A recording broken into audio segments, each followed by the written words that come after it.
Chapter 7:15. The great Zhou's first army of 100,000 soldiers marched majestically on the road. Beside the road, in a temporary military tent, the general of the left Eagle Guard, Chao Renshi, the general of the right Golden Guard, Zhang Xuanyu, the junior minister of agriculture, Ma Renjie, and a few other generals were discussing the military situation in front of a map on the table. Chao Renshi said, "We have just received intelligence that after the Khitan rebel army failed to attack Huan Prefecture, they fled east and attacked Ping Prefecture. There are not many soldiers in Ping Prefecture, so they did not dare to go out of the city to fight, so they defended the city to the death.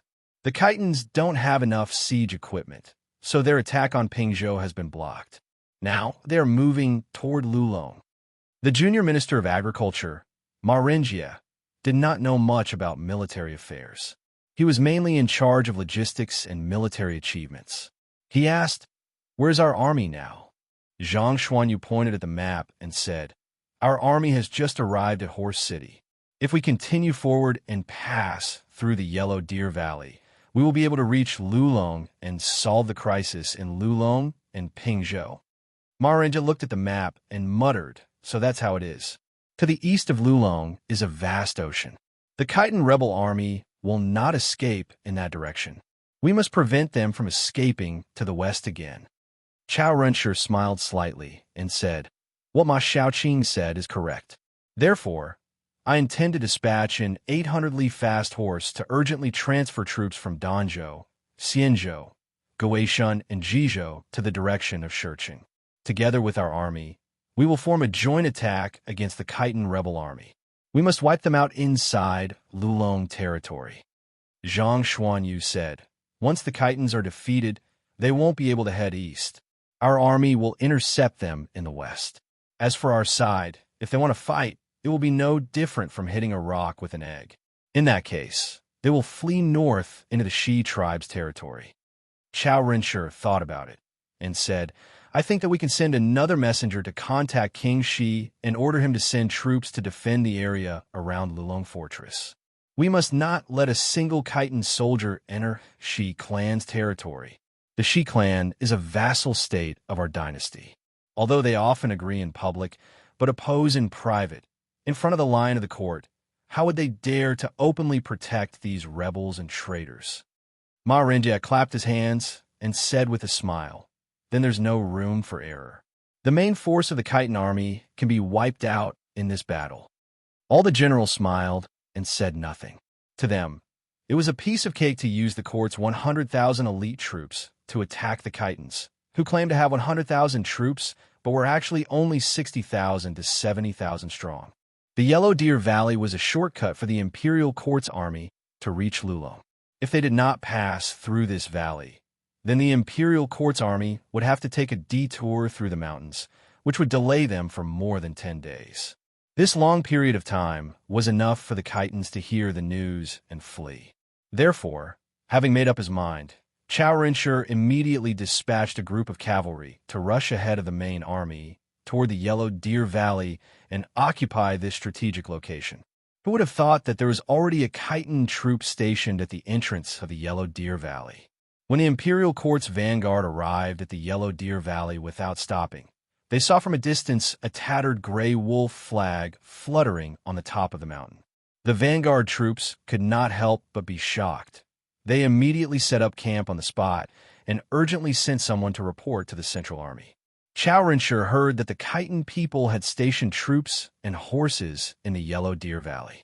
While ordering the army to speed up, he also sent an order to the vanguard to attack the Yellow Deer Valley first, to probe the Khitan people's strength. Once Vanguard Lieutenant General Wu Qingzhao received the order, he immediately ordered Brigade Commander Ma Qiao to lead his troops in an exploratory attack. It was Ma Qiao's first time going on an expedition to war. He was very excited along the way, but when the order was issued, he became nervous for no reason. Although the entire army had a disdainful attitude toward the Khitan people, as if once the army arrived, they could annihilate the Khitan people with a snap of their fingers, but it was, after all, his first time on the battlefield. Ma Qiao was very cautious. He first did a reconnaissance of the Yellow Deer Valley and found that there was a valley road in the middle of the valley. Although it was not very narrow, it was completely within the range of the crossbows. Therefore, other than eliminating the enemy troops on both sides, it would be difficult for the army to pass through. On one side of the valley, the mountain peaks were steep, the walls were as straight as a mirror, easy to defend and difficult to attack. On the other side, the hillside was not steep, but the number of chitin troops guarding it had increased correspondingly.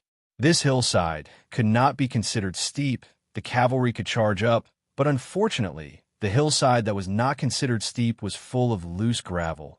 Even walking would not be easy, let alone charging on horseback. His cavalry was completely useless here. They had to abandon their horses and fight on foot. It was Ma Qiao's first time leading troops in a battle, so he was very cautious. Following the art of war he learned from the army, he first carefully surveyed the terrain, understood the target to attack, and then began to deploy his troops. The troops under Ma Qiao's command were all cavalry. He ordered all the cavalry to dismount and hand the horses over to a small number of soldiers to watch over. He then divided the soldiers into 3 teams. The first team was made up of sword and shield bearers. The second team was made up of crossbowmen, and the third team was made up of spears and crossbowmen. The first team was made up of sword and shield bearers as the main attacking force. The second team was made up of crossbowmen to assist the sword and shield bearers in battle, acting as a long-range attacking force to suppress the chitin archers. The third team was made up of spears and crossbowmen, acting as a reserve force. If the attack was successful, the third team would enter the battle and quickly consolidate the occupied position. If the attacking force did not make any progress, then the purpose of scouting the defending force's strength had been achieved. If they first occupied the enemy's position and then were suppressed by the enemy's counterattack, then the third team would be responsible for covering the retreat of their comrades to avoid heavy casualties during the retreat. As for the other side of the steep cliff, Ma Qiao decided to ignore it for now. There was a valley in the middle, and most of the arrows shot from the opposite cliff had lost their lethality. So it was better to take one side first and then attack the other side of the hill after they had gained a firm foothold. Ma Qiao's arrangement conformed to the rules, and everything had been arranged. He immediately ordered his men to beat the war drums and launch an attack on the hill. This hillside was not steep enough, and the chitin people on the hill could not use rolling logs and stones to resist the Tang army, so they could only rely on bows and arrows to stop the enemy.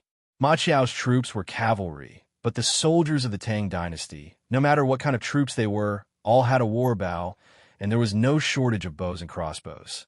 As the elite cavalry of the imperial army, they were also equipped with cavalry shields, sabers, long spears, and even javelins. With many kinds of troops in one body, they were completely competent for the combat tasks arranged by Ma Qiao. In the sound of the war drums, Ma Qiao gave an order, and the saber and shield bearers used the cavalry shields to protect their vital parts, held the sabers in their hands, and stepped on the loose gravel that seriously hindered their movement, and approached the hillside step by step. The crossbowmen followed closely behind, using the saber and shield bearers as a barrier, ready to suppress the enemy from afar. As the reserve team, the spear bearers and crossbowmen also followed and stopped halfway up the hill, ready to decide according to the situation of the battlefield whether to attack or cover the retreat of their comrades. As soon as the two sides entered the shooting range of the other side's crossbow, sharp arrows began to shoot at each other. With a shield in one hand and a saber in the other, Ma Qiao personally led the saber and shield bearers to charge at the very front. They bent their waists and used the cavalry shields to protect their vital parts. Under the cover of the crossbowmen behind them, they approached the hilltop. The arrows on the hilltop were not concentrated and were completely suppressed by the arrows of the imperial court's troops. Although the chitin's arrows were quite accurate, they were seriously lacking in strength. A few arrows hit Ma Qiao's shield, but with a shake of his shield, some of the arrows fell off. Ma Qiao couldn't help but be surprised. Didn't they say that the chitin people were nomadic and hunted, and that they were most proficient with crossbows? With such weak strength, even if they hit their bodies, it would probably be very difficult to kill them. At first, Ma Qiao was worried that the chitin people's crossbows were formidable, but now that he saw that the chitin people's archery was only so, his courage increased. He immediately ordered them to increase the speed of their attack. When they were about to charge up the hillside, the sparse arrows on the hillside stopped altogether. Ma Xiao immediately increased his speed and was the first to charge into the Khitan people's defensive line. Brandishing his saber, he began to kill. When he charged into the enemy's group, he discovered that there were only several hundred people defending the hilltop. The weapons they used were a mess of old and shabby weapons, such as long sabers, manure forks, wooden sticks, and so on and so forth. Each and every one of the enemy's clothes was ragged, and their faces were emaciated. When they moved, they were limp and had almost no strength to fight back. Ma Xiao's saber technique could be considered a first-rate expert in the army. Seeing that the enemy's combat strength was not strong, he simply abandoned his cavalry and shield and brandished his saber with both hands, charging forward. His body was as swift as a tiger, and his saber was as fast as the wind.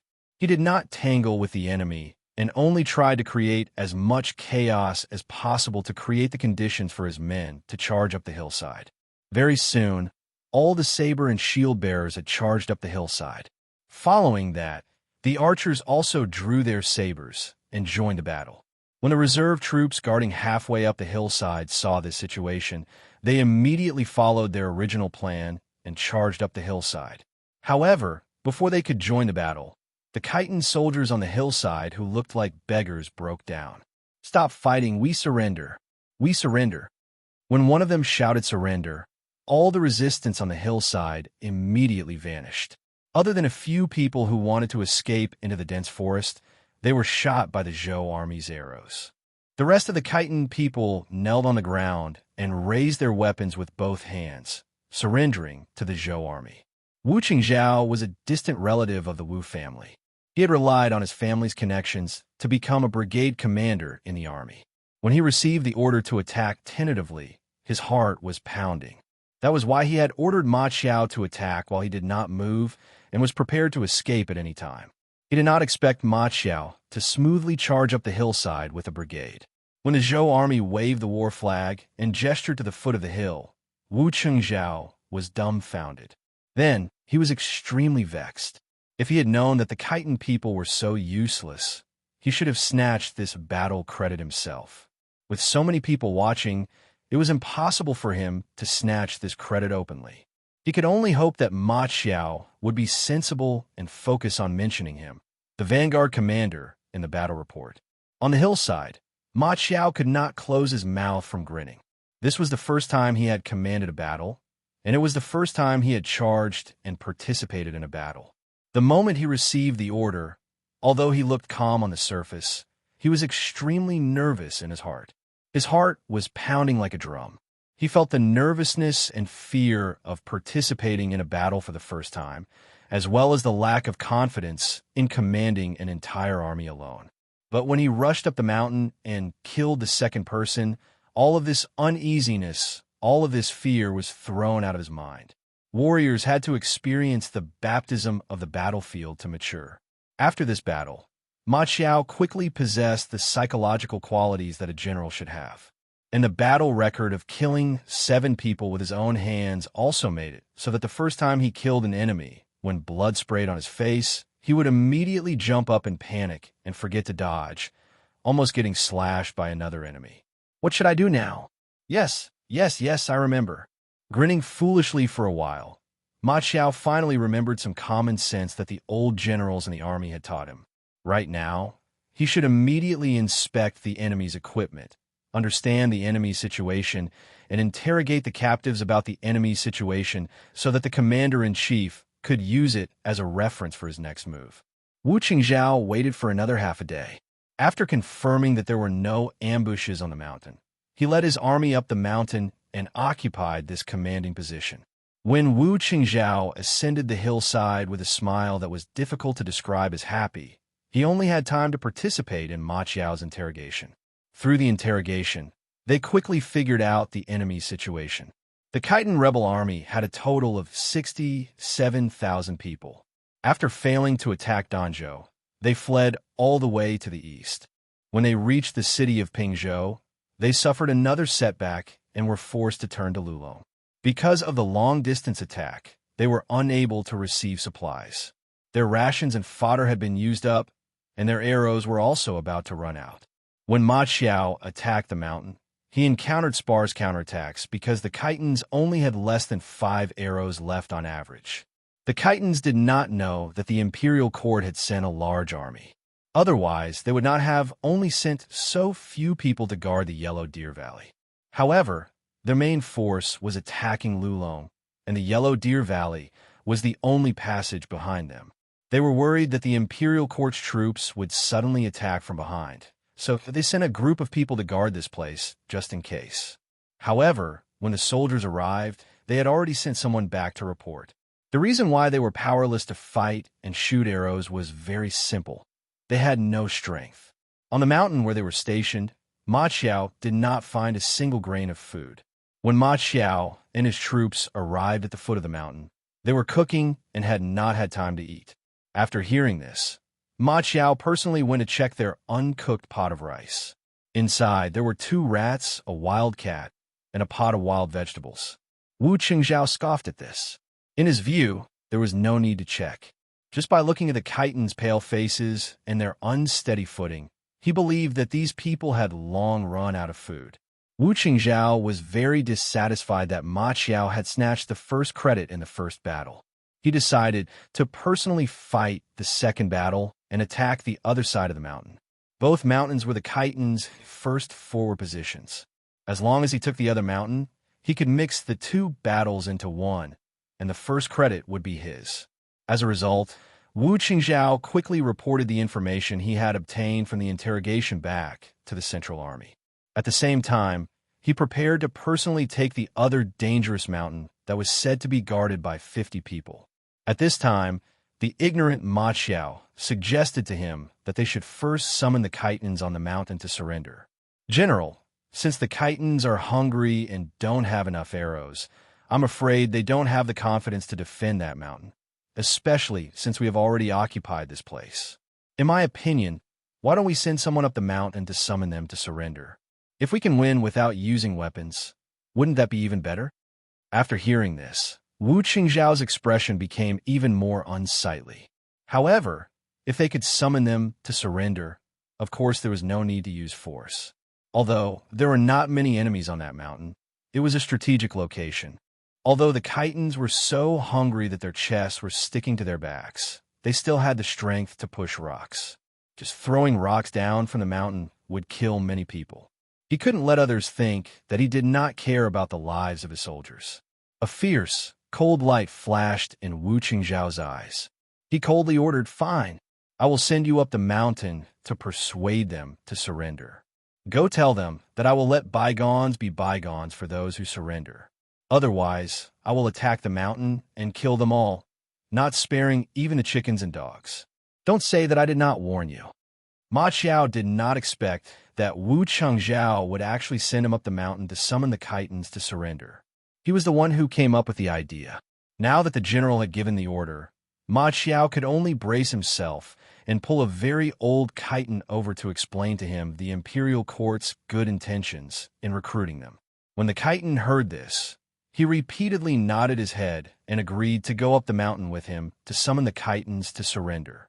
Ma Xiao then waved a white flag and climbed up the steep mountain path with the Khitan man toward the opposite mountain. Wu Qingzhao stood on the mountain with his hand on his long saber. Watching Ma Xiao's back gradually disappear on the opposite mountain, he coldly thought, "The Khitans are just a bunch of uncivilized barbarians. Why would they abide by the rule of not killing envoys when 2 armies fight? If they are willing to surrender, then so be it. If they don't, based on my order to massacre the mountain, I could chop off your dog head first." Wu Qingzhao thought to himself. An evil, cold smile curled up the corners of his lips. When he raised his head again, he saw a white flag waving at him from the opposite mountain. Chapter 716. Chao Renshi, Zhang Xuanyu, and Ma Renjie were urging the main army to speed up their journey when suddenly Wu Qingzhao's battle report arrived from the front. As soon as Chao Renshi saw the report, he could not help but be startled. "I have underestimated this Wu Qingzhao. I did not expect him to capture the mouth of the Yellow Deer Valley with only one troop. Zhang Xuanyu took the report and read it carefully. Good, he said excitedly. We should quickly advance and directly attack Li Jinzhong's path of retreat, catching him unprepared. If we can coordinate with the Lulong garrison, we won't have to wait for the troops from Danzhou, Guishan Prefecture, and the other provinces to arrive, and we can completely wipe out the rebel army. Ma Renjia stood next to him and also read the report. Could it be a trap? He asked doubtfully. That is a gorge. Your servant does not understand the art of war, but I do know that this kind of place is the easiest place to set up an ambush. Chao Rinshi shook his head and said, Ma Xiaoqing, you think too highly of the Khitans. How can they understand the art of war? You see, according to the Khitans' confession, they have failed to attack Pingzhou and are now attacking Lulong. This is the same as the intelligence we received earlier. Moreover, the garrison at the mouth of the Yellow Deer Valley only has 5 arrows per person. Each one of them looks malnourished. They have been out of food for many days. This is also confirmed by the vanguard. Also, Zhang Xuanyu said, I have studied the terrain of the Yellow Deer Valley. That gorge is shaped like a gourd. It is only suitable to defend the mouth of the valley. The middle section is quite wide. It is not suitable for an ambush. But the length of the gorge is more than 20 li. With such a long battle line, the Khitans only have less than 70,000 men. If they want to ambush the main army, first of all, they do not have enough men. Second, with so many people lying in ambush on both sides, they will definitely be discovered. But if they are too scattered, they will not be able to be used as an ambush. Ma Renjia did not understand the art of war. Hearing the two great generals say so, he did not say anything more. Chao Renjia immediately gave the order for the 3 armies to rush to the Yellow Deer Valley at full speed. Chao Renshi led the army to the Yellow Deer Valley and personally interrogated the surrendered soldiers. He had been in the army for many years and had fought several dangerous battles. Whether they were really hungry or not, they could not hide from his eyes. Chao Renshi saw that the Khitan soldiers were emaciated. Their faces were emaciated. Their calves were swollen. Their hunger was definitely not an act. Zhang Xuanyu also inspected the Khitan people on the other side of the cliff who had surrendered. The Khitan people on this side had surrendered without fighting, so they did not have many arrows in their quiver. Because the side of the mountain they were guarding was dangerous, each person only had 3 arrows, which was even less than the arrows carried by the Khitan people on the other side of the mountain whose formation had been broken. He sent people up the mountain to take a look. There were indeed many large rocks piled up on the edge of the cliff. Chao Renshi considered all these facts and no longer had any doubts. He hurriedly discussed with Zhang Xuanyu. By the time their vanguard arrived, the Khitan spies had already rushed back to report the news. However, there were less than 4 hours left. If the main army advanced immediately, they could suddenly appear behind the Khitans when they received the news. Even if it was slightly later, the Khitan people were not as well trained as the Zhou army. If they wanted to gather the troops attacking the 4 cities in retreat, it would take far more than 4 hours. As long as they left the Yellow Deer Valley immediately, it would be enough to catch up with them before they escaped. Moreover, if the Khitan people had already started to escape, the main force of the Zhou army would easily launch a one-sided massacre. The opportunity to fight was fleeting. Without further ado, they should set off immediately. Chao Renshi decisively gave the order to gather all the cavalry and pass through the Yellow Deer Valley as fast as they could. They would closely follow the main force of the Khitan rebel army and not let them escape. The infantry would hold the rear and arrive at the critical moment when the vanguard cavalry and the Khitan people were fighting until both sides were exhausted. They would then deal the final blow. According to Chao Renshi's order, 60,000 cavalry of the 100,000-strong army charged into the valley first. Wu Qingzhao's troops were still the vanguard, 3 li away from the main cavalry as scouts. Wu Qingzhao was also not careless. He still ordered Ma Qiao to be the vanguard, 3 li away from him, and charged into the Yellow Deer Valley. From the bottom of their hearts, Chao Renshi, Zhang Xuanyu, and the others did not see the Khitan people as a great enemy. They did not want to give up on this great achievement in the first battle. Therefore, they all went ahead with the elite cavalry. The 40,000 infantry were led by a general. At the same time, they also detained the hundreds of Khitan people who had surrendered. If there was really an ambush, these Khitan surrendered soldiers would undoubtedly be the first to die. The angry Zhou soldiers would chop them into meat paste. However, from their expressions, there was nothing unusual. These people were true death warriors. Their entire families had either died at the hands of the Zhou army, or they were fighting for a way out for their parents or their wives and children. That was why they were willing to serve as bait. These people's physiques were weak to begin with. Whether it was running around on the prairie or fighting with thousands of soldiers and horses, they were the group of people who were most likely to lose their lives. Therefore, they would rather use their own lives to fight for their clansmen's survival. Even their hunger wasn't disguised at all. When they decided to play the part of a group of poor and weak soldiers, they did not bring a grain of food. They had been guarding this place for more than 10 days. In these 10 days, they had been eating wild vegetables and small animals that they had caught. Before the Zhou army arrived, 2 of them had even starved to death. If they had not been so cruel to themselves, even if they could hide it from Ma Qiao and Wu Qingzhao, how could they hide it from Chao Renshi and Zhang Xuanyu, who had spent their entire lives on the battlefield? Ma Qiao rode his horse at the very front. As he used his sharp eyes to scan the mountains and dense forests that passed by on both sides, he welcomed the mountain wind that blew through the valley and took an intoxicated breath. His years of hard work in the army had not been in vain. Today, all his hard work was finally put to use. He did not have the opportunities of his good brother, Yang Fan, nor did he have Yang Fan's ability to be both civil and military, but he also had his own dreams. He had originally been a ruffian who lived his days in the streets, but he had been woken up by Yang Fan's scolding. From that day onwards, he wanted to live a good life, to be worthy of his brother's trust, to be worthy of his mother's nurturing. Later on, he married a wife, and now he had his own precious son. The responsibility in his heart was even heavier. For his wife, for his child, he also had to make great contributions, establish a great cause, and earn a great fortune for his family. In addition, there was also honor.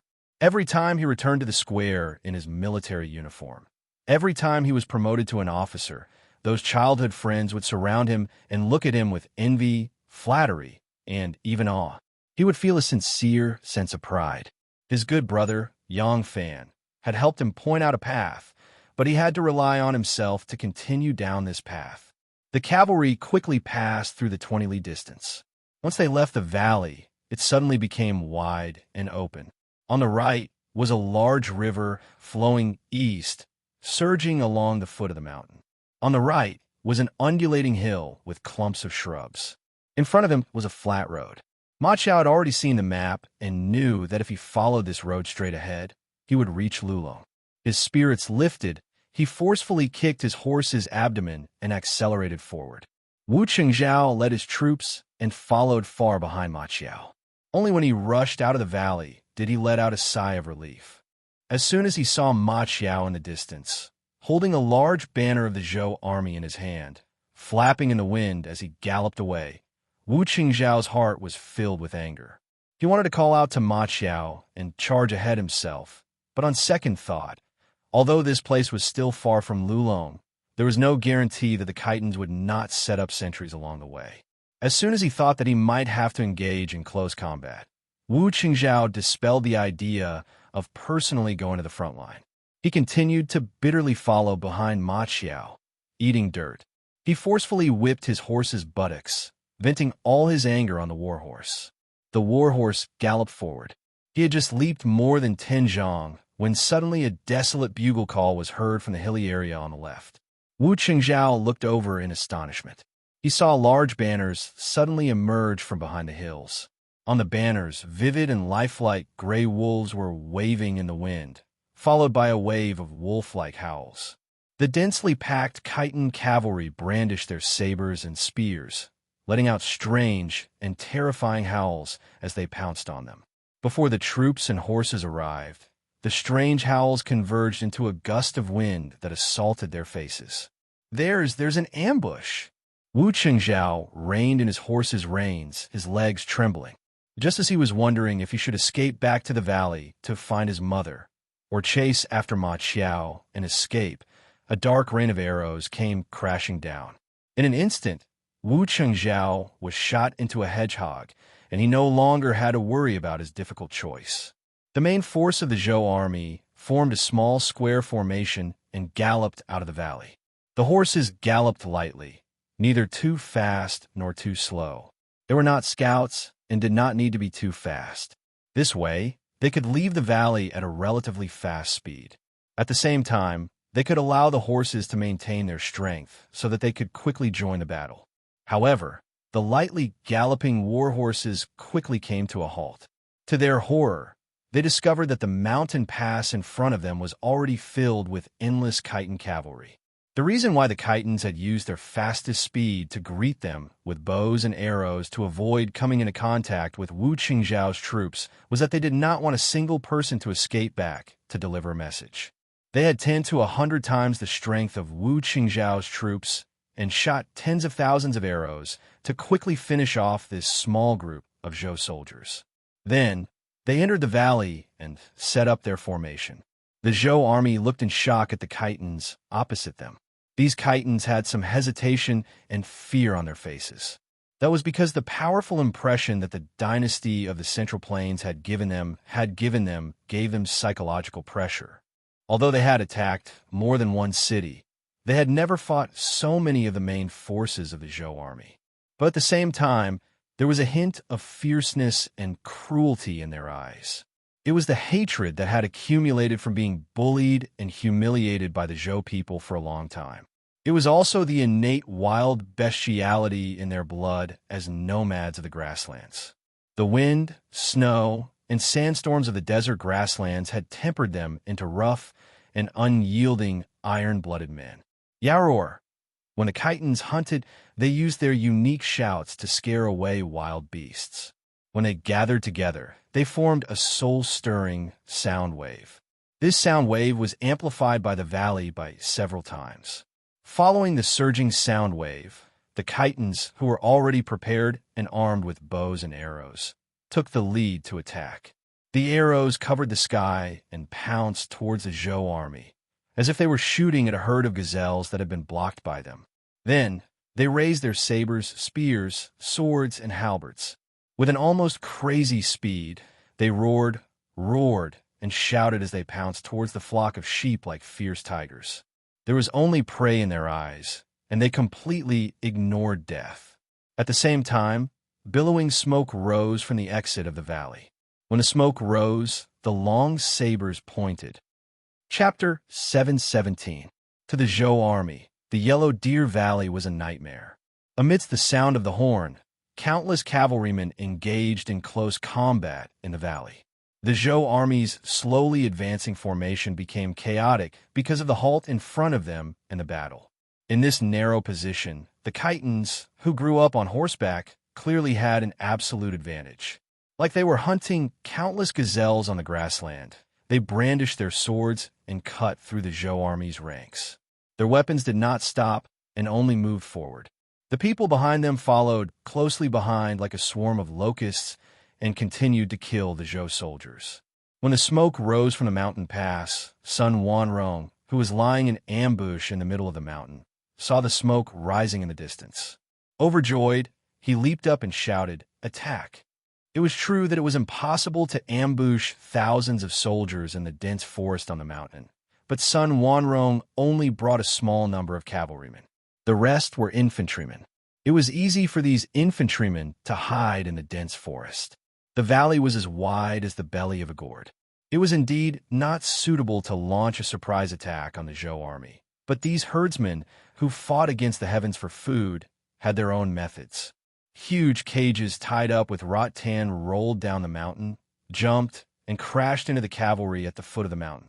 The cages were stuffed with withered branches and leaves, and some were even doused with fuel oil. Before they were pushed down the mountain, the Khitans had ignited the cages. If the light and elastic cages were not blocked, they could roll from this side of the mountain to the foot of the opposite side. Thick smoke rose, and flames rose.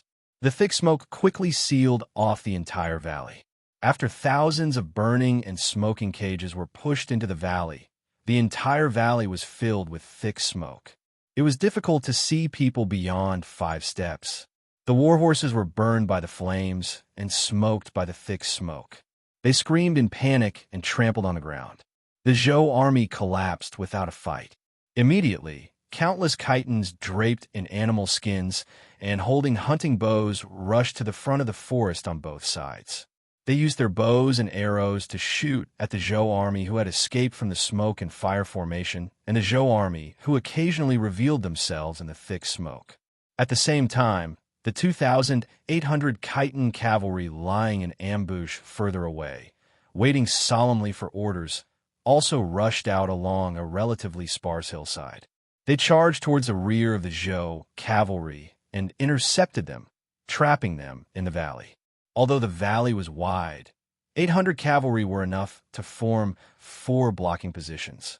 The remaining cavalry had already galloped in the opposite direction, leaving the struggling Zhou army far behind and pouncing on the Zhou infantry, who were still advancing rapidly several li away. The fire in the valley was actually not that strong. What was truly fatal was the thick smoke that lingered in the air. Such thick smoke was enough to be fatal. The Chidan people, who knew all kinds of herbs, added many poisonous or pungent herbs to the fireballs. When they burned, the smoke made people cry, their throats swollen, and it was difficult to breathe. The people were already like this, and the horses were even more unbearable. Under such circumstances, people could still try their best to remain calm, but horses could not. Even well-trained warhorses were startled. They kicked and stamped, bit, and bumped into each other, causing more horses to explode. Not counting the rain of arrows from the Khitans, just the number of soldiers who were trampled and injured by the startled horses was uncountable. Seeing this situation, Chao Rinshi could not help but beat his chest and stamp his feet in regret. Suddenly, an arrow was shot at him. The arrow knocked off his helmet, and a strand of his hair fell down. The bodyguard beside him was shocked and hurriedly used his cavalry shield to cover him. He shouted, "Great General, quickly charge back." Chao Rinshi pulled out his sword and shouted, "We can't retreat. Attack up the mountain. Only by occupying this place will we have a chance of survival. Kill." After saying this, the old general took the lead and rushed up the hill like a madman. He had no choice but to charge. In the thick smoke, he could not see anyone other than the bodyguards beside him. So how could he carry out his command? Although in the army, other than flags, there were also drums that could convey orders, but those could only convey simple orders, such as attacking, retreating, or setting up defenses. They could not convey complex orders. Most importantly, he could not even find the orchestra. Chao Rinshi led his bodyguards. His hair was disheveled, and he brandished his sword as he charged forward, as if he was possessed. In fact, it was not that the Zhou army did not think of escaping the smoke formation and charging up the hill. However, the edge of the smoke was precisely where the Khitans' arrows were aimed. If they charged out, they would attract an arrow. If they charged out in a group, they would attract a rain of arrows. In the chaos, a large group of people fought their own battles and could not form an effective attack. When Chao Rinshi charged out of the smoke, a Khitan soldier on the hill immediately raised his bow and aimed at him. Wait! Sun Wanrong, who had been a hostage in the Tang dynasty for many years, only needed one glance to recognize from Chao Rinshi's armor that he was a high-ranking general. He immediately ordered, "We want this person alive. Capture him." Immediately, a few Khitan soldiers rushed down the hill. Chao Rinshi charged out of the smoke formation. He first took a few deep breaths and tried to open his eyes that were red and tearing from the smoke. Before he could clearly see the situation outside, a horse noose fell from midair and accurately wrapped around his body. "Come over here." The Khitan soldier who grabbed the horse noose pulled hard. Chao Rinshi, who had not yet gained his footing, staggered and knocked away his bodyguards and crashed into the enemy. At this moment, the junior minister of agriculture, Rinjia, was being protected by a few bodyguards. He stumbled and bumped into the crowd of horses, shouting along the way, "General Chao, Great General Chow. The cage gradually burned out, and the smoke gradually thinned. However, the Zhou army was trampled by frightened horses, and the smoke made it difficult for them to see. How many people could still wield their sabers and fight? The saber in Ma Qiao's hand had already been chopped until there was no edge. Now, he was using a chitin long saber that he had seized. As he charged back, he did not know how many people he had killed. His conqueror's robe was already stained with blood.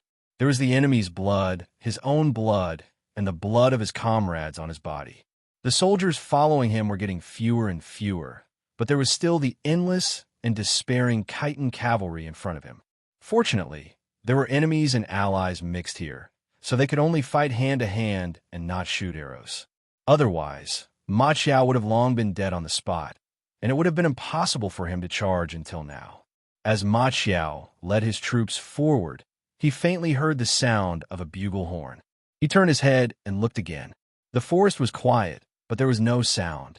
Ma Qiao thought it was his imagination, but a few soldiers also said they heard it. Just as he was feeling suspicious, the smoke signal used to notify his son Wanrong to launch an attack surged up at the mouth of the valley. Ma Qiao knew that something was wrong at first sight, but when he led his troops back to the mouth of the valley, he was even more dumbfounded. The endless chitons were like ants rushing back to their nests before storm. They surged majestically into the valley. When he arrived at the mouth of the valley, the chitin army was still surging into the valley. They had only casually separated a group of people to form a crushing attack and surround them. "Brigade Commander, let's go." Ma Qiao's soldiers shouted in panic.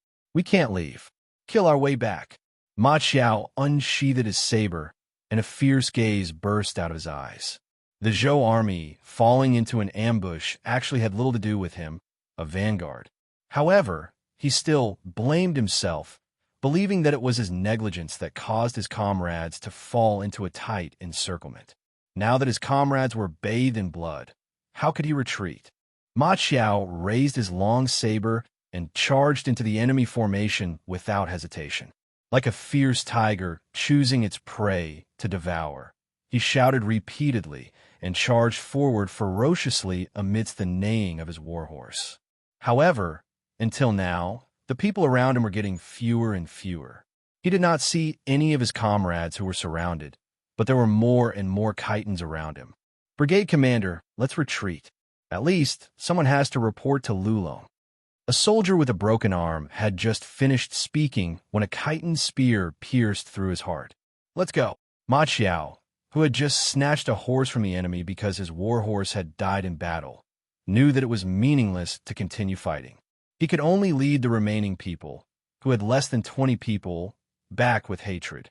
The Chief Marshal Yin Bengshi and the General of the Left Guard, Li Duozhua, led the guards and the supply troops to the north at a speed of 2 days' journey ahead of the main force. On this day, the troops arrived at Tangshan, and the army set up camp there. This was a town whose original name was Deshang Mountain. When Li Shimin conquered Korea in the east, he passed by here on his way back. His beloved concubine, Lady Chow, unfortunately died of illness. Li Shimin missed his beloved concubine and gave the mountain the surname Tang. From then on, it was called Tangshan. Li Duozhua led the elite imperial guards and was responsible for escorting the rations and the supply troops. The rations were the most important resources of the army. Those who guarded the rations were always experienced, calm, and cautious generals. From this point of view, it was not wrong to let Li Duozhua escort the rations. However, there were also factional disputes in the army. Chao Renshi, Zhang Xuanyu, and the others were all generals who were close to the Wu family, so they were put in an important position. Although Li Duozhua was loyal to the imperial court and had never done anything disloyal, he was always indifferent to the Wu family solicitation and was not enthusiastic. Now that the Wu family was the most powerful in the army, it was reasonable for them to reject him and let him escort the rations. Although they were only stationed for a night and there was no enemy threat here, Li Duozhua still carefully arranged the rations. He made fire prevention arrangements in the camp and stationed the troops outside to form a defensive formation. Only then did he go to the central camp to see the chief supervisor of the army, Yin Bengshi. The two of them had just chatted for a while when a central guard rushed in to report. Chief Supervisor, the front line has sent an urgent order. After the army had settled down, the troops of the various battalions carried out detailed arrangements under the overall arrangement of the chief steward. Although Rue was a veteran general, he was very familiar with all kinds of matters related to camping and garrisoning. Yang Fan didn't know much about these matters related to marching and fighting, so he naturally entrusted them to Rue.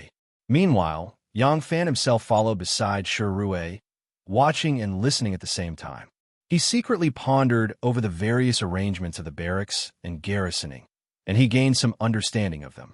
After the camp was settled, Yang Fan invited Rue, Yun Gufan, and a few other subordinates to go to the riverside. The camp had to be set up in a place with water, and the location of their camp was the closest to the river. Along the way, they were covered in dust. Many soldiers had already taken off their clothes and were bathing in the river. Yang Fan and the others did not care about their status as generals and also wanted to take off their clothes and bathe to their heart's content. Unexpectedly, just as Yang Fan took off his robe and walked naked into the river, there was the sound of military drums in the distance. Rue listened and exclaimed, "The drum of generals! Head steward, what happened?" Yang Fan had been in the army for a long time, so he could recognize the drum of generals. The drum of generals would sound 3 times, and if the drum stopped, it would be executed. Yang Fan did not dare to be negligent. He hurriedly put on his robe and rushed back to his tent. Rue, Yin Gufan, and the others knew that something big must have happened if the drum of generals were to be called. So they hurriedly jumped into the river and washed themselves before the order was given. Yang Fan returned to his tent and put on his armor before rushing to the main tent. In the main tent, the generals were standing in great numbers. Before Yang Fan could catch his breath, Chief Supervisor Yin had already called the roll of the generals. Yin Bengshi announced in a loud voice, "I have just received news from the commander of the frontline army, General Zhang Xuanyu. Our imperial army has already engaged the Khitan rebel army and defeated the enemy in one battle." When the generals in the tent heard this, there was an uproar and joy appeared on their faces. Yin Bengshi's expression did not change.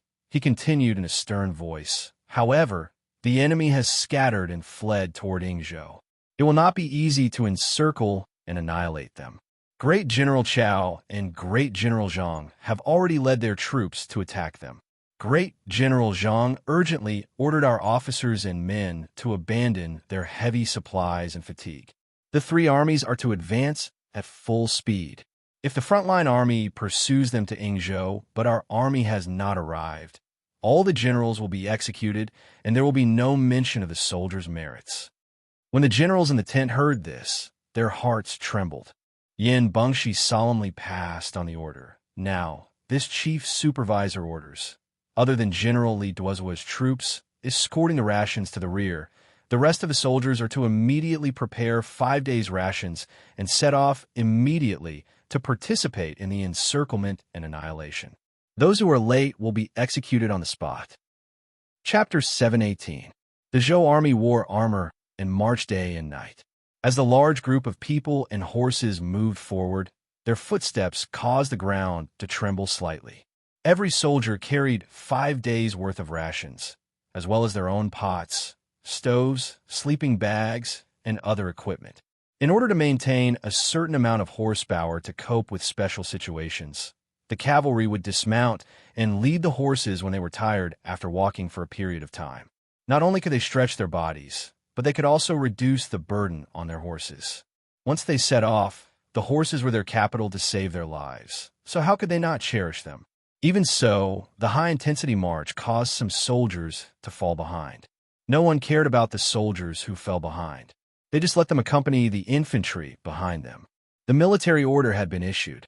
Those who did not arrive in time would be beheaded. Although if everyone was late, General Zhang might not carry out this order. But if most of the troops arrived, then those who were late would definitely be out of luck. During the march, the officers and soldiers of the various battalions chased each other. The organization and formation were already chaotic, but this was not a problem. Their first priority was to get to Lulon. There, they could reorganize a little and find out the latest situation at the front line before deciding on their next move. At midnight, the three armies set up camp and rested for a while. The soldiers took off their sleeping bags, chewed their dry rations, drank cold water, prepared fodder, and fed their horses.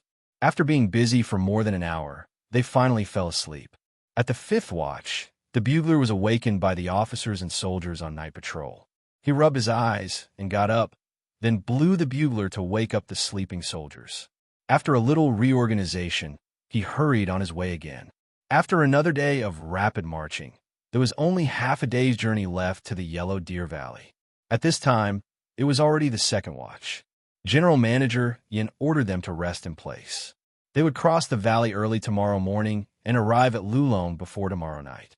Once the military order was issued, the three armies set up camp in place, arranged food and rest, and recovered their strength. They cooked in a black pot and fed the horses. When the exhausted soldiers crawled into their sleeping bags and were about to fall asleep with their swords on their waists, they suddenly felt a slight tremor coming from the ground beneath them. Bad news. Even without the general's orders, the experienced veterans knew that something was wrong. Because along with the trembling of the earth, the sound of galloping horses reached their ears. A large number of cavalry suddenly appeared in this place, and from the sound of the galloping horses, it was clear that they were charging. It was definitely not their men. When the soldiers crawled out of their sleeping bags while shouting, they didn't care that their clothes were disheveled or that they didn't have time to put on their armor. They just picked up the saddles and hurriedly put them on the backs of the horses. Before they could tighten the silk sashes, the rumbling of the horses' hooves began to roar in their ears. Thousands upon thousands of men and horses waved their gleaming steel blades as they pounced out from the darkness like ghosts. A flustered new recruit only saw a black shadow sweeping past him with a strong gust of wind. Then he heard the blood-curdling screams of his companions in the distance. While the terrified soldier was rejoicing that he had escaped death, another black shadow swept past him with a strong gust of wind. This time he was not so lucky. The sharp saber cut him in half from shoulder to hip. This was a cruel massacre. The exhausted Zhou army was already an arrow at the end of its flight. Furthermore, they were completely unprepared, and at their most relaxed moment, they were attacked by the enemy cavalry. The enemy's attack was so fast that even the scouts on the periphery did not have time to send back the warning. In such a hurry, it was impossible for the Zhou army to form a defensive formation, let alone launch a powerful counterattack. Although the attacking Chitons looked disorderly and did not have a formation, they had participated in hunting since they were young and had long been trained to be elite knights. They usually formed groups of 3 and attacked at an acute angle. They cooperated with each other and cut off all obstacles to their comrades, maintaining the fastest speed of their charge. There was enough distance between each attacking triangle to ensure that after they charged into the enemy's formation, their comrades behind them did not slow down and launched a second round of attacks at the same speed. The attack unfolded on the entire Zhou army's camp. In every place, the Chitons maintained at least 5 rounds of attacks. These 5 rounds of attacks were enough to kill 1/5 of the Zhou army and cause great chaos. This ensured that when the Chitons passed through the camp, turned back for a second round of attacks, the Zhou army would still not be able to form an effective counterattack. The Zhou army fell into absolute chaos. No one could give a unified command and dispatch under such circumstances. They did not have the time to figure out who the Chitons were or where they came from. They could only fight on their own. At this moment, the elite troops fully displayed their abilities. Based on their past combat and training experience, they spontaneously formed a circular formation. The soldiers on the periphery stabbed the enemy knights with their spears and used their sabers to cut off the legs of the enemy's horses in the dark. They used their lives to buy time for their comrades in the middle so that they could mount their horses as soon as possible. In such a situation, they could not even form a dense spear formation. Without the resistance of the cavalry, the entire army was destined to be annihilated. Soon, the neatly dressed cavalry charged out of the inner circle and fought with the enemy cavalry. They worked together with their infantry comrades to approach the other defensive camps that had spontaneously formed. They merged with each other and formed an even larger circle. Under the assault of the Khitan cavalry, they had been divided into camps of various sizes. If they could not meet up as soon as possible, their deaths were only a matter of time. Thanks to his never-ending combat training, after a day and night of rapid marching, Yang Fan was still able to maintain much more physical strength than his companions. However, the group he was on was formed from prefectural soldiers from various places. They did not cooperate well with each other. When he killed a few Khitan cavalry with all his might, seized a war horse, and mounted it, he could no longer find a small group of more than 10 people around him with the help of the dim starlight and scattered torches. The Khitan cavalry swept through the Zhou army camp. They did not stop to fight on the spot at all. Instead, they used their advantage of charging to repeatedly trample and charge at the Zhou army camp. Yang Fan could only mix in with the Khitan cavalry that kept charging back and forth and reaping the lives of the Zhou army. As he fought, he tried his best to save his companions. After the Khitans pierced through the Zhou army camp and returned to carry out another round of penetrating assault, they finally slowed down. They began to surround the Zhou army, who had formed a small circular formation, and began to attack.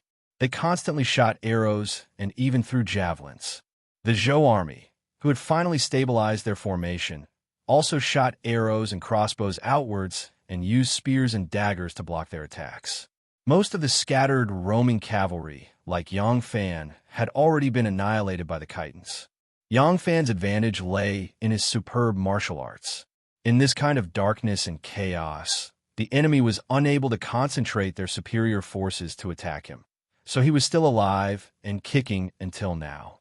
In the midst of the fighting, a group of Zhou soldiers who had formed a formation to protect themselves finally discovered Yang Fan, who was wandering among the Khitan soldiers like a ghost. They immediately shouted at him, "Lieutenant Yang." Yang Fan was exhausted from all the killing. He hurriedly glanced in that direction in the middle of the battle. With the faint light of a torch that had fallen to the ground, he clearly saw the person who had called out to him. It was his other ride, Rue. Yang Fan was overjoyed. He immediately circled his horse and charged in that direction to kill. Beige had hurriedly gathered a small number of defeated soldiers and used dead horses and spears to form a small barrier. He was doing his best to block the Khitans' attack. The Khitans circled their horses and ran endlessly around their small formation. From time to time, they would shoot an arrow, and from time to time, they would pull out a slender and slightly curved sharp saber and charge at their weak points of defense. More than 20 Zhou soldiers were exhausted from running for their lives inside the defensive circle. Yang Fan raised his curled steel saber and approached the camp step by step. When there was still a distance of 5 or 6 feet between them, a Khitan rider took the lead and entered the Zhou army's defensive circle. He swung his sharp saber left and right and began a massacre. Compared to infantrymen, apart from riding and shooting, the infantrymen would never be able to surpass the infantrymen in terms of maneuverability. The infantrymen would also be able to borrow the momentum of the horse's charge to slash down from high vantage point. To infantrymen, this kind of tactic of slashing diagonally while riding a horse was an unstoppable and brutal killing method. Seeing this, Yang Fan panicked. However, there were at least 5 or 6 enemy soldiers in front of him. Some of them were wielding heavy and powerful tridents, while others were wielding heavy sabers. They couldn't be dealt with in a short period of time. The Khitan rider who had charged into the Zhou army's defensive circle raised his saber and slaughtered to his heart's content. Every time his steel saber fell, a cold light would flash and reap a life. His momentum was unparalleled and unstoppable. The Khitan riders behind him had already used this opening to charge over. When Rue saw this, he immediately raised his spear and charged over. Stepping forward, he twisted his waist and shook his spear. Just as he was about to stab at the Khitan who was killing without restraint, another Khitan rider leaped in from the opening. The handsome horse soared through the air, but before its front hooves touched the ground, the rider's shining steel saber swept past the back of Rue's neck. His head, along with half of his shoulder, flew into the air. Shirbijia! Yang Fan let out a loud cry, his eyes bloodshot. The steel saber in his hand fiercely slashed at the enemy in front of him. The Khitan general with the heaven-supporting trident saw the Tang general's entire body leaning out from the horse, the saber in his hand slashing at him with a sharp whistling sound. He could not help but be shocked and hastily put the steel trident horizontally. With a clang, the saber in Yang Fan's hand broke, ending its mission. The Khitan general was overjoyed. He turned the trident, and with a bang, the handle swept across the shoulder of Yang Fan, who was trying hard to sit back on his horse. The trident swept him off his horse. A Khitan soldier rode forward and thrust his spear at Yang Fan's lower back. The Khitan general used the trident to block and shook off the spear with a clang. The sharp tip of the trident pressed tightly against Yang Fan's back. Looking at the picture of a ferocious beast on his back, he sneered and said, "This is a Tang general. Tie him up." There were only 5 Zhou soldiers left in the stronghold, huddled in a corner. All of them were injured. When several Khitans leaped over the obstacles and turned around in this small circle, preparing to charge and kill them all, the 5 Zhou soldiers threw away their weapons and obediently raised their hands. However, the Khitan people did not put down the sabers in their hands. They were running around everywhere. So how could they take in captives? The Khitan people occupied an advantageous terrain in the Yellow Deer Valley. They waited at ease and used many deceptions to lure the enemy in. They also used fireworks to cause the Zhou army to trample on each other, causing countless casualties. As a result, they wiped out the Zhou cavalry with a very small price and immediately launched a one-sided massacre on the Zhou infantry. In the Yellow Deer Valley, the infantry could not resist at all. Annihilating them also did not consume much military strength. Now, other than Li Duozuo's troops guarding the rear of the supply hall and the infantry that was left far behind by their rapid march, the main force of the cavalry of the Zhou army did not amount to more than 30,000 people.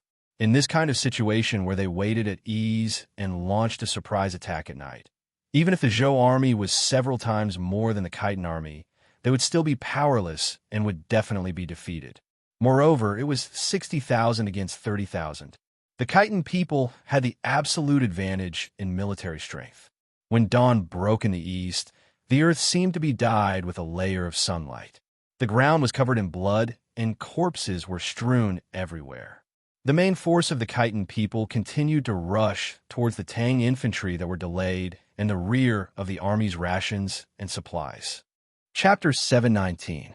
The spears, knives, and swords stuck on the corpses were more vigorous than the weeds in the wilderness. The masterless warhorses walked alone on the blood-stained grassland. Occasionally, a blood-stained soldier would climb up from the pile of corpses and stagger to stand up. His intestines were either broken or he had lost limbs. He struggled slowly like a zombie. The 2 passers-by seemed to be scared silly by the endless corpses. One of them was leading a horse and walked forward stiffly. After a few steps, his legs gave way and he fell to the ground. The other man in black hurriedly helped him up. The thin man who was dragged up by him stared blankly at the corpses strewn all over the battlefield. His face was as pale as a sheet of paper. The young man with 2 soybean-sized black moles on his cheeks looked at him uneasily and whispered, "Sovereign's kung fu is very strong. You should be safe." It was very strange that such an ugly man actually had a soft and sweet-sounding voice of a woman. It's impossible. No matter how good one's skills are, in this vast army, it's impossible, the man with the thin cheeks said with a trembling voice. In the end, he didn't finish this sentence. His eyes were already glistening with sparkling and translucent tears. These 2 people were Tin Ano and Gu Zhuting. Tin Ano had been pestering Xiao Man for several days and asked her to promise him. In fact, Anu could have left without saying goodbye, but she didn't want to do so. She was a very smart woman. She knew that to get along with Xiao Man like a sister and maintain a close relationship was the key to the harmony of the family. Before Yang Fan left, he handed the family to Xiao Man. With Xiao Man's temper, if she wanted to be alone, Xiao Man wouldn't do anything to her. But the relationship between the 2 would inevitably become estranged. Sometimes, The incompatibility of fire and water developed from a trace of hatred and estrangement. Relationships were like gears that needed to be lubricated and maintained. When Xiaoman couldn't stand it anymore and finally agreed, Gu Zhuding immediately found out Yang Fan's team through this successor hall, and then set off to follow the trail. However, when they arrived, they only saw corpses on the ground. Endless corpses. It was as if this place was a Jura hell. Seeing Anu's despair, Gu Zhuding couldn't help but frown and said, "Anu, it's impossible to kill all of them. On our way here, didn't we see defeated soldiers in 2s and 3s? Look, there are still people alive here. Sect Master might have died in battle, but it's more likely that he's still alive. Why are you scaring yourself like this?" Anu's eyes lit up as she murmured, "Not bad. As long as we haven't found his corpse, he might not be dead. Maybe he's still alive." Anu suddenly stood up and broke free from Gu Zhuding's support. She hurriedly ran to the corpses in front of her and examined them one by one. Gu Zhuding shook her head repeatedly. She rushed over and grabbed her, shouting, "Anu, what are you doing?" Anu said anxiously, "Master Gu, help me quickly. It'll be faster if we search together." Gu Zhuding grabbed her arm tightly and said sternly, "Anu, wake up. This isn't a solution. There are tens of thousands of corpses here. How can the two of us finish investigating? Besides, so many people died here. The Imperial Court will soon send people to clean up the aftermath. By then, how are we going to explain our identities to them?" Anu said despondently, "Then what do you think we should do? How are we going to find him?" Anu's hand grabbed Gu Zhuding's arm tightly, causing Gu Zhuding's arm bones to ache faintly. Gu Zhuding let her grab and said gently, "With just the two of us, no matter if Sect Master is dead or alive, we won't be able to find him. Anu, listen to me. The nearest place from here is 1,000 Gold Smelting City. If we go there, the soldiers of Smelting City will most likely be dispatched to deal with the corpses. If there's any news, we can inquire about it in the shortest time possible." "That's right. We can change our identities and pretend to be rich merchants passing by this place. We can do a good deed for the soldiers who died here and hold a tomb for them. It's impossible to transport the corpses of so many soldiers back. We can only cremate them and then transport the ashes back to their hometowns." Anu's eyes became clear. "That's right. Only the great generals will be placed in a coffin and sent back to the capital. As for the others, they can only be cremated on the spot. If we are willing to pay for this task, everyone's identity must be verified first. Their belongings must also be sorted out separately. That way, we can confirm the identity of each corpse." Gu Zhuding said, "That's right. For us to do such a good deed, we will need the cooperation of the military and the local authorities. We can also obtain more information from them. If Sect Master isn't among the dead, then Sect Master is still alive. Who knows, we might get news about Sect Master before we finish our good deed." Anu smiled and said impatiently, "Let's go. Let's go to 1,000 Gold Smelting City immediately." In a simple tent made of tree trunks and leaves, Li Jinzhong took off his shirt and laid on a pile of soft grass with his bare back. There was a wolf fang arrow stuck in his back. Because it had not been pulled out for a long time, the area around the wound was already bruised and swollen. "Come, bear with it," a burly man who was kneeling on one knee beside him said in a rough tone. Li Jinzhong nodded, and Sun Wanrong passed him a piece of cork. Li Jinzhong bit on it. The burly man pulled out a small knife and quickly cut across around the bow and arrow. He pulled out forcefully.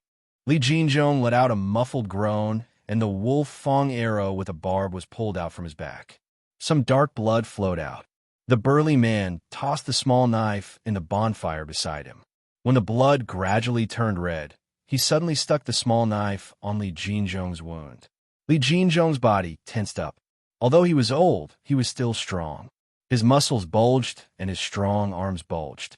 The small knife burned Li Jinzhong's wound. When the wound was slightly scabbed, the burly man grabbed a handful of herbs. Ignoring the bitterness, he stuffed them into his mouth and chewed. He carefully applied the chewed herbs on Li Jinzhong's wound and used a piece of cloth to bandage the wound. Only then did he stand up. Luo Wuzhen handed him a water sack. The burly man's mouth was full of green and bitter, so he didn't say anything. He took the water sack, pulled out the cork, and gulped down a large mouthful of water before quickly walking out of the tent. Inside the tent, Sun Wanrong, Luo Wuzhen, He Ah Xiao, and the other chitin leaders surrounded Li Jinzhong with concern.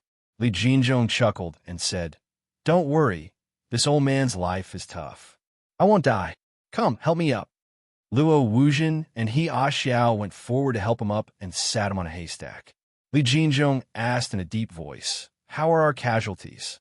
The burly man who was treating Li Jinzhong walked out of the tent and gulped down several mouthfuls of water. The bitter taste still lingered in his mouth. His tongue was so numb that he couldn't feel it anymore. He looked around and saw a wild pear tree about 200 zhang down the slope. The branches were heavily laden with fruits. He walked down the slope with large strides. Yang Fan leaned against the thick trunk of the pear tree and sat on the ground. His hands were tied behind his back, and his wrists were tied with ox tendons. Ox tendons were the most flexible thing. Even if he struggled until the ox tendons sank into his flesh and cut his wrists, he wouldn't be able to break them. There were also a few people tied up under a few trees nearby. They were all high-ranking military officers. It seemed like the chitins weren't foolhardy people. They also knew that if they captured more high-ranking military officers, they would have the capital to bargain with the imperial court if the situation turned bad. However, Yang Fan took a closer look and didn't recognize any of the high-ranking military officers. Judging from their uniforms, they were only high-ranking military officers like Commander Yang and Commandant Guo Yi. They were only 1.5 ranks higher than him. There wasn't a single high-ranking military officer like Head Supervisor Yin Bengshi or Deputy Head Supervisor Zhong Huaichang. At this moment, the burly man who was treating Li Jinzhong walked under the tree and plucked 2 pears from the tree. He wiped them on his clothes and took a bite. The pears had just started to mature. They weren't bitter or sour, but they weren't sweet either. It was hard to tell what kind of taste they had, but after chewing a few times, it was very helpful in getting rid of the bitterness in the mouth. As soon as Yang Fan saw the burly man walk to his side, he stared at him. He felt that this person was somewhat familiar. After carefully identifying him, Yang Fan suddenly realized that this burly man was the chitin military officer who used the 3 heaven-supporting trident last night. Even now, Yang Fan still remembered the strength of his arms. The burly man took 2 bites of the pears and realized that he was staring at him. He couldn't help but chuckle and said, "What? You're not convinced? Do you still want to have a duel with me?" Yang Fan smiled faintly and shook his head, saying, "A defeat is a defeat. How can a defeated general dare to speak bravely?" The burly man curled his lips and shook the pears in his hand, saying, all right, don't talk about literature with me. As a soldier, there's no need to be so literary. It's because of people like you that the Tang Dynasty army became so useless. Thinking back to when I was in the army, the might of the Tang Dynasty at that time. Hey, the burly man shook his head, plucked another pear, and turned around to leave. Yang Fan's expression changed. He hurriedly asked, "What did you say? You were a soldier in the Grey Zhou army?" The burly man lazily turned around and cast a glance at him. He corrected, "Not the Grey Zhou, it's the Tang Dynasty. Laozi has never been a soldier for that stinky woman." Yes, Yang Fan said, "The Tang Dynasty is not the Great Zhou. You were a soldier in the Tang Dynasty army? Were you a loyal follower or a soldier?" Yang Fan thought that since he was a chitin, he shouldn't have been a regular soldier of the Tang Dynasty. The Tang Dynasty's army was very mixed. Among them, only the prefectural army, imperial army, border army, and recruiting army were regular soldiers. As for the rest, there were too many. For example, when Li Shimin went on an expedition against Goguryeo, other than the imperial army, guards, prefectural army, and border army, there were also regimental troops from Pinglu and Lulong, Turkic, Chong, and Xianbei tribes, vassal troops from Khitan, Shi, and other vassal states, conscript from Silla, Beach, and other temporary loyal followers. Altogether, there were hundreds of thousands of them. The burly man said, "At that time, I was a real soldier who ate military rations and received military pay. Although I was just a small squad leader, I earned my meritorious service by crawling out of a pile of corpses. I hate the border generals for being cruel. Not only did they embezzle military pay, they also oppressed my people in every possible way, treating them like bandits. Once my squad tried to rape a girl from my tribe. As a soldier, I couldn't even protect my own people. What's the use of being a soldier? In a fit of anger, I killed that bastard and fled back to my hometown. The burly man looked at Yang Fan from head to toe and said with disdain, "You're so young, yet you're already a captain. I'm afraid you climbed so fast by hugging that Wu trader's thigh."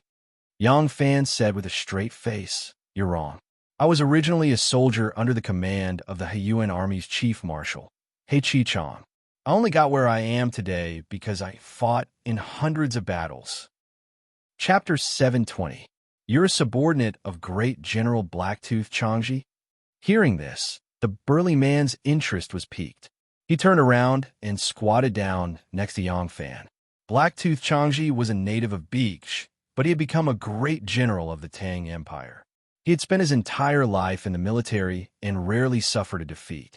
Yang Fan had spent more than half a year in the western regions and had frequent contact with Gaoshi chickens and other western region soldiers. He knew that in the border army, especially the minority soldiers, Blacktooth Changji was worshipped like a god. Many people viewed him as a role model. The burly man, surnamed Fei, asked in high spirits, "Are you really a soldier of Great General Blacktooth Changji?" Great General Blacktooth Changji even fought in our region. It's a pity that I was still young at the time, or else I would have joined Great General Blacktooth Changji as a soldier. Yang Fan said, "I am indeed a soldier under Great General Blacktooth Changji. Because I am a clever man, I have always been a scout under the Great General's command and have made many contributions." Later on, Great General Blacktooth Changji was framed by a scoundrel. He didn't die on the battlefield, but lost his life in prison. We all hate him to the core. The burly man, surnamed Fei, worshipped Blacktooth Changji to the extreme. When mentioning Blacktooth Changji's hatred, he couldn't help but curse. The burly man, surnamed Fei, cursed the imperial court with spittle flying everywhere. He then glanced at Yang Fan and asked him about the situation in the western regions and how he had been promoted. Yang Fan knew that the burly man was still somewhat wary of him, so he carefully answered. He said that after Blacktooth Changji's death, Lu Shurda had taken him under his command and made him one of Great General Lu's personal guards. In a battle with the Turks, he had coincidentally saved Great General Lu's life, allowing him to be promoted step by step. This time, the imperial court had mobilized soldiers from all over the country for the northern expedition, so he had led his troops back from Helong. Yang Fan was very familiar with the Helong area. He knew the geography, scenery, environment, and even the customs there like the back of his hand. He even attributed many of the deeds of the Koshek chickens when they were scouts to himself. When this burly man was a soldier, he had been transferred to the Helong region to participate in a battle, so he had a good understanding of the local customs. He also had a good understanding of the life habits of scouts and some of the deeds of spying on the enemy. After listening to Yang Fan's explanation and verifying it with his own knowledge, this seemingly reckless but actually meticulous man truly believed Yang Fan's words. Although the two of them were still enemies, one of them had already been captured, so there was no need to fight. Thus, after this conversation, the relationship between the two of them had unknowingly become much more harmonious. The burly man, surnamed Fei, and Yang Fan had exchanged names.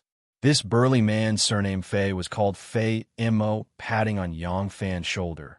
Fei Mo said with regret, "If you're just a small soldier, I can let you go. Unfortunately, you're a general of the imperial court. I can't make the decision on my own." Yang Fan replied, "I understand. You and I each serve different masters, so this is how it should be. To receive such treatment from you, this Yang is grateful." However, Yang Fan turned his head to look at the other people tied up under the trees and asked, "Why have you captured so many generals? Are you planning to sue for peace with the imperial court?" Although Fei Mo's appearance was crude, his heart wasn't. He didn't directly answer, only chuckling and saying, "We Chitons have no ambition to rule over others. We just want a way out, but the imperial court won't give us one. Otherwise, why would we be happily herding cattle on the prairie? Why would we be fighting here?" "All right." Mo patted his butt and stood up. "It's impossible for me to let you go. Since you're a former subordinate of General Blacktooth, I can take care of you and ensure that you won't be mistreated. You'll eat a bit more than the other captives. However, you'll have to be a bit more obedient. If you have any crooked ideas, I'll be the first to kill you." Yang Fan said, "Right now, this Yang is your prisoner. I'm grateful for this kind of care. I just don't understand. We have no less than 160,000 soldiers, all elites and generals. How could we suffer a crushing defeat?" Yang Fan's question scratched Fei Mo's itch. Fei Mo squatted down again and said with a self-satisfied smile, "In the eyes of you Tang people, we Chitons are weak herdsmen who only know how to herd horses and sheep. You people have never put us in your eyes. Your defeat is due to your arrogance. Do you think we Chitons are so easy to bully? Even if it's the Turkic cavalry that you fear the most, who repeatedly invaded the Tang dynasty from Liangzhou and Lingwu, why didn't they invade from our prairie and then go south? Do you think they are relying on the protection of the imperial court? Bah!" Fei Mo spat heavily and said, "That's because we Chitons are not easy to deal with. We are good at fighting and are the heroes of the prairie. For a long time, we have been oppressed by the imperial court and your border generals. We have swallowed our anger and refused to resist because compared to the Tang dynasty, our people are too weak. But we have endured step by step. What do we get in exchange? In exchange, you people want a foot after giving us an inch." When Fei Mo spoke of the resentment, his eyes were about to spit fire. Yang Fan hurriedly said, "I'm just a small officer. I can't ask about these things. I'm just curious. You have 60 to 70,000 men at most, right? How could you eat up our army of 160,000? And in one gulp?" Fei Mo sneered. "That's because you are too arrogant." He told her how he had set up a bait at the entrance of the Yellow Deer Valley to lure the main force of the Zhou army to rush in. Then he used the terrain of the valley to cut off the connection between the main force of the cavalry and the infantry. He used the geographical advantage and a large number of fireworks to cause the main force of the Zhou army to collapse without fighting. The frightened horses trampled each other, causing countless deaths and injuries. As a result, they had wiped out the cavalry with a very small price. Complacently, he continued, "The cavalry has been completely annihilated. Your infantry is out of luck. Other than a small number of soldiers who escaped up the mountain, the rest are still living in the jungle as savages. From a Yellow Deer Valley all the way to the place where we set up the ambush yesterday is a flat plain most suitable for cavalry to gallop. How could those fleeing infantry outrun our horses? They have been completely annihilated by us. We had originally planned to set up an ambush in the Yellow Deer Valley. However, along the way, there were corpses everywhere. There was no time to deal with them. If you continue forward, you will definitely find something suspicious." So our Grand Marshal came up with another plan. He used a military seal he seized to write a military order. He pretended that the front line had won a great victory. He wanted you to abandon your supplies and march at full speed to participate in the encirclement and annihilation. Hey, sure enough, you came obediently. After traveling day and night, you ran until your men and horses were exhausted. There was no way you could fight. Moreover, the cavalry and infantry were dragging their feet and completely separated from each other. It was difficult for them to coordinate with each other. From the way you marched, it is obvious that you did not take us seriously at all. If you did not lose, who would? Yang Fan thought of the Grand Steward, Yin, who was dressed like a golden-armored deity. He could not help but laugh bitterly. After a moment of silence, he asked, "You have the military seal and can forge the military order. However, the Grand General's signature on it, is it also forged?" Fei Mo smiled and said, "This signature is genuine. It was personally written by your right Jinwu Wei General, Zhang Xuanyu." Yang Fan secretly clenched his teeth. Fei Mo became even more complacent when she saw that he was angry. She said, Your troops were trapped in the valley like a herd of cattle and sheep waiting to be slaughtered. Tens of thousands of troops were stuck in the valley, and before we could even make a move, they trampled over each other in panic. The number of casualties was innumerable. We easily annihilated the most difficult part of your main force and captured your commander alive. That left Jin Wu Wei General, Chao Renshi, refused to sign his name on the forged military order. Our Khan chopped off his dog head. As a result, your right Jin Wu Wei General, Zhang Xuanyu, was so scared that his face turned ashen. He hurriedly signed his name. From the beginning to the end, he did not even dare to let out a fart. The corner of Yang Fan's eyes twitched. He said with hatred, underestimating the enemy and advancing rashly caused the deaths of 100,000 soldiers in the front line. It is already a sin that cannot be redeemed even with 100 deaths. Furthermore, you are afraid of death and sent 60,000 soldiers in the rear into the tiger's mouth. Zhang Xuanyu. What is Zhang Xuanyu? Fei Mo smiled and said, you don't have to blame him so much. After your army of 100,000 was annihilated, the remaining 60,000 soldiers were destined to die. Without that forged military order, you all would have died all the same. That military order isn't of much use to you. It's only useful to us. With this military order, we were able to easily destroy your rear line. Including the dead and injured, there were less than 10,000 soldiers, and this includes the casualties from attacking your supply. Yang Fan was shocked and involuntarily cried out, you also attacked our supply camp? Fei Mo said, since we killed the snake, we naturally had to follow up with another attack. The infantry behind you were even worse off. When we attacked overnight, most of them were sleeping like dead pigs. It was not easy to wake some of them up, but their legs were weak and they had no strength to raise their hands. They couldn't even kill a chicken. We dealt with them as if we were chopping melons and vegetables. After that, we rushed straight to your supply camp. We thought that the supply camp would be the easiest to deal with, but we did not know who was the one escorting the rations. He dug pits for horses, set up spears for horses, and even brought many thorns to block the way. He even built a wooden wall outside the camp, and the sentries were 10 li away. Damn it, in Tang territory, we only stayed for one night and had to leave early in the morning. Was there need to go through so much trouble? In the end, the ambush did not succeed.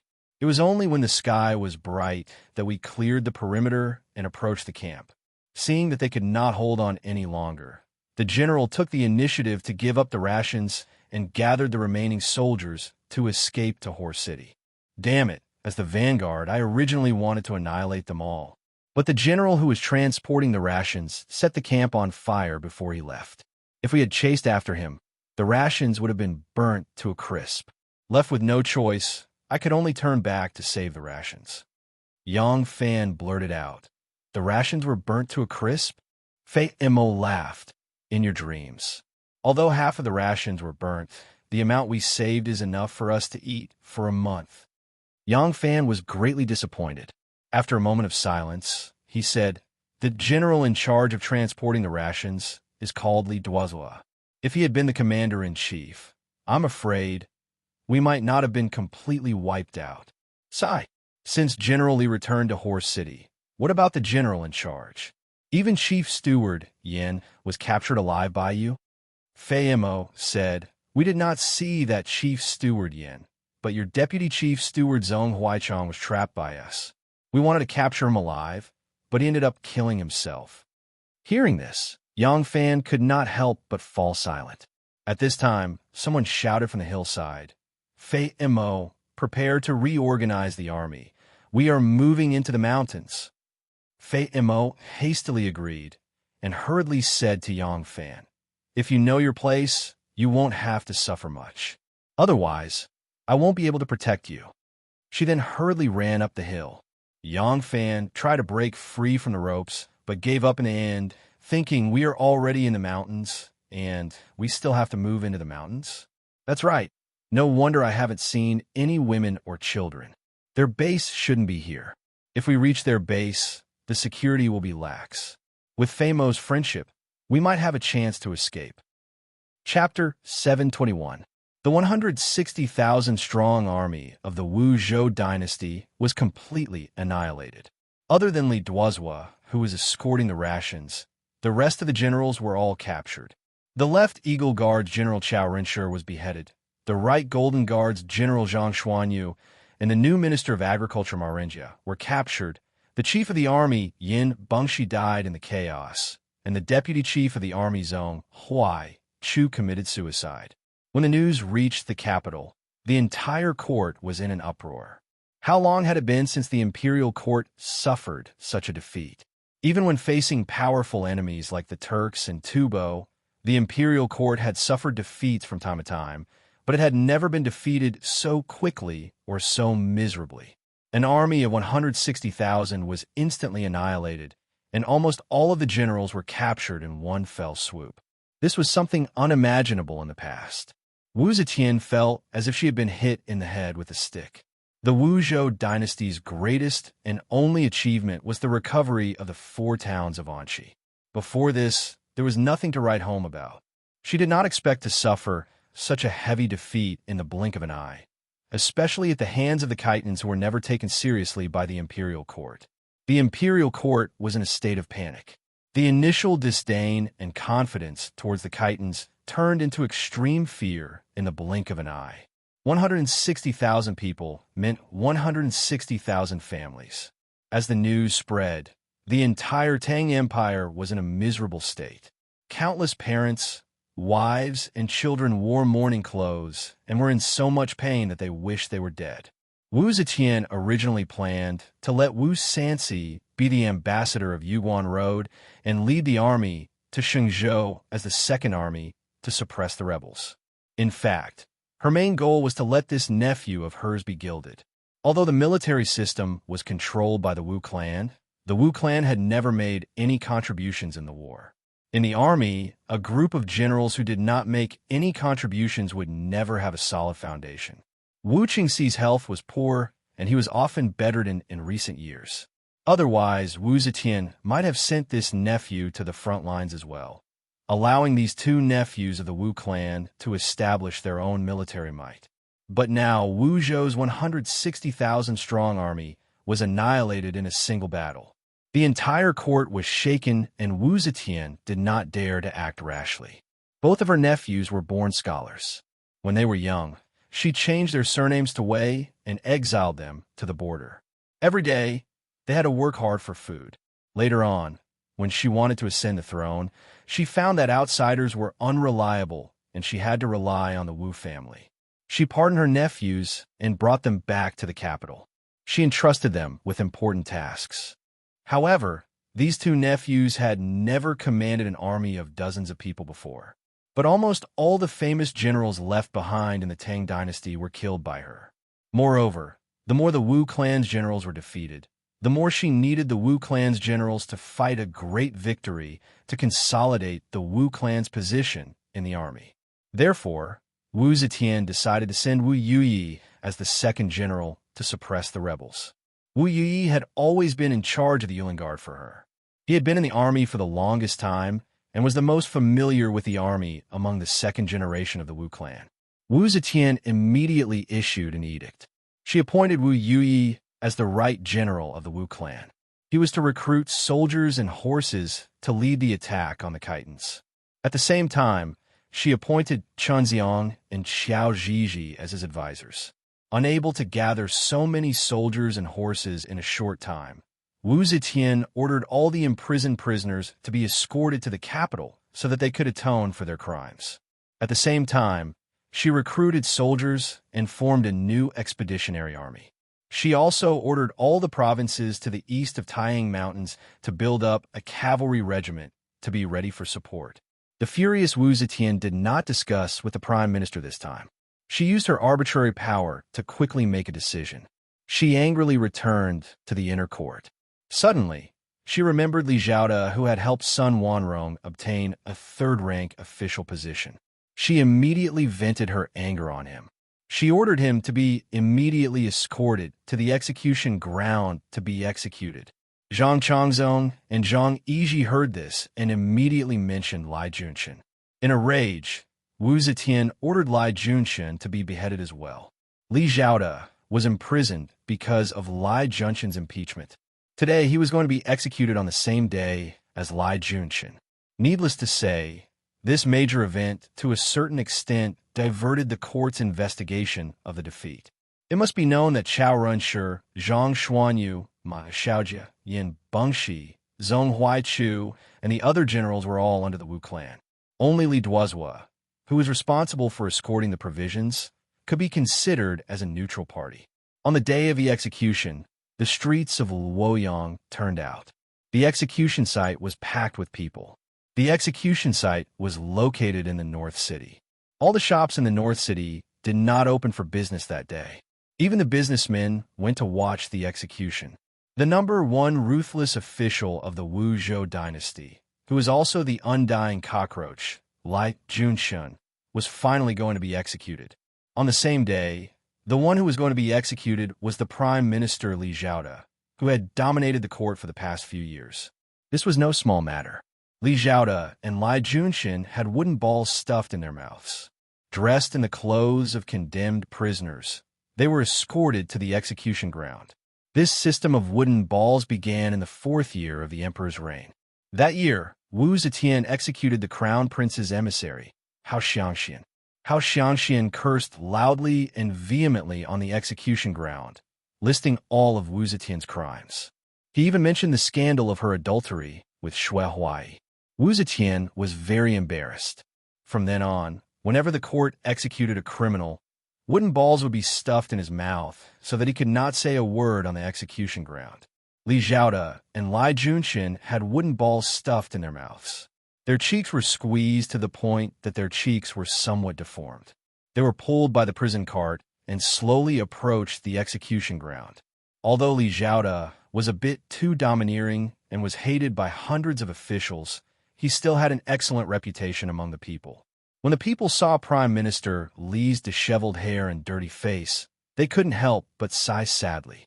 However, in a normal dynasty, the people of the capital would probably never see the scene of a prime minister being executed in their lifetime. But in the Wu and Zhou dynasty, the people of Luoyang, not to mention the imperial princes, had seen the prime minister executed several times. Although they sighed for him, they weren't too shocked. Next was Li Junxian. When Li Junxian was escorted to the execution ground, a strange scene appeared. The people were crowded there. Countless heads were moving. Their eyes were fixed on Li Junxian, who had the word death stuck on his back on the prison cart. But strangely, not a single sound was made. Everyone was staring at him. The scene was abnormally quiet, so quiet that it was frightening. Li Zhaoda was escorted to the execution ground. He was forced to kneel in the direction of the executioner. Then, Li Junxian was escorted to the execution platform. Li Junxian's usual awe-inspiring and domineering aura was nowhere to be seen. A large wooden ball was stuffed into his mouth. Even breathing was somewhat difficult. His twisted face no longer had any of its former handsomeness. Li Zhaoda was speechless, but as he watched Li Junxian dejectedly being dragged to the execution platform, a happy smile appeared in Li Zhaoda's eyes. He couldn't laugh, but he raised his pale head. It was clear that he was laughing. Li Zhaoda's shoulders shook. He laughed silently for a long time. Then he slowly closed his eyes. 2 streams of tears slowly flowed from the corners of his eyes and flowed down his cheeks. Li Junxian was different. From start to finish, Li Junxian did not even glance at his old enemy. His head was always turned in the direction of the imperial palace. When he was dragged to the execution platform and pressed to the ground, he still stretched his neck and stared in the direction of the imperial city. He only hoped that a rider would gallop over and shout, "Spare him." It wasn't that the empress had never done something like this before. Back then, the deputy minister of the imperial censor, Wei Yuanzhong, had been spared death by the empress before his execution. Li Junxian had always believed that he was loyal and devoted to the empress. He had killed so many enemies for the empress. The empress was able to ascend the throne and sit firmly on it. He had played a great role in it. The empress would never kill him. He hoped and hoped. When the executioner dryly read the imperial edict, he didn't hear a word. When the executioner pulled off the plaque with the word death on his shoulder, he didn't notice at all. He was like a puppy abandoned by its owner. He stared in the direction of his home, hoping that its owner would change his mind. A noose was placed around Li Zhaoda's neck. The Empress was gracious and granted him a complete corpse. The noose was suddenly pulled up. Li Zhaoda's body flew into the air. Because he was suffocating, his body began to violently and strangely twist. But what was surprising was that at this time, not a single person looked at the Prime Minister's death. Countless gazes were fixed on Li Junchen. Many people's palms were wet with sweat. The corners of their eyes twitched nervously and their hearts beat like drums. They seemed to be worried about something, and also seemed nervous about something. It was a strange kind of fear. Li Junchen suddenly came to his senses. His gaze, which had not moved for a moment, moved from the direction of the imperial palace to the execution platform. On the execution platform, Chen Dong, the disciplinary officer of the Ministry of Justice, expressionlessly pulled out a blood-colored punishment stick from the container and fiercely threw it in front of the platform. He shouted coldly, "Execute!" Li Junchen suddenly understood. The imperial edict of pardon would never come. The Empress had truly abandoned him. He suddenly bounced up from the ground.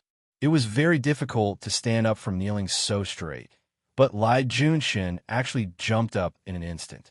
He couldn't make a sound. His eyes were abnormally wide, as if the corners of his eyes had cracked. He stared fixedly in the direction of the imperial palace. He looked at the corner of the eaves and the dubby tower that towered into the clouds. His mind felt dizzy. Without waiting for the two executioner's assistants to push him down, his knees buckled, and he once again knelt heavily on the execution platform. Crack! The sharp demon-head blade slid across his neck. This strike of the executioner had used the best strike of his entire life. The blade accurately slid through the crack between the bones of Li Junchen's neck. There was not the slightest bit of obstruction. His head, along with a mouthful of fresh blood, sprayed out more than 3 meters before landing heavily on the ground. It rolled forward a few times before stopping. Li Junchen's headless corpse slowly fell forward, and with a thud, it fell to the ground. At this time, Li Zhaoda's corpse had just stopped trembling for the last time. The execution platform continued to maintain a frightening silence. This was something that had never happened before. When the executioner looked towards the crowd with some surprise, the crowd suddenly erupted into a tsunami of shouts. Countless people charged towards the platform, and the silk slaves responsible for holding the ropes to block the spectating commoners were like scarecrows. In the blink of an eye, they were drowned by the boiling crowd. Countless people surged onto the execution platform, fighting to tear apart Li Junchen's corpse. There was one person who charged at the very front, pouncing on Li Junchen's body like a wolf, viciously biting off a piece of flesh. Before he could swallow it, he was dragged to one side by the frenzied commoners, and then even more people filled up the gap he had left behind like ants. This person bit down on a mouthful of flesh and laughed wildly at the sky. His name was Duan Jian. Chapter 722. When Li Junchen abandoned the market, his corpse should have been exposed to the sun for 3 days. However, many people rushed onto the stage and pushed aside the officials to eat his flesh. In a flash, Li Junchen's flesh and bones were separated. His eyes were peeled off his face, his stomach and heart were exposed, and he was trampled into mud. On the lovely spring stage, Zhang Yiji followed closely behind Wu Zetian, who was wandering among the flowers. He vividly described the scene of today's execution to her. "Oh, Li Junchen is so hateful." Wu Zetian sensed something and immediately stopped in her tracks, asking Zhang Yiji. After receiving Zhang Yiji's accurate answer, Wu Zetian became furious. "I have been deceived by him. This person is so hated by the people. He must have committed a heinous crime and deserved to die. He should be punished by the Qi clan and the people of Feng Shui. Issue an imperial edict to confiscate their families and banish them to be slaves." Li Junchen used his death to successfully divert the attention of the court and the people from the defeat of the rebel army. He also used his shattered body and bones to confiscate his entire family, turning the people's sorrow for the death of their loved ones into anger for his execution. Lai Junshin was used to the fullest by his master, displaying all the light and heat. Thousand Gold Smelting was located in the northeast of Ma City. This area was rich in iron ores, and many ores were exposed on the surface, so there was no need to dig deep. The border regions were the most war-ridden, so the demand for iron was especially strong. As a result, there were many local blacksmiths who used indigenous methods to smelt iron. After a long time, they gathered to form a city known as Thousand Gold Smelting. Up to this day, Thousand Gold Smelting already had many large-scale iron mines and smithing shops. Because of this, the city did not lack ironware, nor did it lack valiant and powerful men. The reason why the Khitans did not set their sights on this small city was because, although it was small, it was not easy to deal with. Gu Zhuding and Tin Ano had made up their minds. They changed their identities and hired a few servants before rushing to Thousand Gold Smelting. At this moment, the news of the Great Zhou Army's defeat and the Great Zhou Army's corpses had already spread. Everyone in Thousand Gold Smelting City was in a state of panic. The county magistrate, Li Luoyun, was a jinshi in the second year of his life. His wife had been working hard for many years to become a mother-in-law. With great difficulty, he used his outstanding political achievements, and with the addition of his connections from top to bottom, he found himself a 7th-ranked county magistrate. He had only been in the Thousand Gold Smelting for less than a month, and he had already encountered such an incident. He had just taken up his post, so he did not know how to handle the many low-ranking officials who had served here for many years and had a deep foundation, such as the registrar, the county lieutenant, or even the many low-ranking officials who had complicated relationships with each other. After hearing the news, he wanted to send the county lieutenant to investigate, but the county lieutenant was worried that they might run into the Khitan troops on the way, so he made an excuse and refused to go. The registrar reacted faster than the county lieutenant and immediately claimed to be ill and bedridden. County Magistrate Li was a loyal and good official, so he could not order others around. He had to change into a set of casual clothes and personally went to investigate openly and secretly with a few yamen runners. After confirming that the Khitan people had already plundered the grain and entered the mountains after the great victory, he returned to the county. After coming out of the Yellow Deer Valley, the surroundings were very desolate and there were no cities. Thousand Gold Smelting City was the nearest county to the battlefield. Even if they were not willing to show up, when the government officials got the news, they would inevitably be responsible for the burial of the dead soldiers. Instead of that, it was better to take the initiative to show up, which could also increase his political achievements. County Magistrate Li made up his mind and consulted with the registrar and the county lieutenant. Since there was no danger outside the city, the county lieutenant's original busy matter was immediately solved, and the illness of the registrar also recovered without treatment. The two also knew that this was a political achievement, so they really wanted to cooperate with the new county magistrate. If this matter was done well, everyone would be rewarded, and the two could get closer to the new county magistrate. After all, the new county magistrate was the main official of the county, so they could not be too stubborn. But whether it was sending workers to collect the corpses or to cremate them, which did not need money. Before the previous county magistrate left office, he desperately spent the savings that the county had accumulated for many years, and there was nothing left. If they wanted to live beyond their means, the county itself would have a hard time in the future. Because of this, the registrar in charge of money and grain retreated. County Magistrate Li thought about it and felt that this money could only fall on the few big iron mines and big blacksmith shops in the county. He planned to invite the local rich people who made a fortune by smelting iron in the county and use the county magistrate's reputation to raise a sum of money. At this time, Tin Ano and Gu Zhuding arrived at the county. Gu Zhuding disguised herself as a rich merchant, and Tin Ano disguised himself as her servant. They took the initiative to find the county magistrate Li Luoyun, willing to do a great charity for the fallen soldiers. She would pay for the workers to collect the corpses, buy the coal needed for the cremation of the corpses, and buy more than 10,000 urns for ashes. This amount of money was not small. If County Magistrate Li solicited donations, he would only be able to cover the initial expenses, and he still had to apply for the follow-up funds. Now that he met a great philanthropist with a huge amount of money, it was really a blessing from the heavens. He hurriedly cooperated with Gu Zhuting and claimed that he would ask the imperial court to reward Gu Zhuting for her righteous deeds. With County Magistrate Li's cooperation, Gu Zhuting ordered a large number of urns for ashes from a place that produced pottery and arranged a cremation site outside of Thousand Gold Smelting City. This city was mainly used for metallurgy, so it had a large reserve of coal and charcoal. As long as one had the money, they could directly buy them from the big iron mines. As for the furnace for refining the corpses, they directly used some old iron smelting furnaces that had already been scrapped. The local iron or merchants were not stingy. The majority of the righteous act was taken care of by the great philanthropist who was passing by.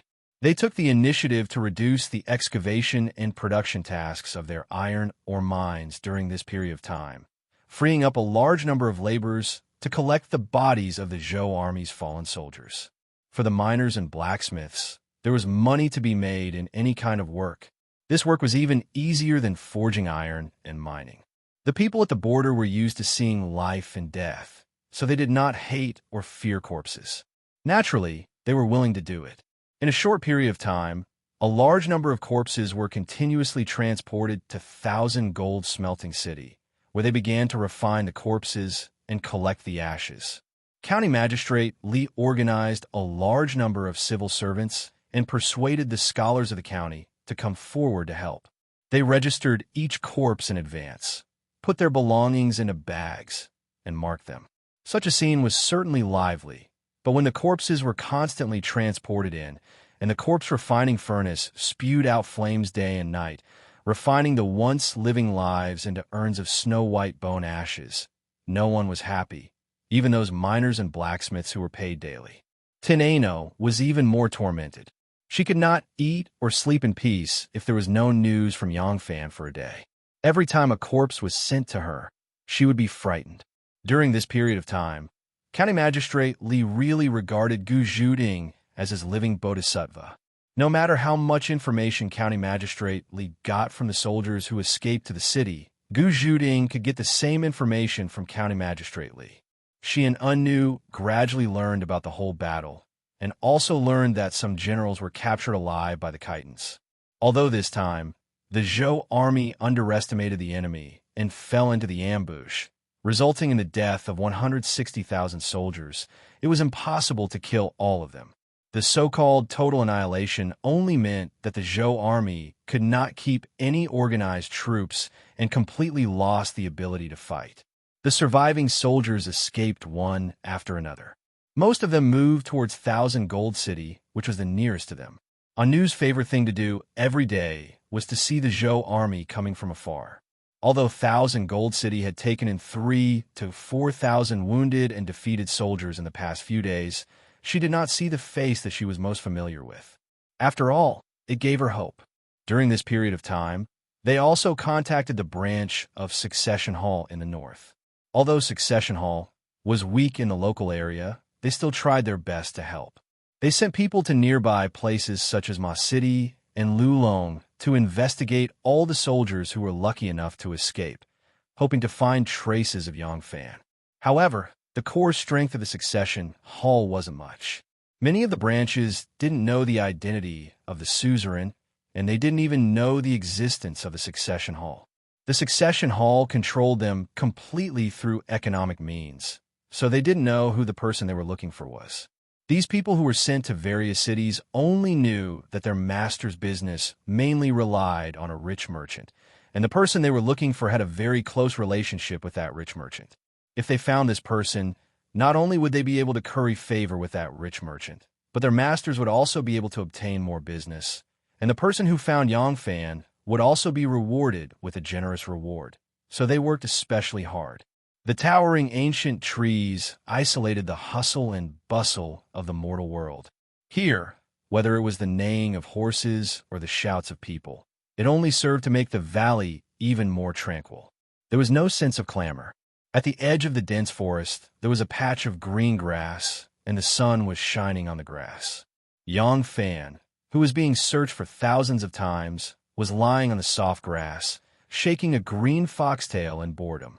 He squinted his eyes and let the warm sun shine on him. The forest here was deep and dense, easy to defend and difficult to attack. Along the way, Yang Fan, who had his eyes wide open, was already confused. There were mountains and trees all along the way, and there was no obvious sign at all. They were all similar mountains, rivers, and trees, so he could not remember the way at all. There were about a dozen generals who were captured together with Yang Fan. At this moment, they were scattered on this hillside, standing or standing. Yang Fan was not familiar with these people. Zhang Xuanyu and Ma Renjia, the highest-ranking officers among the captured generals, were heavily guarded by the Khitans. They were detained in a cave on the other side of the mountain. Even during the time when they were out, Yang Fan and the others did not see them. The cave was damp and dark. If one did not bask in the sun, even if one did not suffer from arthritis, being locked up in the cave for 3 days would cause one to fall ill. Therefore, even though he felt that the sun was somewhat fierce, Yang Fan was still reluctant to return to the cave. This was the only place in front of the cave where they could move around. In the distance, Fei Mo walked over. Although they were enemies, Fei Mo very much liked to chat with Yang Fan.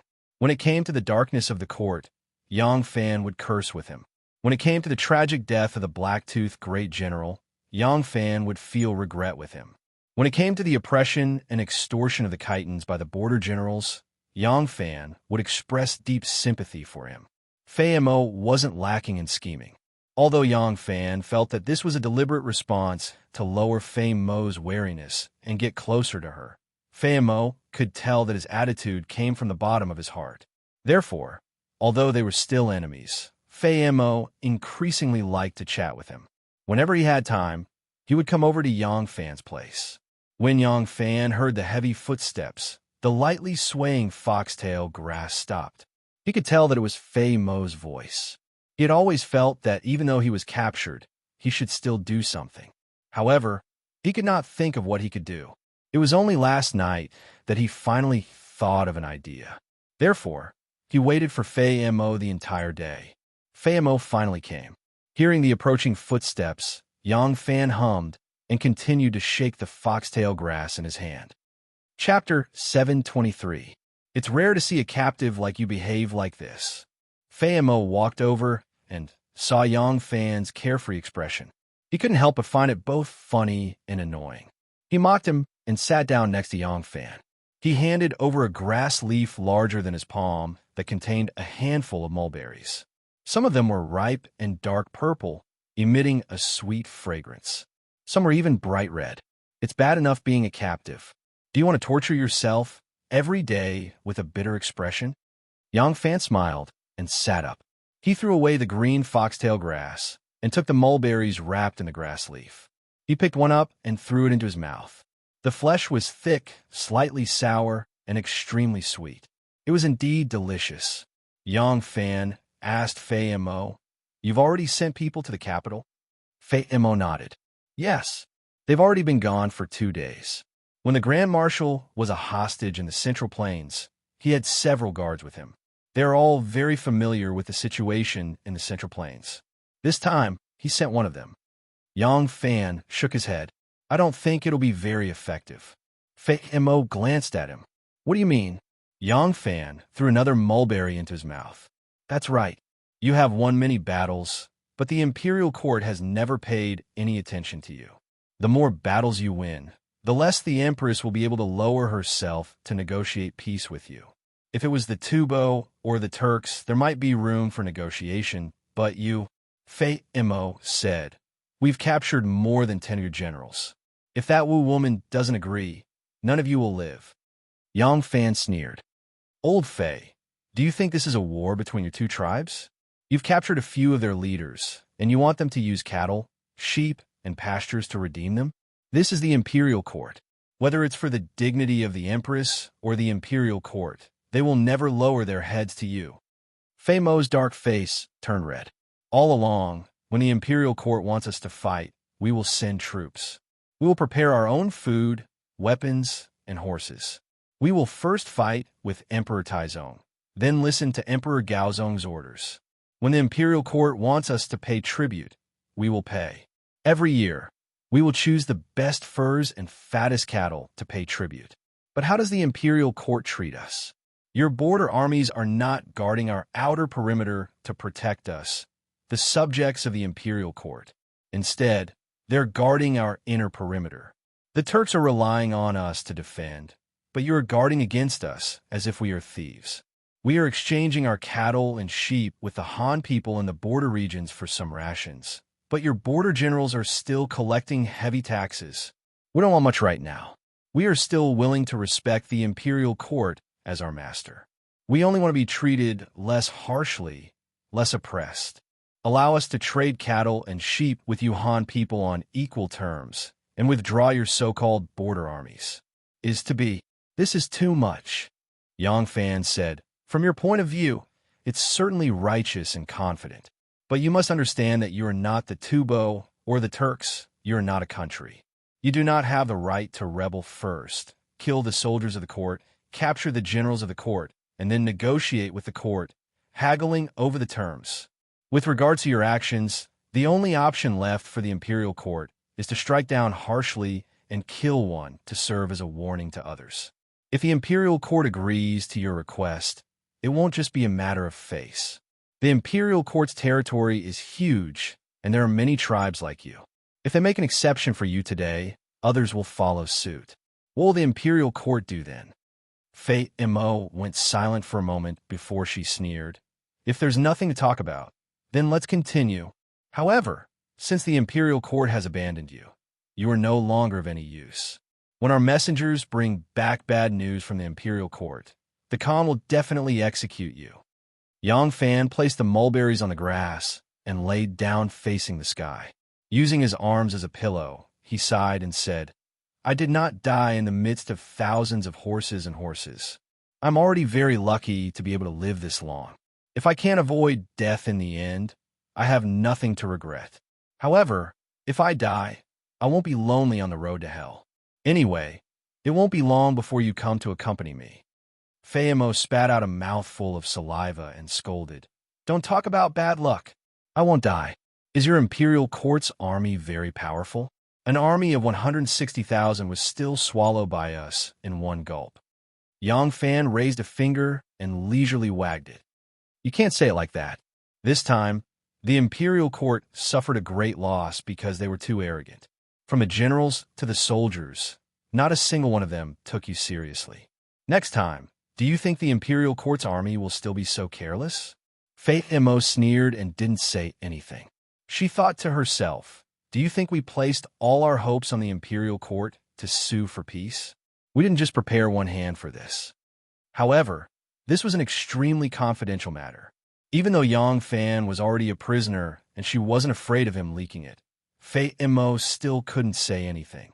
Yang Fan continued, You were also a soldier, so you must know some stories from ancient times. Look at those roving bandits. Which one of them can stir up the slightest wave? Regardless of the final outcome, those who once had glory must grasp 2 points. Fei Mo's expression changed. She hurriedly asked, What 2 points? Yang Fan said, First, there must be a stable base. There must be people to control and food to gather. Those who roam everywhere without a base won't be able to last more than a few days. Fei Mo was silent for a moment. What about the second point? Yang Fan said, Second, there must be a clear position. You must let the world know what you want and what you are fighting for. Moreover, what you want is what the world wants. Only then will a just cause be supported by many. Chun Sheng and Wu Guang are just 2 bumpkins, but they both know to shout, Slay the tyrannical Qin. Slay the tyrannical Qin to rally the world. Shang Tang rebelled against Xia, saying time is lost. I will die with you. Fan Chong of the Red Eyebrows Army, an illiterate man, also knows to shout, Those who kill shall die. Those who injure shall suffer. Zhang Jiao said, The heavens are dead. The yellow sky shall rise. The year is 60 years old. The world is prosperous. Wang Mang forged the heavenly mandate. Emperor Guangwu of Han said, The Lu family will rise again. The Li family will assist. As for our dynasty, let me ask you, what do you have? Fei Mo retorted, all nonsense. Do you think we, the Khitan tribe, can become an independent country or even overthrow the Tang dynasty? If we say that, it will really be considered a rebellion. The imperial court will not rest until we are annihilated. Yang Fan said, do you think that because you have not shouted the slogan of independence or overthrowing the Great Zhou, your actions are not considered a rebellion? During the rebellion of the 7 kings of Han, although they did not dare to shout the slogan of rebellion, they still shouted, purge the emperor's side, kill Chao Qiuo, to tell the world that their intention is Chao Qiuo, not the emperor, so that the world will not join forces to punish them. Fei Mo fell into deep thought. After a while, she slowly said, what slogan can we shout? Yang Fan said, Wu and Zhou are in power, but the common people still think of Li Tang. If you can shout the slogan of supporting Li Tang, supporting Prince of Xiang Li Dan, and supporting Prince of Luling Li Xian, then you'll be able to comply with the will of the heavens and the people. The common people will not oppose you so strongly, and if the imperial court wants to deal with you, it will also cause all kinds of criticism. Fei Mo's eyes brightened. Slapping her thigh, she exclaimed, wow, it really is a good idea. If we do it this way, we will have a good reason to attack, and will instead make the imperial court look unjust. If the imperial court sends an army, the officers and soldiers who are determined to restore Li Tang will not go all out to suppress us. Yang Fan smiled. Exactly, Fei Mo said excitedly. I will go talk to the Khan and the Grand Marshal. Fei Mo jumped up and walked away. Yang Fan secretly let out a sigh of relief. After getting along with Fei Mo for a few days, he knew that Fei Mo's mind wasn't as rough as his appearance. He was afraid that he wouldn't be able to convince him. Seeing Fei Mo leave, Yang Fan picked up the bag of mulberries. Blowing away a few ants that had crawled onto it, he picked up a mulberry and tossed it into his mouth. It tasted very sweet. After a while, heavy footsteps came from behind him. Yang Fan turned his head and saw that Fei Mo had returned and was once again in front of him.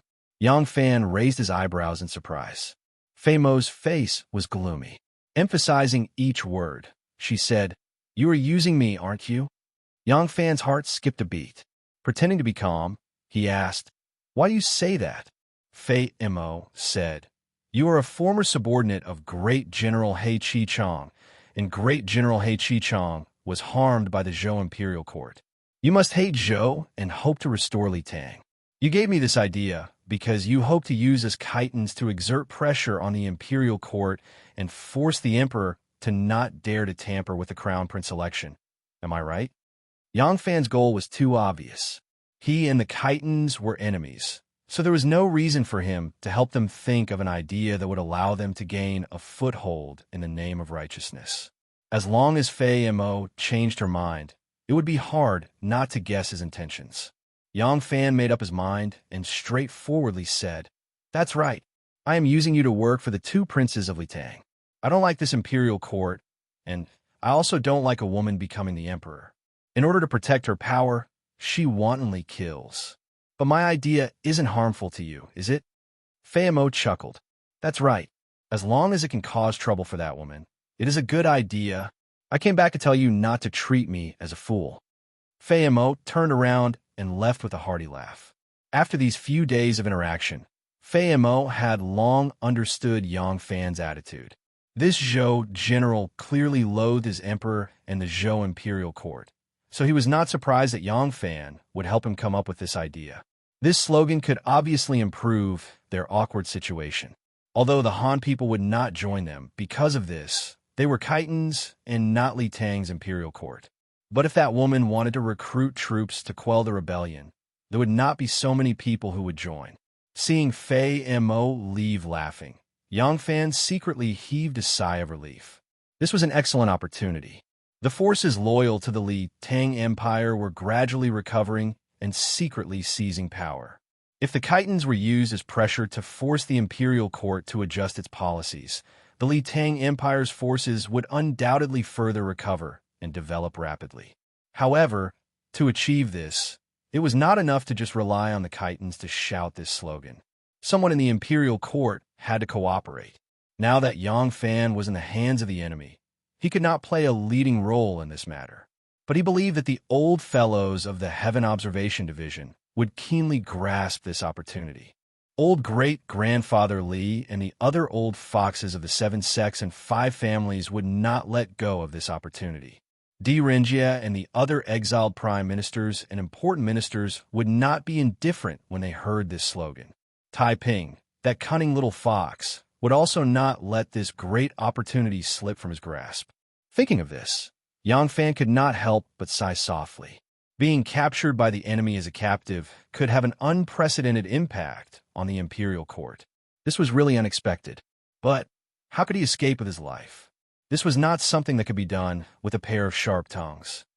Chapter 724. By the time Ning Ku entered Luoyang, the emperor had already sternly rejected the Khitan's conditions for peace talks.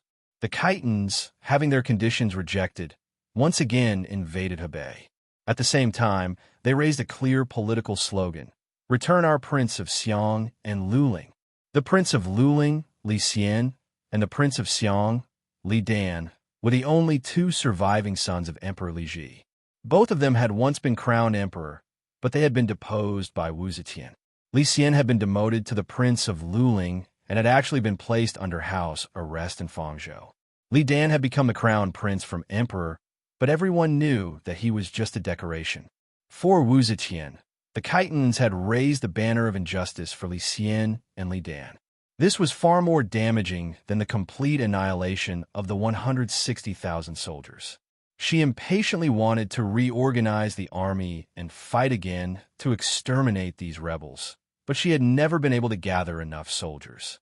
When Princess Taiping heard the news of Yang Fan's disappearance, she was also deeply worried and secretly ordered people to search for him.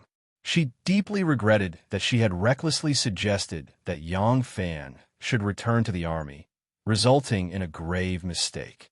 But when the Khitans announced their political program, even though she knew that this was a slogan meant to reduce resistance and bewitch people, it was not impossible to use it. Even though Princess Taiping's mind was in a mess, she still keenly sensed this opportunity. She immediately put her disorderly mind in order and began to make arrangements. In the last few years, Princess Taiping had used her brilliant political skills to gradually subdue a group of people and secretly control a number of positions in the court. However, on the one hand, she needed to continue to conceal her own strength, and on the other hand, she truly did not have the strength to openly compete with Wu Chengxi, Wu Sanxi, and Zhang Erzhang, so the positions she obtained were not particularly important. But these positions, which were usually not particularly important, played an extremely important role in times of war. These positions were all related to logistics, supplies, armaments, provisions, and even household management. Under normal circumstances, these positions were neither glamorous nor powerful. Most importantly, they were in charge of personnel, finance, military, and justice. However, at this critical moment, Princess Taiping's instigation of those who were placed in these positions to slack off and reduce the efficiency of the court's operations played a great role. Wu Zetian had no idea what had happened. She had entered the palace at the age of 14 and had spent the last 60-some years in the depths of the palace. She was skilled in palace politics and had little understanding of the operations of the outside world. She only knew that ever since the Khitans had raised the slogan of justifying the Prince of Luling and the Prince of Xiang, the massive and effective war machine of the Wuzhou imperial court had fallen into a difficult situation. The aristocratic families quickly discovered that this political slogan of the Khitans could be used, but they needed to add fuel to the fire to make this slogan have practical effects, expand its influence, and sound the alarm for the high and mighty empress. As a result, they immediately began to make arrangements. They controlled the local economy, and the influence of a large clan could cover an entire province. It was extremely easy for them to do something in the dark to counteract the influence of the imperial court's decree. Thus, even though the imperial court had repeatedly issued edicts to urge them on, the collection of provisions and the recruitment of soldiers had never made any progress. Besides the secret efforts of Li Tang's imperial clan and aristocratic families, The officials of Li Tang's faction, who had been banished to the local regions over the last few years, had undoubtedly played an important role. They had been demoted precisely because they were branded with Li Tang's brand. The Empress did not trust them, and they were also determined to restore Li Tang. It would be strange if they did not give Wu Zetian a hard time. They had originally been high-ranking officials of the court, and when they went to the local regions, they were either the main officials of a province or a county, or they could rely on their prestige and seniority to use their status as deputy or idle officials to exert a major influence on the local officials. Under their influence, these provinces and prefectures had also been severely delayed in collecting provisions and recruiting soldiers for the court. The entire empire, for some undeclared reason, continued to move at a slower pace. The emperor, who was in the center and never left the palace, was completely unaware of this secret and obscure resistance and was completely powerless against this inexplicable delay. She could only attribute the reason to the people's longing for Li Tang. The power loyal to Li Tang was still so great and so deep in the hearts of the people. This made her secretly panic. She did not understand. Her Zhou dynasty had been established for so long. Why were people still unable to forget Li Tang? Was it just because she was a woman? She was not convinced. She had to completely defeat the Khitans. She had to pass down the Zhou dynasty forever. She had to be the founding ancestor of the country for generations to come. There was a house in Jiaqing Lane in the south of Luoyang. The common people in the lane all knew that the owner of this house was not from here and rarely came to Luoyang. Even during the holidays, it was rare to see the owner of this house appear. There was only one old family member who often went out to buy vegetables, so everyone was familiar with him. This house belonged to the Dugu family, and it had been empty for many years now. But it had finally welcomed its new owner. Ningke had lived here quietly for 3 days. Under the moonlight, a faint sound of zither came from the elegant and quiet garden. The sound of the zither was like the thin clouds in the sky covering the moonlight, indistinct and indistinct. There was a faint night fog in the garden. Under the window, a zither lay in front of the moon. Ning could gently pluck the strings. The sound of the zither was mournful, but not hurtful. It was just and elegant. All the indescribable thoughts were transferred into the sound of the zither and rippled into the graceful fog. Hatred and thoughts could only be expressed to the moon. It was difficult to express them to others. Her slender fingers pressed on the zither, and the lingering sound suddenly stopped. Ningke sighed with melancholy. Her pretty face was like frost under the moon. With light footsteps, the boat girl walked quietly behind her. Ningke asked softly, "What did you hear?" The boat girl said, "Since the Khitans rebelled, the neighboring Turks have stationed their troops at the border, eyeing them covetously. After the Khitans defeated the imperial court's rebel-suppressing army, the Khitans mounted their cavalry and invaded Liangzhou, then Lingzhou, and then Xingzhou. They killed their way to Xingzhou before they were blocked by the deputy envoy of the Pingdi army and Dao Mai. Now they have stationed a large number of troops outside the city of Xingzhou. It seems that they want to take Xingzhou in one fell swoop and invade the Central Plains. Therefore, there is no need for anyone to deliberately delay the western region and the provinces near it. It is impossible for them to send a single soldier to participate in the northern expedition. We must reserve troops there to guard against the Turks." Ning politely responded and asked, "What about the Tufan?" It is impossible for the Tufan not to take advantage of the situation, right? The boat girl smiled and said, "Miss is right. The Tufan will certainly not let go of this opportunity. However, the Tufan king is fighting for power and their internal strife is in full swing. They do not want to fight with the imperial court for the time being. Therefore, they have sent messengers to negotiate with the imperial court. The content of the negotiation include the 4 towns of Anxi and some border areas between the two countries." Ning could hit the nail on the head. The imperial court has already eaten the 4 towns of Anxi and will not spit it out. This is the greatest martial art that the imperial court is proud of. The Tufan also know this. They're using the 4 towns of Anxi to make concessions. What they want are those border areas that are difficult to divide. The boat girl said, Mrs. Right. Ning could casually pluck the strings of the zither and pondered for a while before saying, "The Empress is old and lacks energy. She can no longer fully control the empire. In this time of internal and external troubles, she will definitely make concessions."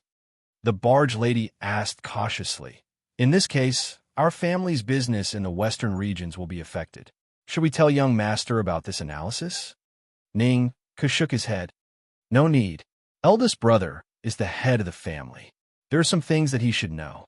I should try my best to reduce the impact on him." The boat girl answered in a low voice and said, "Yang Fan is still missing. Madame Yang is devastated. The strange thing is that there is no news about the second madam of the Yang family. It seems that she is not in the mansion. Miss, do you want to visit her?" Ning's eyes dimmed. He said faintly, "What for? No one can help her unless there is news about Yang Fan. Besides, who am I to visit her?" Ning said faintly, "Everyone will die sooner or later. Sadness can only make oneself sad. What can it do to help the dead? Since it can't help, why should I be sad?" Actually, I'm a very fickle person. Not just affection. I'm very, very indifferent to everything else." Two clear teardrops silently fell from her eyes and landed on her dress. Ning gently stood up and looked back with a smile. "If I die one day, you must not be sad." The boat lady looked at Zhang Qingsu's thin face, and her heart ached.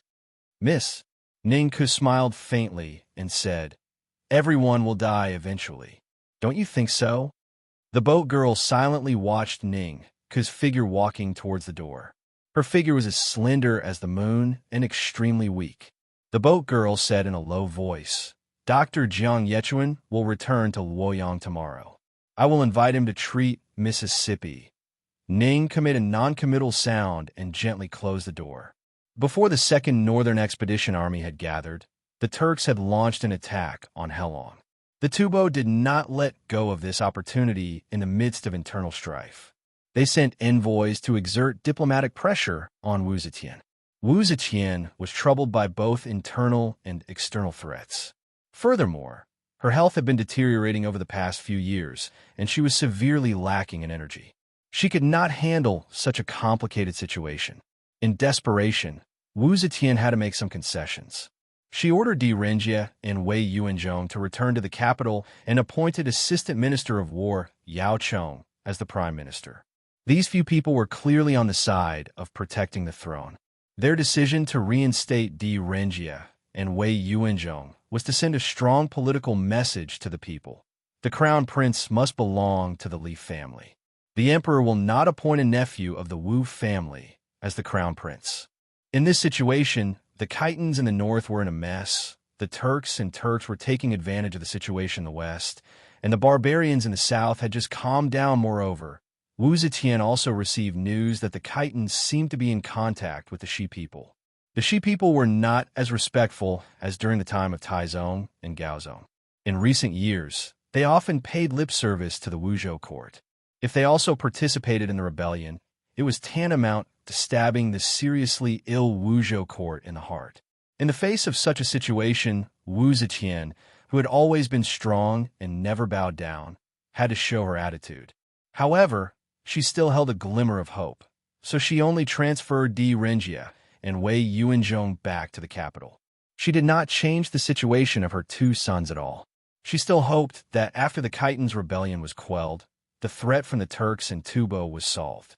At that time, she would turn her hand over and suppress the emperor's succession party.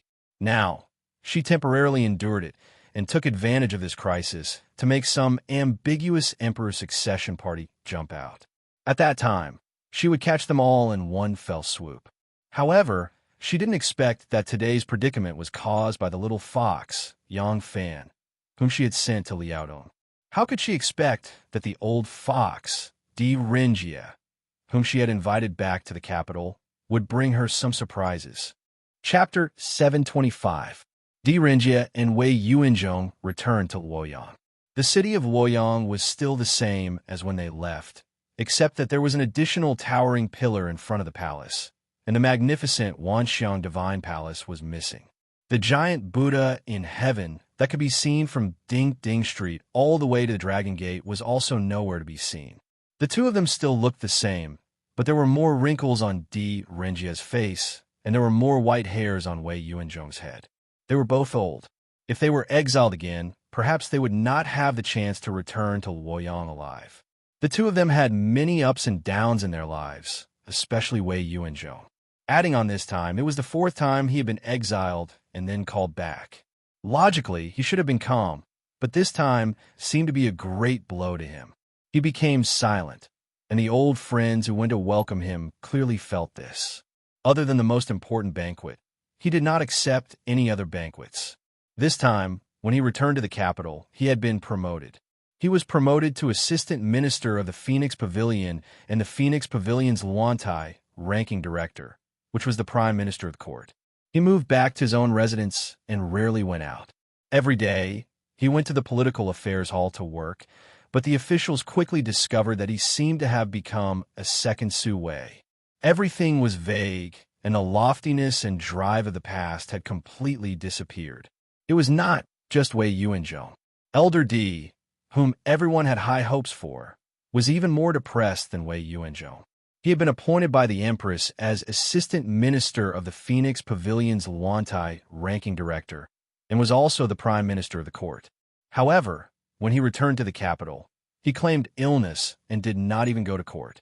He did not even attend a single banquet, and only closed his doors, not seeing anyone.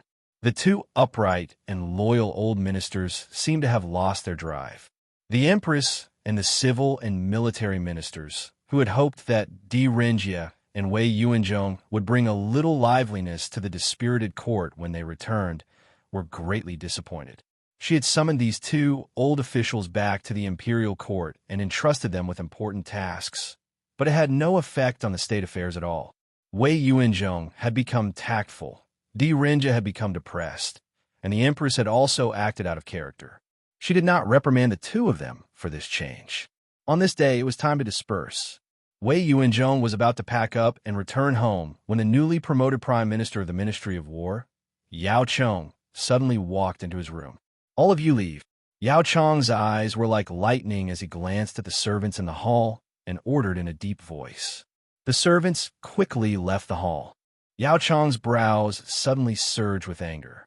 He strode to Wei Yuanzhong and said in a deep voice, "I heard that Duke Wei returned to the capital and was promoted to Prime Minister. I was overjoyed and couldn't sleep at night. Unexpectedly, when Duke Wei returned to the capital, he became as depressed as a servant. He is even worse than Su Moling was back then. How disappointing." Wei Yuanzhong, who had been silent and gloomy, sat behind the table and glared at Yao Cheng for a while. Suddenly he laughed. "Ha ha, Yuanji, you are now Prime Minister, but your temperament is still the same. I thought you would have to endure for a few more days before questioning this old man." Yao Cheng was startled, and his anger disappeared. He asked doubtfully, "You knew I would come? You old fellow, what exactly are you selling in your gourd?" "Yuanji, you are really muddle-headed." Wei Yuanzhong pointed at Yao Cheng. "Sit down." Yao Cheng was full of doubts. He picked a seat and sat down next to Wei Yuanzhong. Wei Yuanzhong was silent for a while, then said, "The Khitan shouted the slogan, 'Return Luling, Prince of Xiang.' What do you think about this?" The two were like-minded friends, so Yao Cheng would naturally tell him everything he knew. He lowered his voice and said, "This will naturally be of great benefit to us. If we can use this matter appropriately, then—" Wei Yuanzhong waved his hand to stop him, then slowly said, "This servant doesn't know who gave those Khitan barbarians such a good idea, but it also helped us create a good opportunity. But did you notice that their slogan was 'Return Luling, Prince of Xiang'?" Yao Cheng thought about it, but he still didn't understand. Puzzled, he asked, "What's wrong with that phrase?" Wei Yuanzhong tapped his fingers on the table and emphasized, "The Prince of Luling precedes the Prince of Xiang." Yao Cheng exhaled and bitterly smiled. "Duke Wei, just what sort of trick are you playing at? The Prince of Luling is older than the Prince of Xiang, and it was the Prince of Luling who became emperor first. It was only after he was deposed by the Empress that the Prince of Xiang ascended the throne. When the Empress ascended the throne, The Prince of Xiang stepped down from the throne. No matter how you look at it, what's wrong with placing the Prince of Luling before the Prince of Xiang? Wei Yuanzhong lightly shook his head. The Prince of Xiang is now the Crown Prince. Shouldn't the Crown Prince be placed before him? Yao Cheng doubtfully asked. Duke Wei, you mean? Wei Yuanzhong emphasized each word. If things go wrong, we might end up working for someone else. Yao Yuanzhong's expression instantly changed. Although they all had the same goal of restoring Li Tang's throne, these people who considered themselves to be loyal subjects of Li Tang also had their own cliques. One group supported the current prince of Luling, Li Xian, while the other supported the current crown prince, Li Dan. Wei Yuanzhong and Yao Cheng were both people of the Prince of Xiang's faction. Although the Prince of Xiang still bore the title of Crown Prince, everyone knew that he was as incompatible as fire and water with the Wu clan. Empress Wu Zetian also did not have a favorable opinion of him. If Wu Zetian really wanted to hand the throne to her own son, then the distant Li Xian and Fang province had a much better chance than Li Dan. Yao Cheng immediately understood Wei Yuanzhong's words, but after thinking it over, he still shook his head. Even so, this is still an excellent chance to restore Li Tang's throne. If we let it go, it won't be good for anyone. If we want to fight, we shouldn't fight now. Wei Yuanzhong replied, I naturally understand that now is not the time to fight. However, we must use every opportunity to expand the Prince of Xiang's power. My current actions are not for the Emperor to see, but for Di Renjie to see. That old fox should understand my meaning. Yao Cheng nodded. However, we still need to know when to stop. Going too far is as bad as falling short. That's right.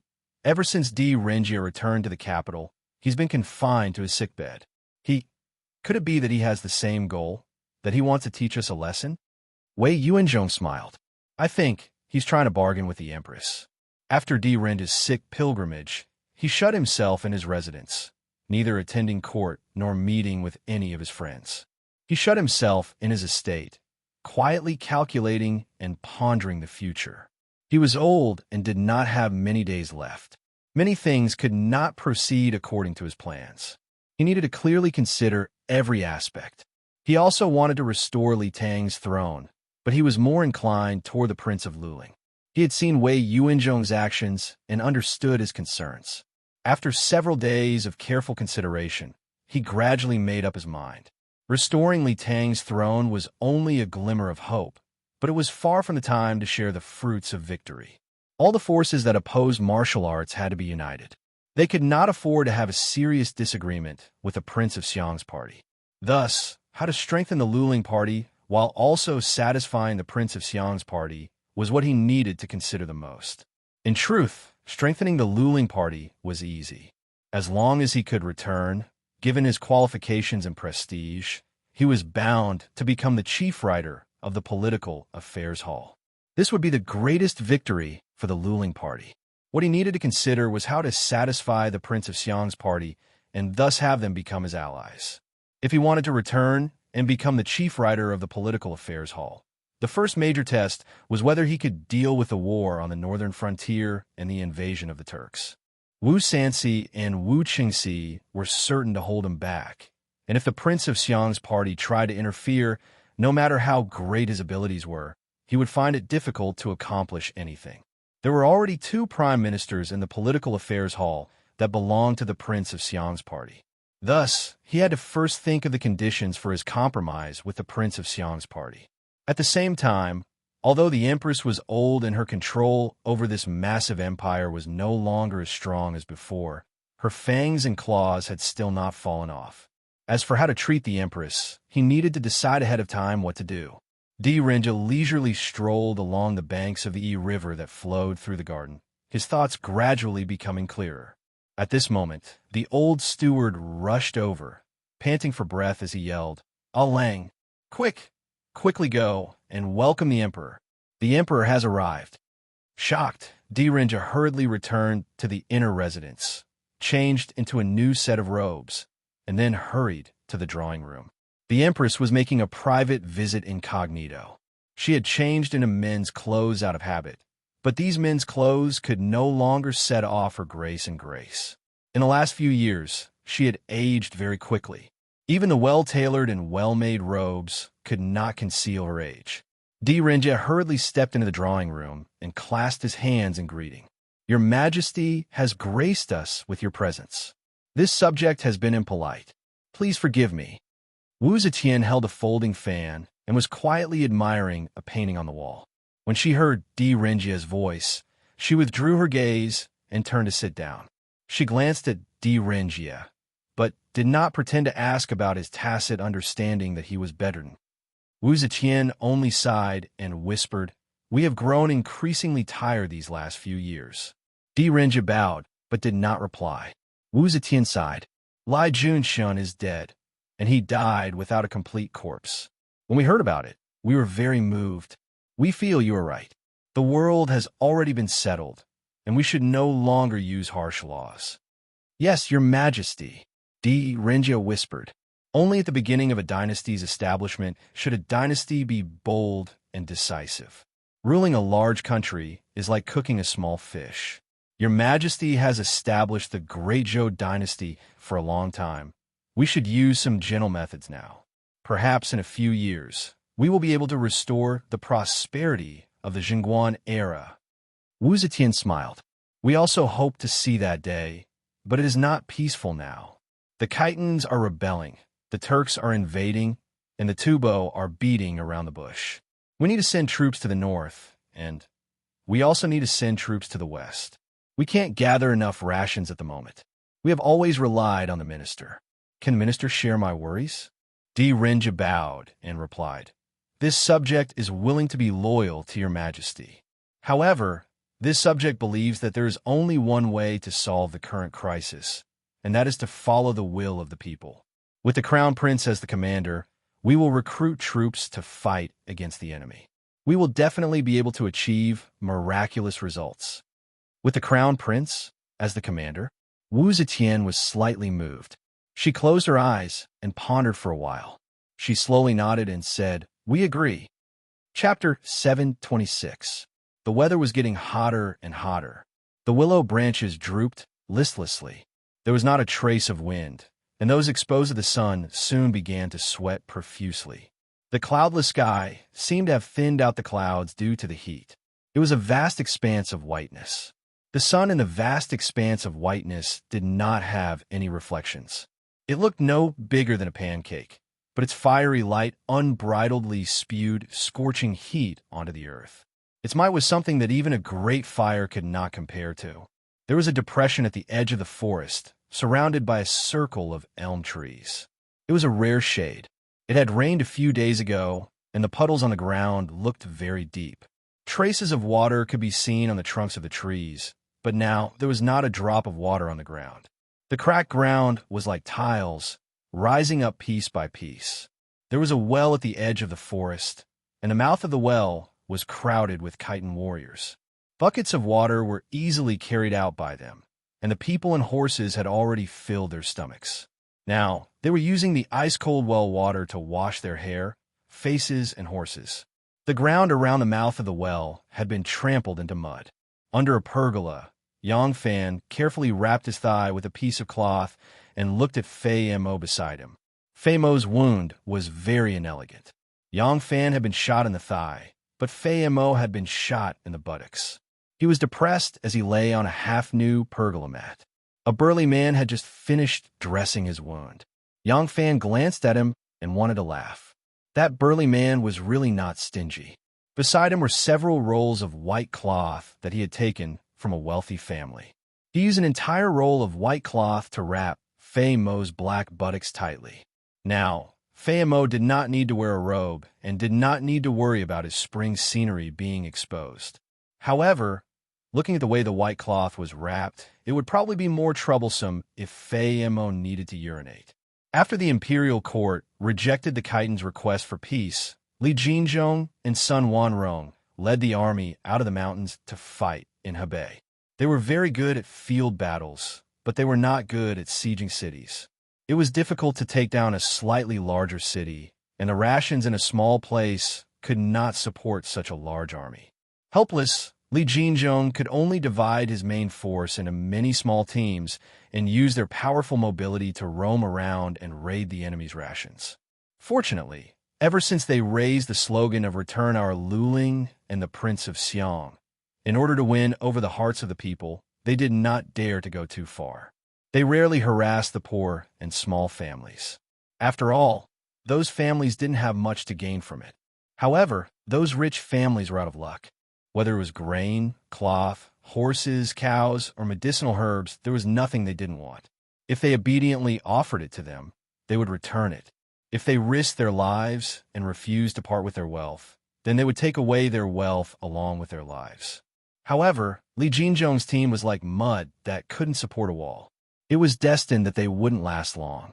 Although they had cleverly chosen the correct political slogan, they had only taken the initiative in politics and exerted a certain amount of pressure on the imperial court. It did not improve their situation at all. They still didn't have a base of operations, nor did they have a set of long-term strategic plans. Their actions were no different from bandits. It was only because they wanted to win the support of the people that they shouted slogans in support of Li Tang that they couldn't go too far. Compared to the bandits that swallowed everything like locusts, their destructive power was not as great. The Khitans muddled along for more than a month as they plundered and plundered. Their strategic prospects had not improved, but their relationship with the Shi was growing closer. The Shi saw that the Khitans were unhindered in Hebei and that the imperial court was helpless against them. That lion that had once shaken the east was truly getting old and finally agreed to cooperate with them. When the Khitans first came into contact with the Shi, this was still a top secret. However, as the two sides came into contact more and more frequently, and after they confirmed their alliance, this information was made public. Li Jinzhong publicized this news in order to boost the morale of the soldiers. The territory of the Shi bordered the nomadic lands of the Khitans, and the two had always had a close relationship. In the last few years, the imperial court's policies on the border and the ethnic groups had not been good. The empress's thoughts had always been on the imperial court, on cutting down all opposition and passing on the Wuzhou River Mountain. As a result, she had neglected to govern the border. The border generals who had inherited the border also had the authority to govern the border government, collecting taxes and governing the people living on the border.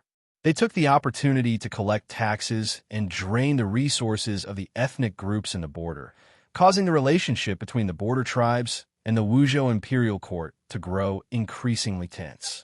The Shi tribe's decision to ally with the Khitans actually had no political agenda.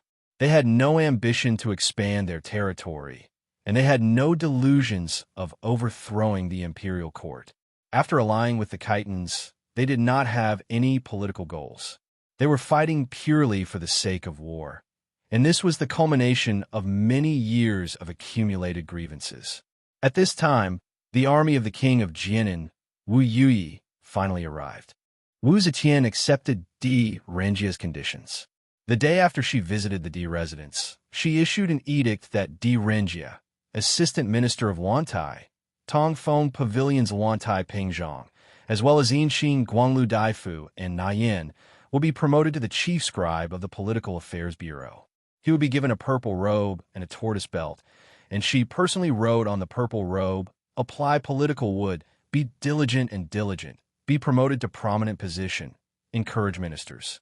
At the same time, according to Di Renjia's request, she appointed Crown Prince Li Dan as the Grand Marshal and Di Renjia as the Deputy Marshal. Of course, Wu Zetian could not really let the Crown Prince be the Grand Marshal. What if the Crown Prince gathered enough troops to launch a counterattack on the capital? The Crown Prince's Grand Marshal was only a nominal position, and Di Renjia would be the Deputy Marshal. Even so, this action was approved by the Crown Prince Society. The Crown Prince Society also knew that this matter could not be accomplished overnight. It was enough to use this matter to expand the Crown Prince's prestige and influence. Thus, Wei Yuanzhong, Yao Chong, and the other ministers of the Crown Prince's faction changed from nonviolent non-cooperation to fully cooperating with Di Renjia, using the Crown Prince's banner to recruit troops. The Crown Prince Society, Luling Society, Taiping society, and other remnants of Li Tang's imperial family, along with the cooperation of the various aristocratic families, turned the previous resistance into the greatest driving force. They quickly recruited an army and prepared enough provisions. Just by using the title of Crown Prince, he had gained so much power and was supported by so many people. Wu Zetian had no idea how these hidden powers worked, and she was only shocked by the results. Her determination to pass on the empire to the Wu clan's descendants began to waver. She did not want to die like this. She believed that as the only female emperor in history, she was a great emperor on par with Qin Shi Huang and Sui when emperor. Only because of this did she not want to follow in the footsteps of Qin Shi Huang and Sui when emperor. If the successor she had chosen did not have the support of the people, not only would her empire not be able to pass on, even her grave would not be preserved. This matter wavered Wu Zetian's resolve, as she began to reconsider her plans for the future of the empire. She personally gave a farewell dinner to Di Renjia. As the new prime minister of the Wuzhou Empire, Di Renjia led his army to the western regions, meeting up with the Helong border army and launching a counterattack against the Turkic Khan Moki. As for the northern army, because of the emperor's concession, their political goal had been achieved. The various anti-martial factions in the empire could not allow the Khitans to grow in power in the north and cause even greater harm to the court. Thus, Wu Yi's army finally gathered enough men and began to head for the battlefield in Hebei.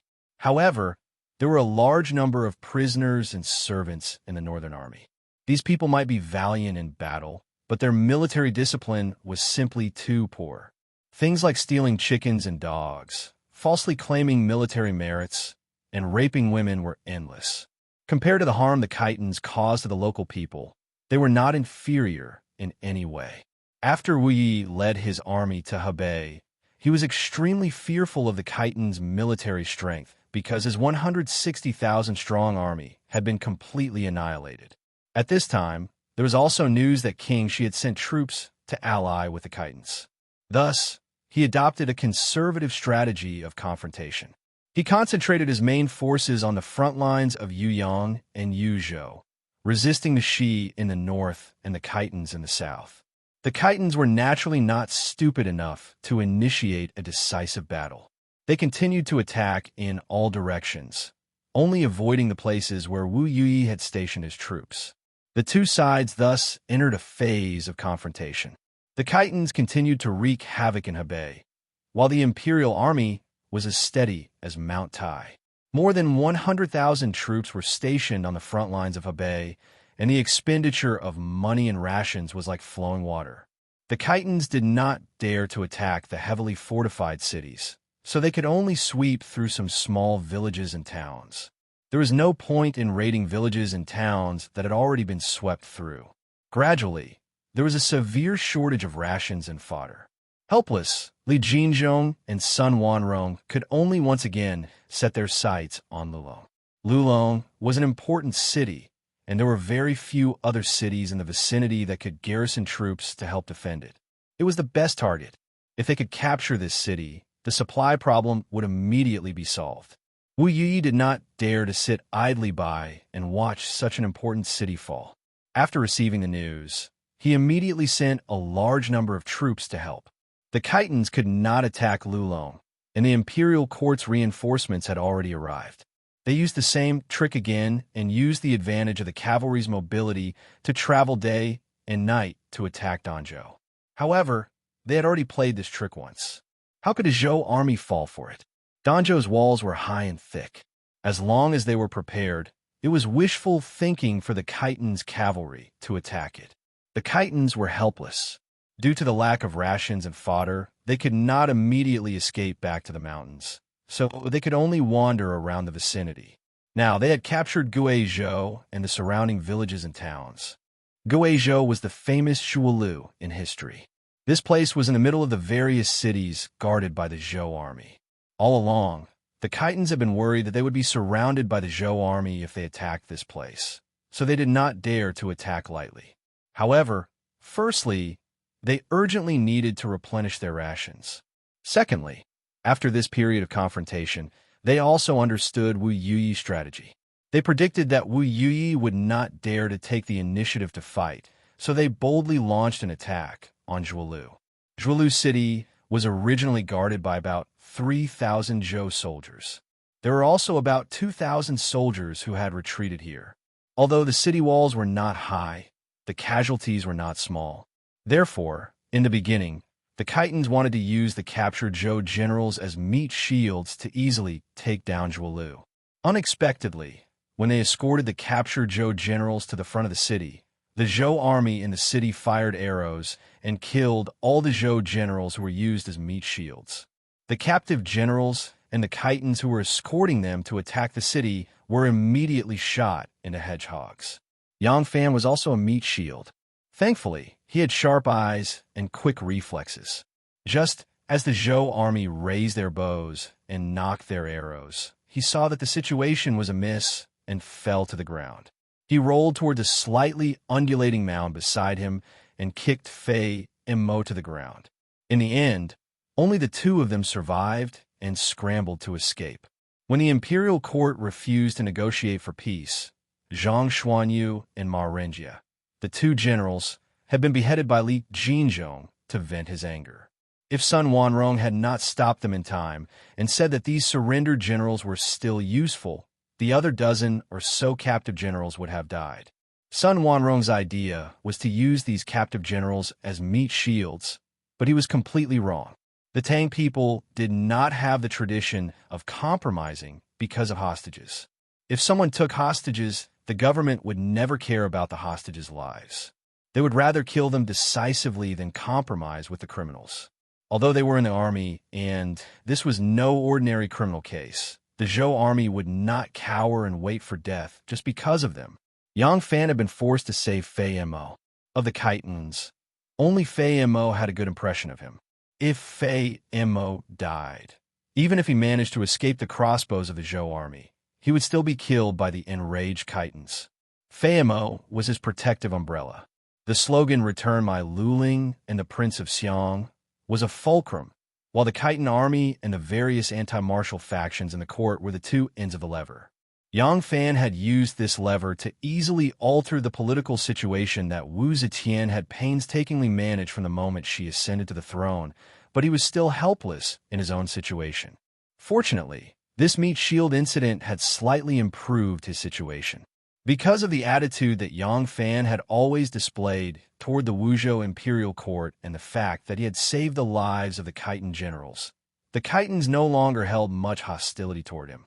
Other than still restricting his freedom, they now completely treated him as one of their own. Yang Fan's chances of escaping the enemy camp had greatly increased, but he still needed a chance. He was currently in the center of the Khitans, so escaping was just wishful thinking. Moreover, his leg just happened to be wounded by an arrow, making it even harder for him to move. Fei Mo struggled to get up, but after struggling for a long time, she couldn't move. She couldn't help but angrily curse. "How the hell did you bandage it? This old man can't even separate his legs." Yang Fan said, "It's really hard on the big man to have him embroider. Lie down and don't move. I'll do it." He propped himself up with both hands and dragged his injured leg closer to Fei Mo. Just as he was thinking about how to untie the knot on Fei Mo's buttocks, a few Khitan soldiers escorted a group of well-dressed people over. One of the Khitan soldiers cupped his fists towards Fei Mo and said, "General Fei, we've brought all the gentry of this town." Li Jinzhong and Sun Wanrong had already entered Zhuolu City. As Fei Mo had been injured during the siege, he had been withdrawn and left to guard the town that had already been occupied. Now that Zhuolu City had been conquered, they could only care about the town in front of them. Their only goal in attacking Zhuolu was to resupply, so they naturally wouldn't let this town go. Gathering the aristocrats in the town to intimidate them was the experience the Khitans had accumulated over the past few months of plundering. Some of the landlord's food was hidden extremely well, so it was time-consuming and laborious to search for it themselves. Seeing that the aristocrats had arrived, Fei Mo temporarily stopped Yang Fan's actions. She struggled to sit up, ignoring the fact that her snow-white buttocks were still exposed. She pretended to be fierce and prepared to intimidate them. Yang Fan didn't care about the aristocrats and only casually swept his gaze at them. Therefore, he didn't notice that one of the aristocrats had a strange look of surprise in his eyes when he saw him. Chapter 7:27. With a ferocious expression, Fei Mo said in an angry voice, "You must have heard that we Khitan people are mobilizing because we are fighting for the Li family and to restore Li Tang's empire. Right now, we are under attack by the Zhou army and lack rations. We need you local gentry to help us. If you help us today, in the future, we will help Li Tang restore his empire. You will be meritorious people. At that time, the imperial court will naturally return the money and rations you borrowed today. If you're not willing to hand over the rations, then you are part of the Zhou army, traitors, and treacherous officials. This General Saber will not be lenient when it comes to killing people." This town was slightly more affluent than most small towns. There was also a very large manor in the town. There were no luxurious buildings inside, which meant that this was not a local landlord, but one of the local residences of a major landlord from the large city of Dafu. Fei Mo and the others had raided many wealthy families and were very clear that this meant that this family owned a large amount of land. In that case, their residences might not have much, but they would definitely have a lot of rations. Fei Mo's long experience in raiding made him know that rather than wasting time and energy plundering each family, it was better to intimidate these large families into paying on their own. Fei Mo grabbed the saber on the side of the mat and forcefully stabbed it into the ground. In a stern voice, he said, "In a moment, all of you go back and gather rations. This general will say the ugly words first. If any of you dare to hide your rations, once we find them, your entire family will be executed. Not even chickens or dogs will be spared. Do you want money or your life? Think about what to do." Fei Mo's saber was stained with blood. Such a forceful stab had a rather frightening effect. However, he was half undressed and kneeling on the mat with his large buttocks wrapped in white cloth. It was truly not a frightening sight, but rather a rather ridiculous one. Among the gentry, the one who had revealed a shocked expression when he first saw Yang Fan had already recovered. Like the other gentry, he listened to Fei Mo's lecture with an expression of fear and trepidation. He no longer glanced at Yang Fan, but he kept glancing at Yang Fan out of the corner of his eye. After repeated identification, he was convinced this person must be Yang Fan. This person who had mingled with the gentry group was called Liang Xuan. He was not a local gentry, but a steward of a wealthy family. The wealthy family he belonged to was the Fanyang Lu family, the uncrowned king of the Hebei region. When Yang Fan returned from the southern border and first entered Chang, and the second son of the Lu family, Lu Binji, had schemed to deal with him in order to avenge his elder brother, Lu Binmi. At that time, the person who was sent to investigate Yang Fan's background was Lu Binji, so he knew Yang Fan. At that time, Yang Fan was just an imperial envoy of the imperial court. Later on, Yang Fan replaced Lu Binmi and became the head of the succession hall. Following that, he fought with Lu Binmi openly and covertly. To others, this might be a big secret, but to Lu Binji and his confidant Liang Xuan, it was crystal clear. When the news of Lu Binmi committing suicide in Hulao Pass reached the Lu family, everyone in the Lu family hated Yang Fan to the extreme. However, it was obvious that Lu Binmi was in the wrong in this matter, and Yang Fan had already magnanimously let him go. He only saved his daughter, so he didn't do anything wrong. If it was an ordinary family, the Lu family could be unreasonable and use the Lu family's power to kill the other party to vent their anger. But Yang Fan was different. With Yang Fan's current status, and under the circumstances where Yang Fan was reasonable, the Lu family did not dare to act without regard for the consequences. The tragic death of his elder brother caused Lu Binji, who was grounded at home, to be in so much pain that he wished he was dead. Every day, he would grit his teeth and curse Yang Fan to die early. Perhaps it was because sincerity could move metal and stone. Not long ago, the Lu family suddenly received a piece of news that made Lu Binji wild with joy. He thought that the heavens had eyes because Yang Fan had gone missing. Yang Fan had gone missing in the Yellow Deer Valley, while accompanying the army on a northern expedition. In this battle, the imperial court's army of 160,000 was wiped out. Less than 20,000 of the wounded and defeated soldiers managed to escape. Corpses covered the entire Yellow Deer Valley, and the road from Yellow Deer Valley to Horse City was also littered with corpses. The corpse refining cauldron in Thousand Gold Smelting City worked day and night, but it had only processed a third of the corpses. There was still no news of Yang Fan in the succession hall. Judging from the death rate of the Great Zhou soldiers, Yang Fan was likely dead. The succession hall had been temporarily taken over by the heads of the 7 great clans. All major matters and decisions were jointly decided by the 7 great clans. While this would seriously affect efficiency and delay some urgent matters, as an emergency measure, it was the best they could do. As one of the 7 great clans, the Liu family naturally couldn't hide such matters from them. As a legitimate heir of the Liu family, Liu Bingji, who had become the only heir of the Liu family after his elder brother's tragic death, naturally knew everything. As his trusted aide, Liang Shuang was one of the few people in the Liu family who knew. However, he never expected that Yang Fan, whom his young master believed to be dead in battle, was actually alive and well. Furthermore, he was right in front of him, in the midst of the Khitan army. The Liu family had a large manor in the local area that had nearly 1,000 acres of land. More than a third of the townspeople were tenants of the Liu family. Liang Shuang was here on his young master's orders to patrol the area, but the Khitans happened to attack Zhuolu. The town was caught in the crossfire, and he, who couldn't escape in time, was trapped in the manor.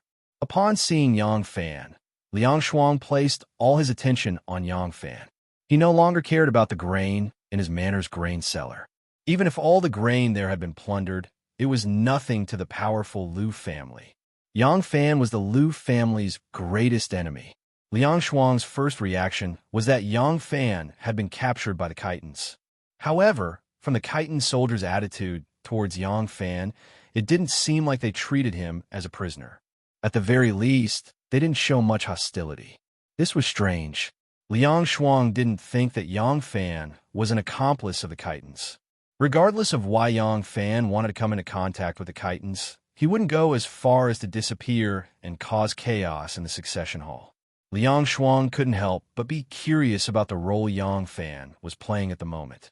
When he dealt with Yang Fan in Chang, and including the assassination attempt on Yang Fan by the Tsuchi River and Furong Bridge, Liang Shuang was only responsible for investigating, dispatching, and arranging in secret. He didn't go into battle himself, so he wasn't worried that Yang Fan would see through his identity. With this doubt in his mind, he wanted to find out why Yang Fan had appeared here. After intimidating them for a while, she had the Khitan soldiers escort the aristocrats back to gather grain. Liang Shuang was unusually cooperative and took the initiative to contribute all the grain stored in the manor, including several hidden cellars that were hard to be discovered. After gaining the Khitans' favor, Liang Shuang indirectly inquired about Yang Fan's current situation. He learned that Yang Fan was indeed a prisoner of the Khitans, but the Khitans had no intention of executing him. Liang Shuang was secretly anxious. He didn't think that the Khitans could achieve great things. In his view, under the attack of the Imperial Army, the Khitans' defeat was only a matter of time. At that time, Yang Fan would inevitably be rescued. Moreover, once the succession hall learned of Yang Fan's situation, they would definitely do their best to rescue him. He believed that with the succession hall's financial resources, they would definitely use a condition that the Khitans couldn't refuse to make a deal with. Although Yang Fan was now trapped in the Khitan army's chaotic situation, and there was no guarantee that he wouldn't die on the battlefield, it was still only a possibility. Back then, Wang Xiaojia, who had reclaimed the 4 garrisons of Anxi and rendered an unparalleled service, had been defeated and captured and brought to the Tubo royal city. But in the end, did he not manage to return safe and sound? The second young master deeply hated Yang Fan, but unfortunately, he couldn't do anything to Yang Fan. If he couldn't take advantage of his weakness and kill him, there was no guarantee that he wouldn't escape. Thinking of this, Liang Shuang was burning with anxiety. However, in the hand of the Khitans, Yang Fan had an invisible layer of protection. He couldn't do anything to Yang Fan. After thinking about it, Liang Shuang just wanted to quickly report this news to the second young master and let him decide. However, he was also worried that the Chitons would rob the provisions and leave as usual. If that happened, he would be in a panic and unable to find Yang Fan's whereabouts. What was strange was that this time, the Chitons didn't leave immediately. In the afternoon, Fei Imo summoned the town's gentry again and asked them to vacate the houses for her soldiers. It seemed that they were going to stay in the town for a few days. Liang Shuang was secretly happy and quickly arranged for people to sneak out during the night to report to the second young master in Zhuozhou. It wasn't that the Chitons didn't want to move quickly, but they couldn't leave. The Chitons couldn't leave not because Wu Yuyi suddenly changed his mind and took the initiative to send troops to encircle and suppress them, but because their Supreme Khan Li Jinzhong was critically ill. Last time, Li Jinzhong had been shot in the back by an arrow. Although he had applied medicine and bandaged the wound, it hadn't fully healed. After all, he was an old man in his 60s. His recovery speed was far slower than that of a man in his prime. He hadn't even fully recovered from the arrow wound when he led troops out of the mountains to fight in Hebei. In the process, the arrow wound on his back had burst open. It was a hot summer, and he was in the army, fighting everywhere. The arrow wound hadn't been treated well, so it had finally become a fatal problem. In fact, Li Jinzhong was also aware of his own injury. However, there was no food in the army, so he, as Khan, had to lead the troops into battle to solve the food problem. In order to avoid shaking the army's morale, he had been busy discussing the alliance with the Shi people, so he had kept his injury a secret. Li Jinzhong had dragged his sick body to fight everywhere, and his body was already at the end of its tether. In this attack on Zhuolu City, Li Jinzhong personally supervised the battle. A healthy old man couldn't stand the scorching sun for a long time, let alone him. So when Zhuolu City was taken, Li Jinzhong had just entered the city gates when his vision went black and he fell off his horse. Only a few people knew of his injury, and Grand Marshal Sun Wanrong was one of them. Seeing the Khan faint, Sun Wanrong panicked and hurriedly rescued Li Jinzhong. He temporarily placed him in a large family's home. To the outside world, he only said that the Khan had fainted from heat exhaustion and didn't dare reveal the truth. He secretly inquired about the city's famous doctors to treat him. Under these circumstances, they naturally couldn't move immediately. The Chitons occupied Zhuolu and set up camp there. In the face of the Tang army's superior military strength, the Chitons' greatest strength was their mobility.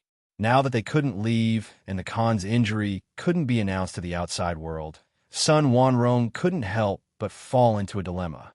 Wu Yi's only mobile force had been sent to Lulong and had yet to return. After learning of the fall of Zhuolu, he was worried that the Shi people would attack him from behind when he sent troops to Zhuolu.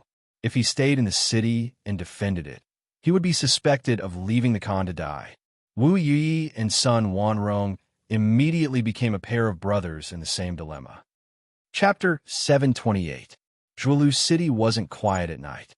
The maddeningly hot summer heat hadn't completely subsided even in the middle of the night. Tens of thousands of soldiers were gathered in Zhuolu City. Even if only 1/10 of the people were woken up by mosquitoes or wanted to get out of bed, the noise created would be like 10,000 flies, making the summer night even more irritating. However, the large manor that Li Jinzhong was temporarily staying in was abnormally quiet. Even the horses that occasionally neighed were led out of the manor. Li Jinzhong and Sun Wanrong's tribe's absolute trusted aides were stationed around the perimeter. The original owner of the manor and all his family members and servants were escorted into the stables to be guarded. Luo Wuzhen, He Xiao, and the other important generals had already rushed over when they heard the news. They crowded around Li Jinzhong's bed. The room was filled with lanterns, illuminating the room. However, due to the large number of people, even though the windows were open, the room still felt a little stuffy. When the city's famous doctor, Bao Difu, usually visited, the patients' families would treat him respectfully like a living ancestor. But today, under the Chitons' sabers and swords, he felt Li Jinzhong's pulse. His face was sallow, and he was covered in cold sweat. His body was trembling like a sieve. Those who didn't know better would think that the doctor sitting by the bed was the patient. "Doctor, how is he?" Sun Wanrong waited for a while and finally couldn't help but ask.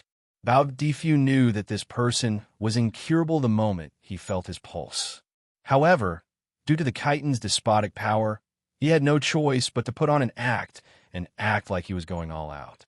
Now that Sun Wanrong asked him, he was so frightened that he trembled and answered with a trembling voice. This patient was originally injured by an arrow. The qi and blood in his spine were stagnant, and the heat prevailed over the flesh. Later, before his injuries could heal, he moved violently, causing the arrow wound to relapse, causing blood to flow.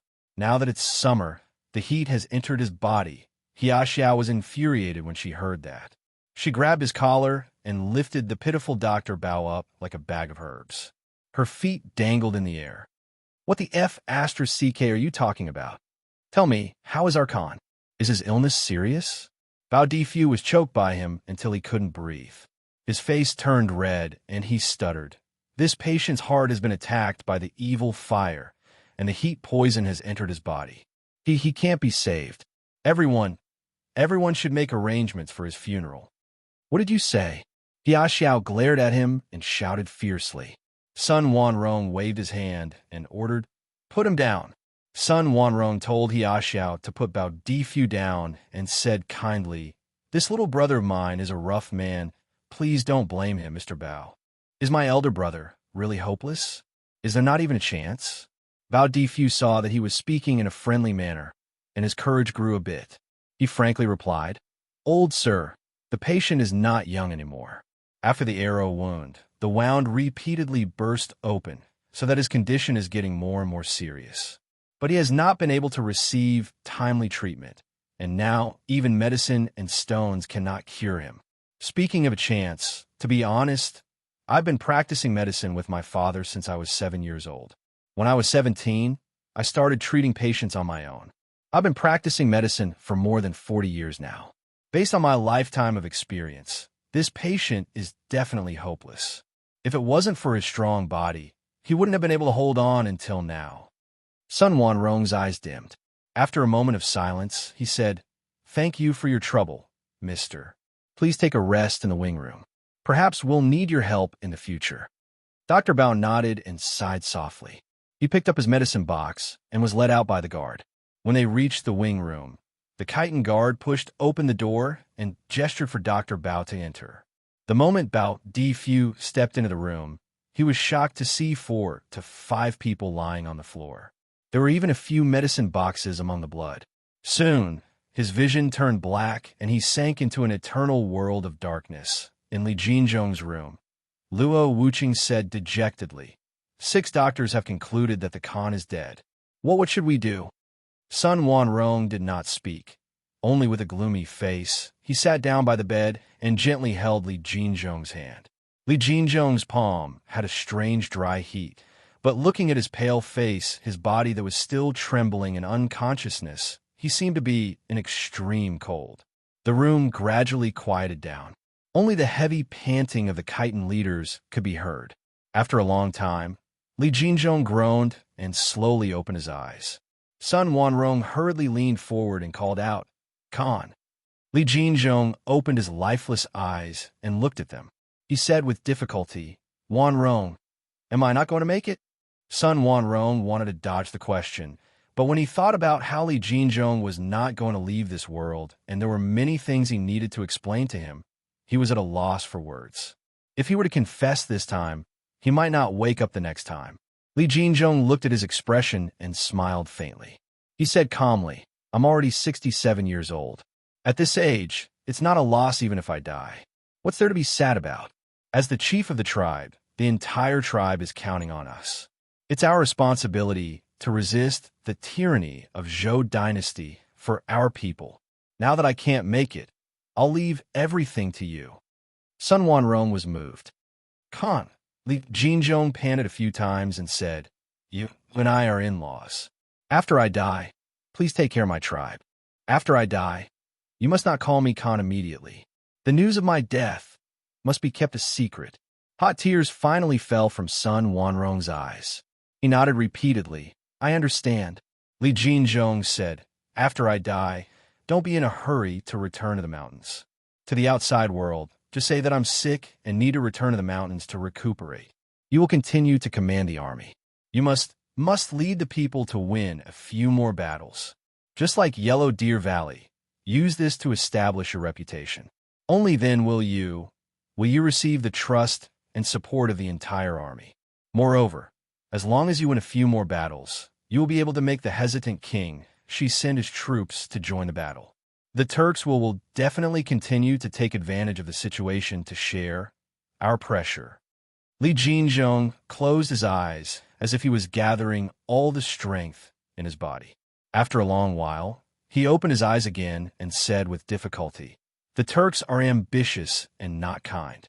They cannot be trusted, but when necessary, there's no harm in forming an alliance with them. We must pave a path of survival for our people. Sun Wanrong nodded vigorously with tears in his eyes. Li Jinzhong looked at Luo Wuzhen, He Xiao, and the other chiefs who had mobilized with him. Gathering all the strength in his body, he said sternly, the fate of us Khitan people will be in your hands. All of you should be as loyal to Wanrong as you are to me. For our survival to fight. Luo Wuzhen and the other Khitan generals all knelt on one knee and placed their right hands on their chest. They said in unison, we solemnly obey the Supreme Great Khan's order. All of you, leave first. I and Wanrong will be alone for a while. The generals lightly stepped out of the room and closed the door. Only Li Jinzhong and Sun Wanrong were left in the room. Li Jinzhong used his weak hand to gently hold Sun Wanrong's hand. He laughed bitterly. Jinzhong is really going to die. Wanrong must not be killed. You must do your best. You must live well. The Liu family's foundation was in Zhuozhou. The north had never been peaceful. As the #1 aristocratic family in the north, for their own safety, the Liu family had spared no effort in managing Zhuozhou for thousands of years. The walls of this city were high and thick, and the river was wide and deep. It was a sturdy city that was very difficult to destroy. Zhuozhou City also had a regimental training troop recruited from the locals. All the major border cities of the north had regimental training troops, and Zhuozhou was where the Liu family's foundation was located. The regimental training here was especially powerful. There were nearly 8,000 soldiers, and whether it was in terms of daily training or equipment, they were superior to the regular troops of the border army. Moreover, this city was the home of these regimental training troops. As the soldiers of the city, if anyone wanted to invade this place, they would swear to fight to the death. Not only were they powerful, their morale was also reliable. Even if this army was not garrisoned by the regular troops of the imperial court, it would not be easy to gnaw at them, let alone the fact that the imperial court had stationed a large force here. If such a powerful aristocratic family were to be plundered by bandits, it would be an unimaginably massive disaster for the imperial court. The political repercussions would be enough to erase all of the Wuzhou imperial court's achievements, even if the Wuzhou imperial court had not accomplished anything other than recovering the 4 garrisons of Anqi. The Khitans also knew that this place was a hard bone to chew, so they had never had any intentions of conquering it. Although Liu Zhongjiao was forced to return to Fanyang by Yang Fan, he had sworn an oath in the name of his ancestors. As a result, even though he was unwilling, he still strictly obeyed the oath and confined Liu Binji to his home. He also withdrew all of the Liu family members who were outside. Liu Binji had been cultivating his mind and character in the Liu clan, reading and practicing calligraphy. He appeared to be extremely leisurely, but he knew everything that was happening outside like the back of his hand. Although the Liu family had already retreated to Fanyang, the Liu family was like a giant spider. They had a giant and invisible web spread outside. Even the slightest sign of trouble would be immediately transmitted to their ears. The news of Zhuolu's fall had been delivered to him together with the news of Yang Fan's appearance. It wasn't a secret that the Khitans were temporarily stationed in Zhuolu. In any case, the Khitans' mounted scouts were dozens of kilometers away. If the imperial court's troops did anything, they would immediately sense it. With their mobility far superior to the imperial court's troops, they could retreat in time, so their defenses weren't strict. Furthermore, the person Liang Shuang had sent was a very shrewd and skilled person. He was very familiar with the terrain of the Zhuolu area. The Khitans had set up defenses in the periphery to guard against the movement of large troops. There was no way they could stop a scout or two from entering and leaving. Lu Bingji had originally believed that Yang Fan was already dead. He had even burned incense and prayed before his deceased brother's coffin, informing his brother's spirit in heaven of the good news. Now, he was shocked to hear that Yang Fan was still alive and well. Furthermore, he had received preferential treatment from the Khitans. It didn't seem like he was in danger. Lu Bingji was dumbfounded. Yang Fan must die. Lu Bingji snapped to his senses, and his expression suddenly turned ferocious. It's rare for him to be alone in my territory. This is my only chance. If I let him escape and obtain the protection of the succession hall again, we will no longer have a chance. Therefore, no matter what, I have to kill him. Chapter 729. The summer night when there was no wind was like a dose of knockout drug, making people drowsy, weak, and suffocating. Yang Fan was lying on a mat. He didn't know how long he had slept, but he suddenly felt suffocated. He opened his eyes and saw that the sky was still dark. His mouth was dry, and he sat up in a daze.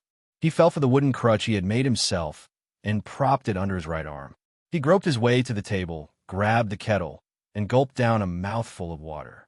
He then walked to the toilet at the end of the bed. The crutch tapped on the floor, making a dong-dong sound. A figure immediately appeared at the window and peeked inside. Borrowing the weak moonlight, the figure saw that Yang Fan had gotten up at night and retracted his head. Yang Fan had been living in this small town for 3 days.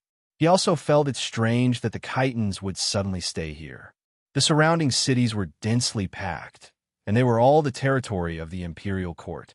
If the Khitans wanted to choose a stronghold, this was definitely not a good choice. The best choice should be Lulong. For the first 2 days, Fei Mo had been complaining to him. She didn't understand why the army was stationed here, but after he Xiao came yesterday morning, Fei Mo didn't complain anymore. He didn't know what he Xiao had said to him. After going to the toilet, Yang Fan suddenly didn't feel sleepy anymore. Leaning on his crutch, he walked step by step to the window. Outside the window, the patrolling warriors were pacing back and forth like ghosts in the middle of the night. The moonlight reflected off the sabers in their hands, reflecting a touch of cold light. Anyone who looked at them would involuntarily feel a sense of coolness. There was only half a moon in the sky. It was covered by a thin mist, so it wasn't bright. Yang Fan let a soft sigh. He couldn't help but think of his wife and children. Gazing at the half-moon covered by thin clouds, Yang Fan thought in a daze. If the Khitan people stay here, it's not bad. Once my leg injury is better, it'll be easy for me to escape. Once I return to the mountains, it'll be hard for me to escape. In the third courtyard of the mansion, there was a row of rooms on the east wall. It was dark and unlit, but in one of the rooms, there were 2 figures sneaking around each other. One of them was Liang Shuang, and the other was the secret agent he had sent to Zhuozhou. His name was Zhang Shiheo. Liang Shuang lowered her voice and asked, "What instructions does young master have?"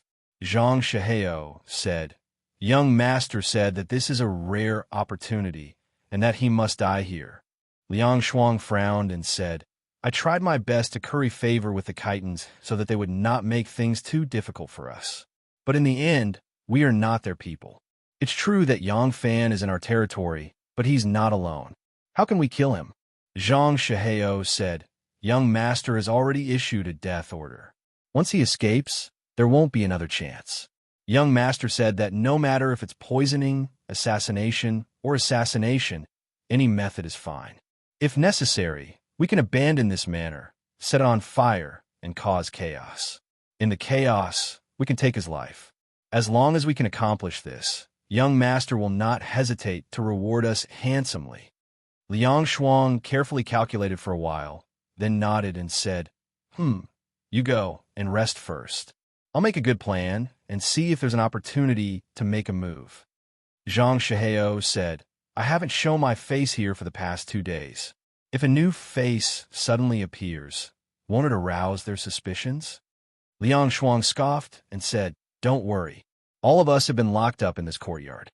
Those chitin soldiers have never looked us in the eye, nor have they counted our numbers. Who would remember who you are? Only then did Zhang Shihao feel relieved. Taking advantage of the darkness, he quietly escaped. Liang Shuang gazed at the hazy moon in the sky and let out a long sigh.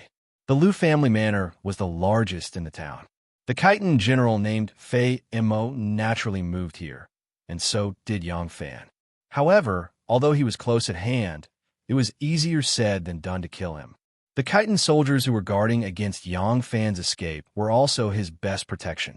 It would be difficult to carry out young master's order in Zhuelu City, in the mansion where Li Jinzhong was. Li Jinzhong struggled for another 3 days, but in the end, he couldn't hold on. At the third watch, he sadly breathed his last. The generals under him had led their own warriors to guard the perimeter. They had already occupied Zhuelu for many days, so they couldn't ignore the imperial court's troops. Therefore, they weren't guarding by his side. When he breathed his last, there was no one beside him except Sun Wanrong. The room was still filled with the smell of medicine and Li Jinzhong's rotting body. Mosquitoes flew tirelessly in the hazy night. Suddenly, they would sneak attack Sun Wanrong, who was sitting by the bed like a corpse. Sun Wanrong was in a trance and didn't notice them at all. After a long while, he gently wiped the tears from the corners of his eyes and said in a deep voice, Men. The door opened and a few personal guards quickly walked in. As nomads, every adult man was a warrior. The tribal leader didn't have any special guards on a daily basis. During times of war, the herdsmen of the tribe were his army. As for the most trusted soldiers, they came from the families that had the closest relationship with the tribal leader. The warriors stationed in the manor were Li Jinzhong and Sun Wanrong's absolute trusted aides. The warriors all had heavy expressions. Some of them had tear stains on their faces, but none of them cried in front of Sun Wanrong. All they did was quietly listen to his orders. Sun Wanrong instructed in a hoarse voice, Gather all the herbs and place them with the Khan's body. Don't use a coffin. The news of the Khan's death must not be made public. Yes. A fierce glint flashed in Sun Wanrong's eyes as he said, When we leave Zhuelu City, we have to burn this mansion. We have to throw all the corpses of the doctors who were executed inside. We can't let anyone identify them. Yes. Sun Wanrong's voice was still hoarse, but as he spoke, the faint sound of metal clanging could be heard. Pass the order to all the soldiers. From tomorrow onwards, mobilize all the horses, mules, and carriages. Gather all the rations that the various tribes have gathered. Fill the sacks with rice and the sacks with carriages. The day after tomorrow, the army will set off and return to the mountains. The first 2 orders were for his personal guards to hear, but the third order was for the entire army to hear. When he said this, his old and haggard face faintly revealed a kind of determination that was as sharp as a knife and a kind of strange excitement. These chitin tribes had joined the war either because of Li Jinzhong, him, or the two of them. Now that Li Jinzhong had passed away, he had to shoulder all the responsibility. He was duty-bound to do so. From the first day, they raised their flags in rebellion. He knew that the future would be filled with thorns if they wanted to fight against the behemoth-like imperial court. But back then, Li Jinzhong was the Khan, and he had assisted him from the side. The pressure had never been as heavy as it was today. Today, he had to bear all of this. This was responsibility and motivation. An unprecedented fighting spirit surged in Sun Wanrong's heart. He wanted to fight a victorious battle, a great victory, so that Li Jinzhong's spirit could rest assured and all the clansmen could rest assured. He, Sun Wanrong, could still lead everyone down this path. Near noon the next day, Fei Mo suddenly received a military order. He immediately ordered someone to call Liang Shuang over. Liang Shuang had always tried his best to satisfy the various requests of the chitin people. Seeing that he was obedient, Fei Mo didn't make things too difficult for him. Being nice to him was equivalent to setting an example for the other gentry. Only then would the gentry try their best to satisfy their requests. The people of the northern lands were fierce, and most of them practiced martial arts. If they were too harsh and even threatened their lives, these villagers would resist with all their might. Although they could suppress them, they would still suffer losses. When Liang Shuang saw Fei Mo, he pretended to be a yes man, nodded and bowed, and said, "General, you were looking for me?" Fei Mo stuck his butt out on the Kong and said in a rough voice, "Yes, we're going to leave now.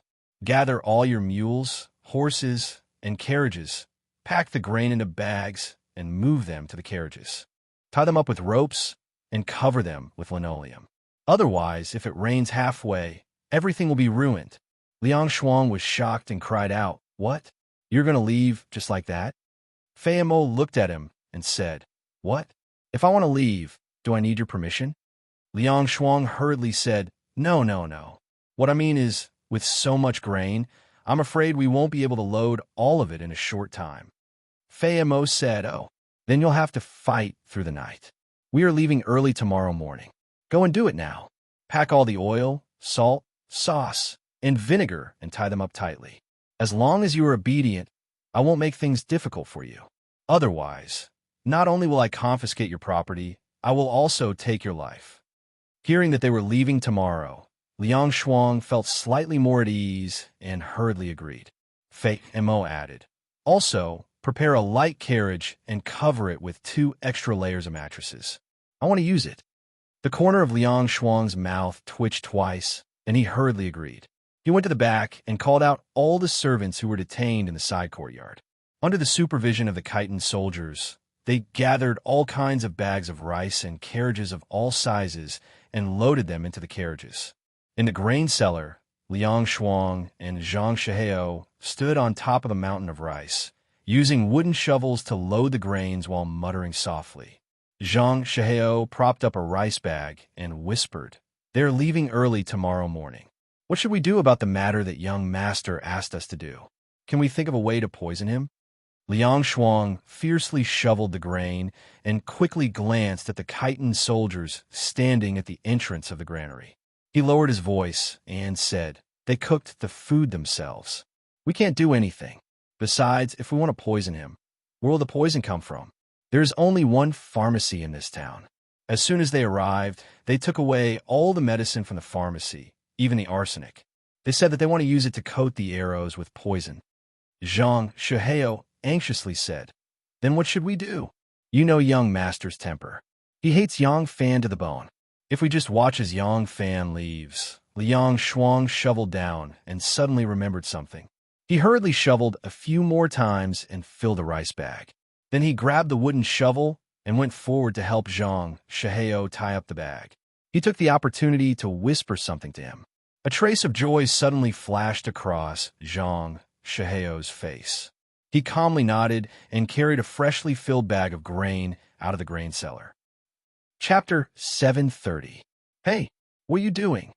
Zhang Shihao was busy working on the grain cart when a Khitan soldier holding a saber suddenly sensed something was amiss. He quickly walked over and asked fiercely. Zhang Shihao stood on the cart and wiped the sweat off his forehead. He nodded and bowed, saying, "This lowly one is loading the cart according to the general's orders." The Khitan soldier used his saber to point at a black jar in the middle of the sacks of rice and asked, "What is this?" Zhang Shihao smiled apologetically and said, "This is a jar of sesame oil." The Khitan soldier frowned and asked in confusion, "Why did you stuff the oil jar in the middle of the sacks of rice?" Zhang Shihao smiled apologetically and said, "Sir, the journey is too far and the road is bumpy. If the oil jar is loaded onto a cart by itself, it will break if you aren't careful. This lowly one is thinking that if you stuff the oil jar in the middle of the sacks of rice, it will be foolproof."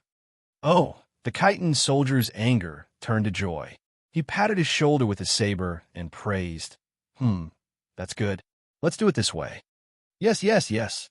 Zhang Shihao smiled apologetically as he watched the Khitan soldier strut away. He immediately gave an order to the other farmers. Therefore, in front of the Khitan soldiers, he grandly placed the oil jar, rice flour, and cloth together. The meat oil, sesame oil, sesame oil, sesame oil, sesame oil, and even tung oil, which was used to make lamp oil, were not only stuffed into the middle of the rice cart, but also several jars of cloth, bedding, and other goods were also stuffed into the cart. The Khitan soldiers naturally knew that oil was flammable. However, they only thought that the servants of the manor were trying to curry favor. They didn't expect that they were planning to set the cart on fire. This town had long been occupied by the Khitan people. These people had never shown any signs of resistance. Now that the Khitan people were about to leave, why would these people look for trouble when they were about to leave? Unknowingly, the sun had set. In the dusk, the entire manor was filled with carts filled with grain and cloth. The mules and horses plundered from the tenant farmers and other large families were also brought into the manor. They were ready to put on the mules and pull the grain carts away the next morning. At the entrance of the grain cellar, the Khitan soldiers held a saber in one hand and a torch in the other as they continued to monitor the situation with cold eyes. The farmers, on the other hand, were sweating profusely as they carried sacks of grain and continuously came out of the grain cellar. Under the night sky, the Liu family's manor was bustling with activity, as if the autumn harvest was in full swing. The moon was high up in the sky, and it was the third watch of the night. All of the grain in the grain cellar had been loaded onto the cart, and the tenant farmers who had been transferred to the manor to work dragged their tired footsteps as they left. The servants and servants of the manor also looked exhausted, and as soon as they returned to their rooms in the courtyard, they immediately fell asleep.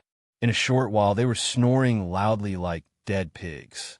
Although the Khitan soldiers in the manor didn't do any work, they were also exhausted after being tossed around for so long.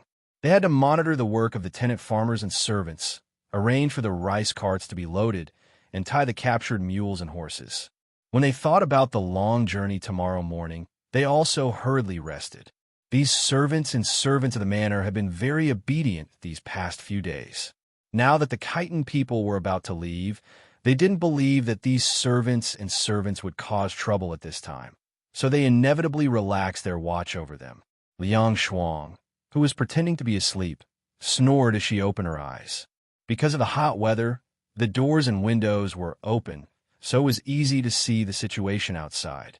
Seeing that the Khitan soldiers had indeed left, Liang Shuang jumped up. Beside her, Zhang Shuheo, who was also sleeping in his clothes, immediately jumped up. Liang Shuang flashed to the door and quickly circled around in the shadow of the porch. After confirming that there were no Khitan soldiers in the courtyard, she immediately returned. At this time, the servants in the several side rooms in the courtyard were all awakened and gathered in the largest room. Among these people, only Zhang Shuheo and Liang Shuang knew about tonight's operation. The other servants and servants were all quietly awakened by Zhang Shuheo. At this moment, they had a pair of hazy and confused sleepy eyes, not knowing what was going on. Liang Shuang said in a low voice, "Right now, there are carriages and horses everywhere in the manor. This is the best opportunity for us to escape. In a while, we'll create a big mess and then take advantage of the chaos to escape." The servant of the manor, Dan, was startled by his words and said slowly, "Steward Liang, they'll leave early tomorrow morning. Why should we provoke them? These Khitan people are like wolves and tigers.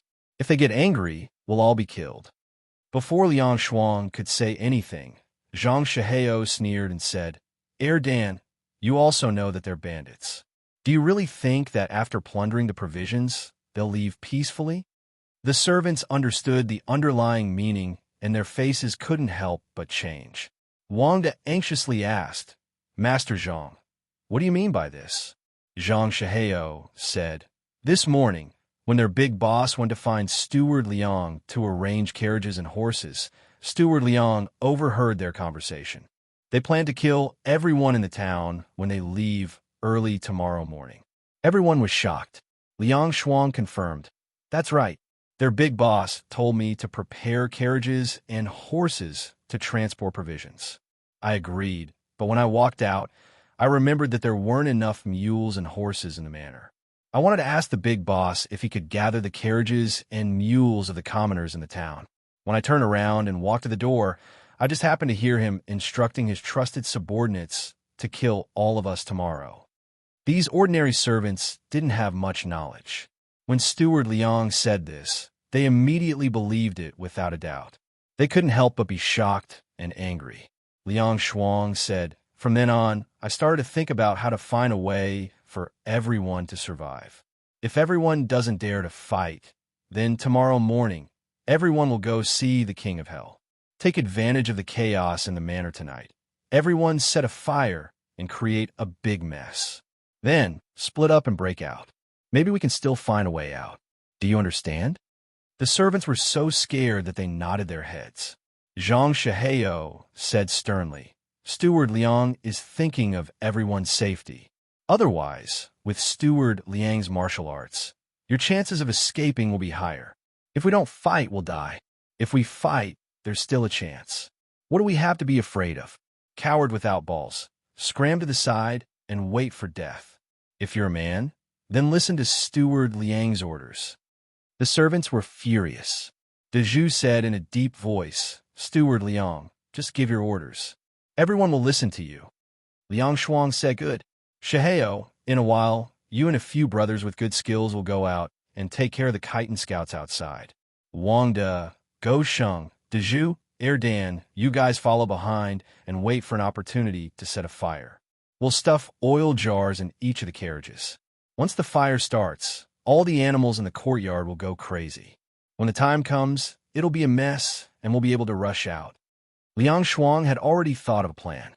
After making some arrangements, she said, "All of you go back to your rooms and wait. Continue pretending to be asleep. Don't let the chitin people notice.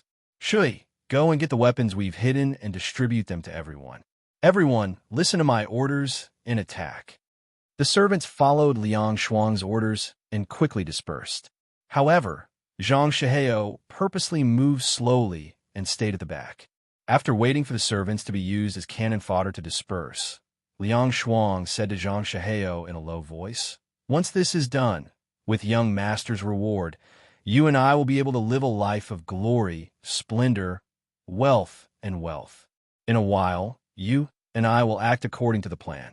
We'll create chaos and light a big fire. We'll use the animals to cause chaos in the manor. When the servants run out of the manor and attract the chitin people's attention, you and I will sneak to Yang Fan's residence. He's injured. If we attack together, we'll definitely be able to kill him." Zhang Shihao said, "Good. When the time comes, the manor will be in chaos. Those chitin people will only think that we're trying to escape. Furthermore, Yang Fan isn't one of them. They won't even think that we're trying to capture their captive. Therefore, Yang Fan's defenses will definitely be lax. We'll definitely be able to succeed. Glory, splendor, wealth, and wealth will be at our fingertips." Liang Shuang said, "There's a secret room in this manor that can hide people. After Yang Fan dies, they'll only think that he was killed in the chaos. The chitin people will leave tomorrow morning. They won't stay in the manor just because a captive was killed. After we're done, you and I will first hide in the secret room. Once they leave, ha. Zhang Shihao originally thought that after he succeeded, he could only take advantage of the chaos to escape. It was only because of his loyalty to his young master and the generous reward that he wanted to take a gamble. Once he heard that there was a secret room in the manor that he could hide in, he immediately became even more excited. Head Steward's plan is truly thorough. Let's do it this way. Not long after, Zhou Shui came back with a pile of weapons of various lengths. These were all weapons that Liang Shuang had ordered people to hide when the chitin people occupied the town. Everyone in the room first picked out a weapon that suited them, then distributed the rest of the weapons to the manor servants who were still pretending to be asleep. Following Liang Shuang's arrangements, everyone quietly went outside. 2 chitin soldiers on night patrol wandered around for a long time. Their bodies were tired, so they found a cart filled with silk cloth and lay down on the soft silk cloth. Facing the starry sky, they hugged their long sabers and began to doze off. Zhang Shihao and another thug from the Liu family, who had decent martial arts skills, quietly observed for a while.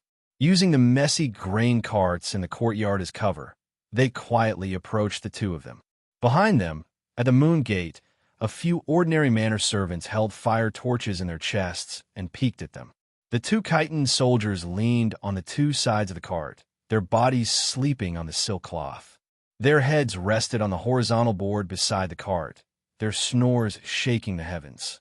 Zhang Shihao quietly went around to the other side of the cart, pulled out his short saber, and gestured to his companion.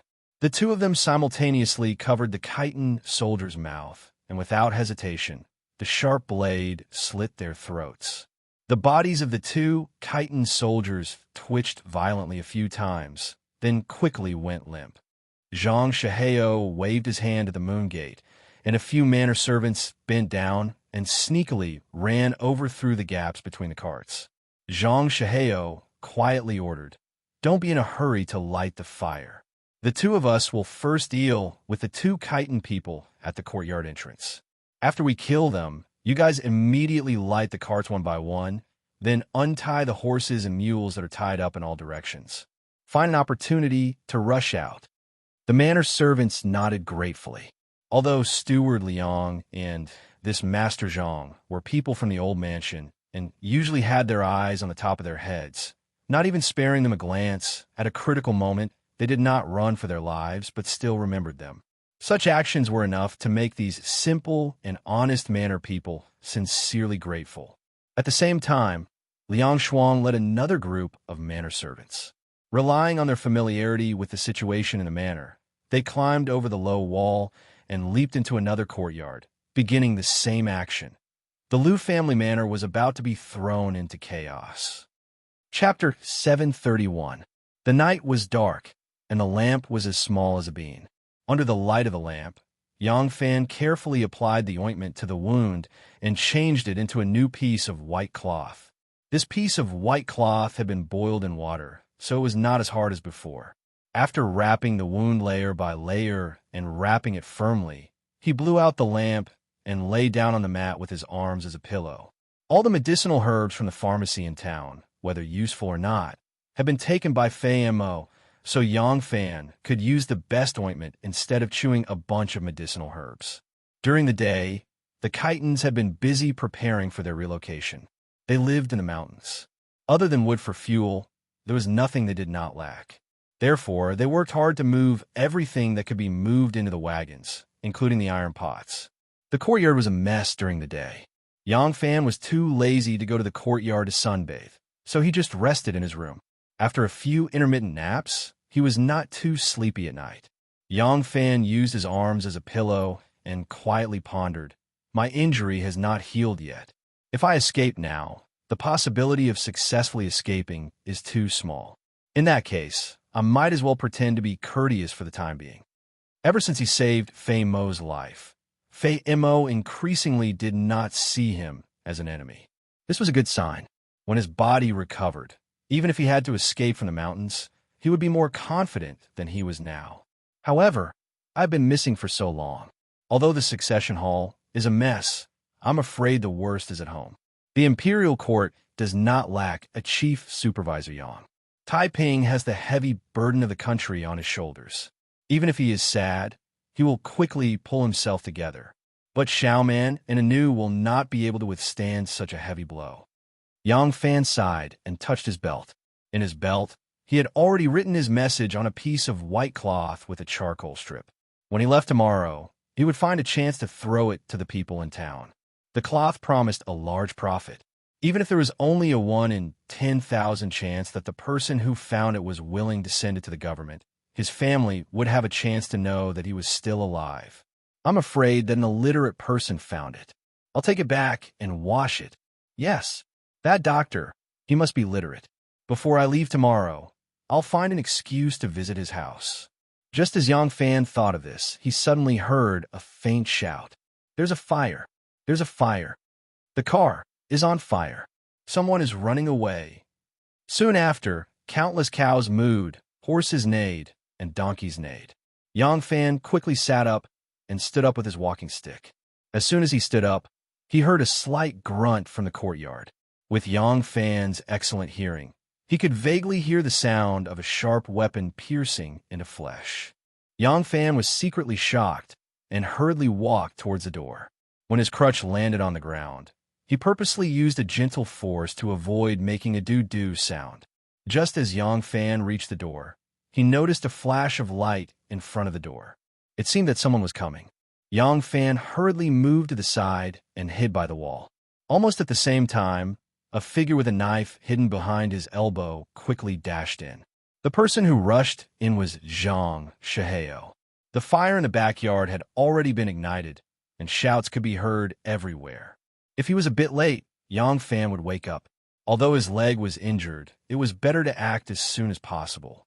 Therefore, Zhang Shiheo stepped into the room and ran towards the bed. Bang! Yang Fan swung his crutch and fiercely hit Zhang Shiheo's head. Then, he grabbed his collar and pulled Zhang Shiheo's body back in his arms. At the same time, he nimbly flicked his crutch forward and caught the steel knife, preventing it from making a sound. Since this person had attacked the Khitan people, he didn't think that he was his enemy. However, he also didn't think that he could explain clearly who he was, why he was with the Khitan people, and other long-winded questions in a few words. He would first knock him out. Just as Yang Fan supported Zhang Shiheo, he heard another muffled groan from outside. Then, someone shouted in a low voice, "Hurry up, remember to cut off Yang Fan's head." Yang Fan's heart immediately trembled. He had never thought that the target of this group of assassins who were supposed to ambush the Khitan people was actually him. How was this possible? He had already fallen into the hands of the Khitan people as a captive. Just who was it that did not hesitate to launch a sneak attack on the Khitan people in order to kill him? At this time, the battle cries in the backyard were getting louder and louder. The entire manor was filled with the sounds of people shouting and horses neighing. "Hurry, if you're late." Liang Shuang finished off a hidden guard in the other corner and rushed over to help. He had just hurriedly shouted into the room when a figure pounced out from the room, baring his fangs and brandishing his claws. Liang Shuang was shocked. He brandished his knife and slashed. With a pu sound, the steel knife slashed across the black figure's chest, causing blood to spurt out. Yang Fan threw the unconscious Zhang Shiheo away like a hidden weapon. Then he picked up the steel knife with one hand and propped up his walking stick with the other, rushing out the door. Liang Shuang had just slashed Zhang Shiheo to the side when a cold light flashed in front of his eyes. Another knife slashed at him. Yang Fan had made his move. Without saying anything, Yang Fan slashed at Liang Shiheo's head.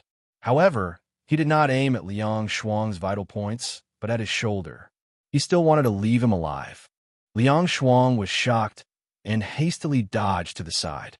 Yang Fan's right leg was injured, so his movements were not nimble enough. His injury affected his movements and slowed down, allowing him to escape the knife. Liang Shuang was shocked and said, "You're still alive?" Yang Fan sneered and said, "Yang's life is not that easy to take." As they spoke, the sabers in their hands clashed 3 times in a row. Sparks flashed, and Yang Fan saw Liang Shuang's appearance. When Fei Mo gathered the local aristocrats, Yang Fan did not take a good look at their appearances. Later on, Liang Shuang was rarely allowed to come to the courtyard where Fei Mo lived. Yang Fan had never seen him, so even though he saw his appearance, he still did not know who he was. Just as Yang Fan was about to interrogate the other party about their origins, 6 or 7 Khitan men suddenly barged in from outside the courtyard, each holding a weapon and a torch. Someone in front of them shouted, big chieftain, the backyard."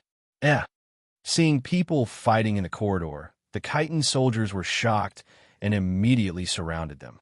Seeing this, Yang Fan's mind flashed, and he suddenly shouted, "Quick! These people want to assassinate Leader Fei."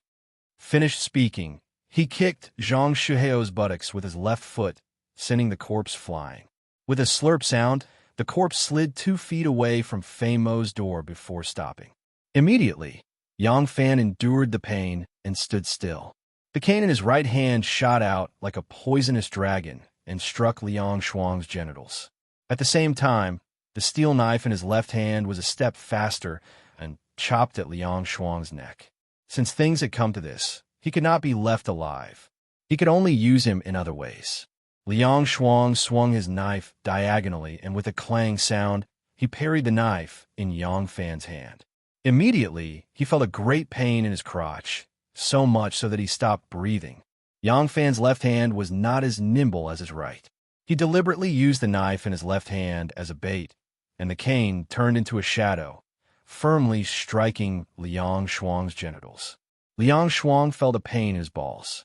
He really felt a pain in his balls because his balls were broken. Even the most venomous snake had a weak point. Those who practiced the iron skin technique also had a weak point. Even the strongest man would temporarily lose all his strength after receiving a heavy blow in this area. Liang Shuang's body was bent and his eyes were protruding out. He breathed in slowly but couldn't even inhale. Soon after, he was freed. Yang Fan followed up with another chop, separating his head from the source of the pain. Liang Shuang fell heavily to the ground and stared at his body with wide eyes. He was finally no longer in pain. Yang Fan rushed to the chitin soldiers in front of him and said, "Quickly go and see Leader Fei." When the chitin soldiers saw that the assassin had been killed by Yang Fan, they rushed to Fei Mo's residence like a swarm of bees and shouted, "Leader! Leader! I'm here!" Fei Mo heard the shouts of his own people, and only then did he shakily crawl up from the ground. Shouts rang out from outside, followed by the sound of swords clashing in the courtyard. Fei Mo, who was in the middle of a drunken roar, was startled awake. He had been sleeping on his stomach after being shot in the buttocks. Yang Fan couldn't move, but he couldn't. When he heard the commotion, he hurriedly flipped over and fell under the bed. His buttocks hit, and it hurt like hell. Fei Mo didn't dare make a sound. He hurriedly pulled out his knife from under his pillow and lay there. If someone rushed in, he could only endure the pain and fight. After waiting bitterly for a long time, reinforcements finally came. Fei Mo didn't want his subordinates to see his embarrassing state, so he endured the pain and crawled back to the bed. Only then did he raise his voice and shout. A few chitin soldiers rushed into the room with torches in their hands and saw Leader Fei lying on the bed like a tortoise with a saber in one hand. He asked in an imposing manner, "Have you killed all the evildoers?" A few chitin soldiers said in unison, "Leader, let's go out and talk. The fire is about to reach us." At daybreak, the chitin soldiers packed up and began to leave the town. At the same time, the chitin soldiers stationed in Zhuolu and the surrounding villages also began to form up and set off. As they advanced, they gathered together. The riot that took place in the town last night was quickly quelled. None of the people who tried to rush out of the manor managed to escape. The one who managed to escape the furthest was shot to death by arrows, while the servants in the manor were chopped into meat paste by the enraged chitins. However, the damage they caused was not small. The entire manor was gone, burned to the ground, and several nearby families were implicated. Most of the food, cloth, clothes, and bedding that had been plundered from the town and gathered in the manor were burned. Only the dozen or so carriages in the front yard were rescued in time and didn't suffer too much damage. However, when those carriages were pulled along the road, one could occasionally see green smoke rising from some of the carriages. Fei Mo was lying on a large carriage with a simple shed on it. Beside him was Yang Fan. The arrow wound on Yang Fan's leg had also ruptured during the fierce battle last night. Yang Fan asked, "This manor belongs to the Fanyang Lu family?" Fei Mo said, "That's right. Damn it, the Fanyang Lu family is indeed worthy of being the overlord of the north. They actually have such guts with just a few servants in the manor." Yang Fan secretly took a deep breath. He finally understood. Fei Mo cursed angrily for a while, then suddenly looked at Yang Fan and asked, "Why did you save me?" Yang Fan pondered for a moment and said, "I hope that you can make a bigger fuss. The more you make a fuss, the more beneficial it will be for the restoration of Litang. Now that the crown prince has been appointed marshal, it's a good sign, but it's not enough." Fei Mo spat at him. "Pooey, am I that important? You saved me twice. Other than this reason, is there nothing else?" Yang Fan laughed and said, "What else? You're a thief, and I'm an official. Don't tell me you think I'm treating you as a brother?" Fei Mo laughed. "I say, why don't you stay and be my strategist? How about that? I won't do it. Do you believe that I won't kill you? Is this how you repay your benefactor? Damn you. Faye Mo angrily cursed, then shut her mouth and continued to play the turtle. Chapter 732. The various chitin troops gradually gathered together and began marching east. At noon, the large group stopped in a mess. After lunch, they were about to continue on their way when Sun Wanrong suddenly issued a general order. Thus, only about 10,000 soldiers who had suffered minor injuries in the previous battles were allowed to stay. The rest of the troops were separated from the main group. Yang Fan sat in the carriage and saw countless cavalry rolling south.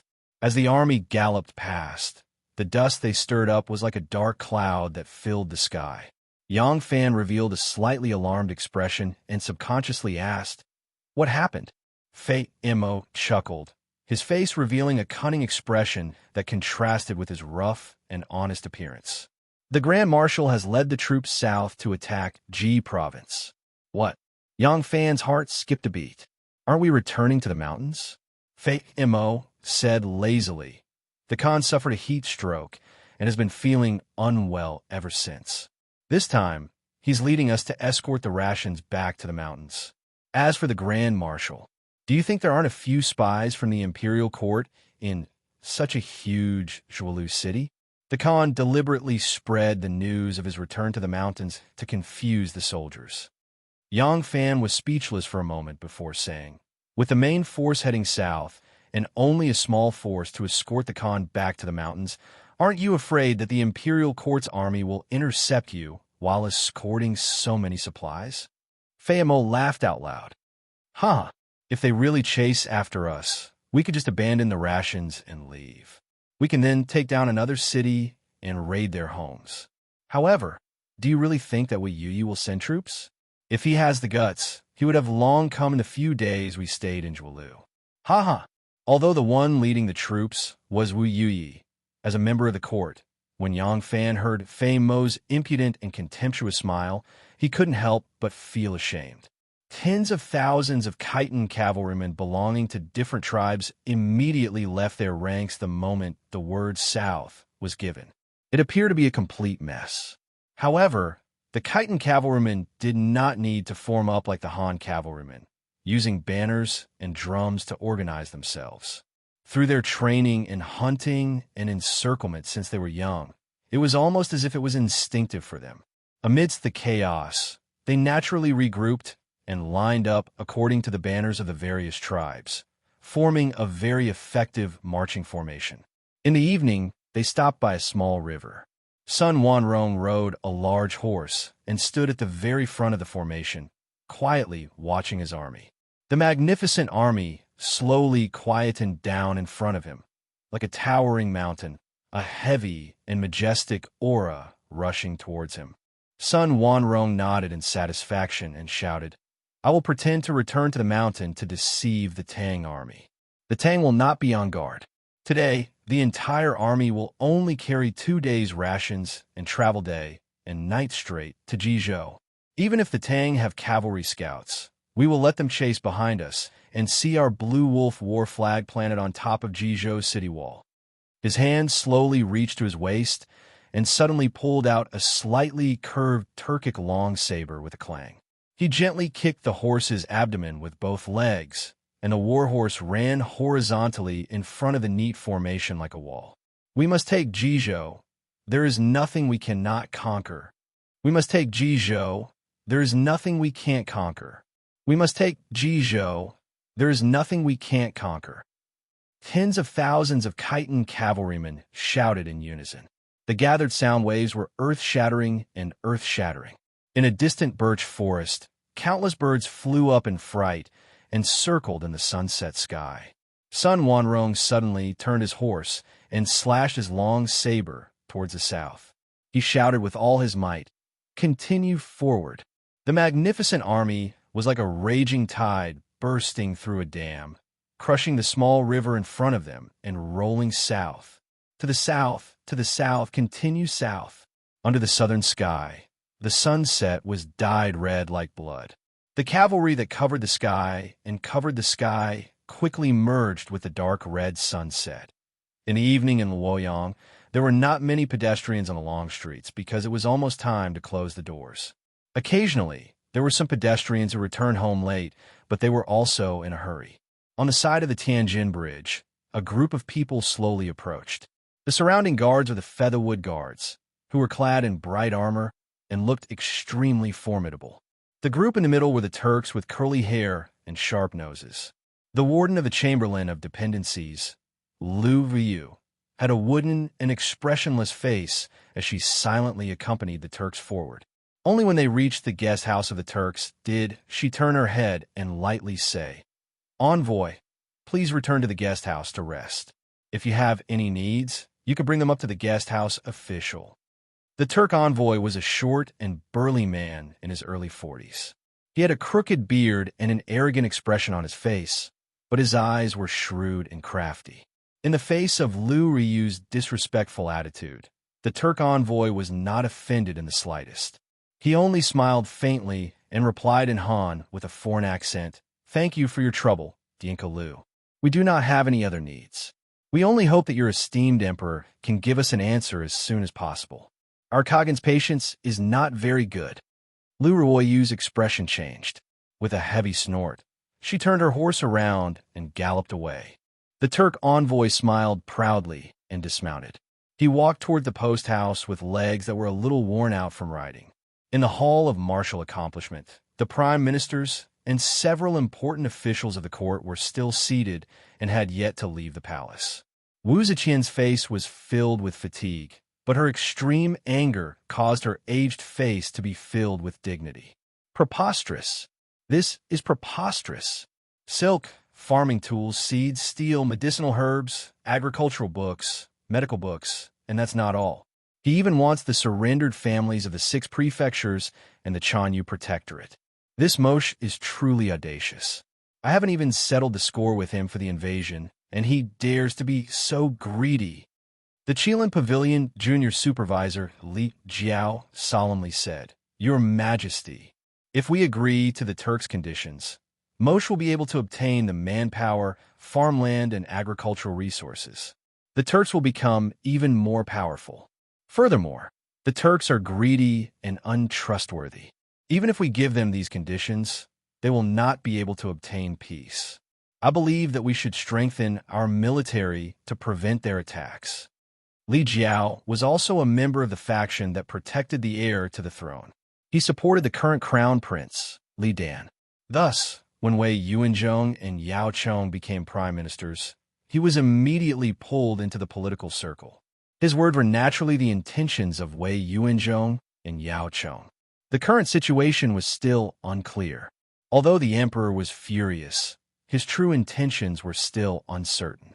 It was best for him to make the first move. Wu Ziqian appointed Crown Prince Li Dan as the marshal and Di Renjia as the deputy marshal. She sent troops to the western region to suppress the Turks. When the Turks heard that the imperial court had sent more troops and that it was the highly respected Di Renjia who was the commander, they raised the banner of Crown Prince Li Dan and received the support of their people. Their morale was extremely high, and they were worried that they would be at a disadvantage, so they immediately retreated. Di Renjia could not catch up to them and did not have the confidence to fight a battle. Thus, he only stationed his troops at the border to prevent a counterattack from the Turks. At the same time, he helped the affected people rebuild their homes. The two sides were in a stalemate. At this time, the Tubo Empire was in chaos and the kings were fighting for power. The Turks had lost an ally and were unwilling to fight a battle with the imperial court. However, Moshe was unwilling to give up this good opportunity. Thus, he sent an envoy to the capital to propose a peace treaty with the empress. His conditions were that he would recognize Wu Zetian as his adoptive mother and was willing to marry his daughters to the kings of the imperial court, forming a father-son relationship with the imperial court. At the same time, he also asked for a large amount of silk, farming tools, seeds, ironware, and even medical books and herbs from the imperial court. Not only that, he also asked for the Turks who surrendered to the Tang dynasty in the Heku 6 provinces and the territory of the Chanyu Protectorate. There were more than 8,000 households in the Heku 6 provinces. A household had about 5 to 6 people, which meant that there were about 40 to 50,000 people in each household. Each household had at least one strong man, which meant that there were almost 10,000 warriors who were skilled in horsemanship and archery. Most importantly, these Khitans surrendered to the imperial court of their own accord. If they were pushed to Mosh, how would the people of the world view the Great Zhou? There were more than 1 or 2 such dependent tribes. The Chanyu Protectorate was one of the 6 most important protectorates established during the Tang Dynasty. It belonged to the Guanyi Road, and its territory was between the Great Desert to the north and the Yellow River to the south. If he really agreed, the Turks would be able to graze sheep right under Wu Zetian's nose. Wu Zetian looked at Yang Zixi and asked, "Yang Zixi, what do you think?" Yang Zixi hurriedly said, "I think that Mosh is willing to give his son to his mother and marry his daughter to the kings of the dynasty. He is very respectful towards your majesty.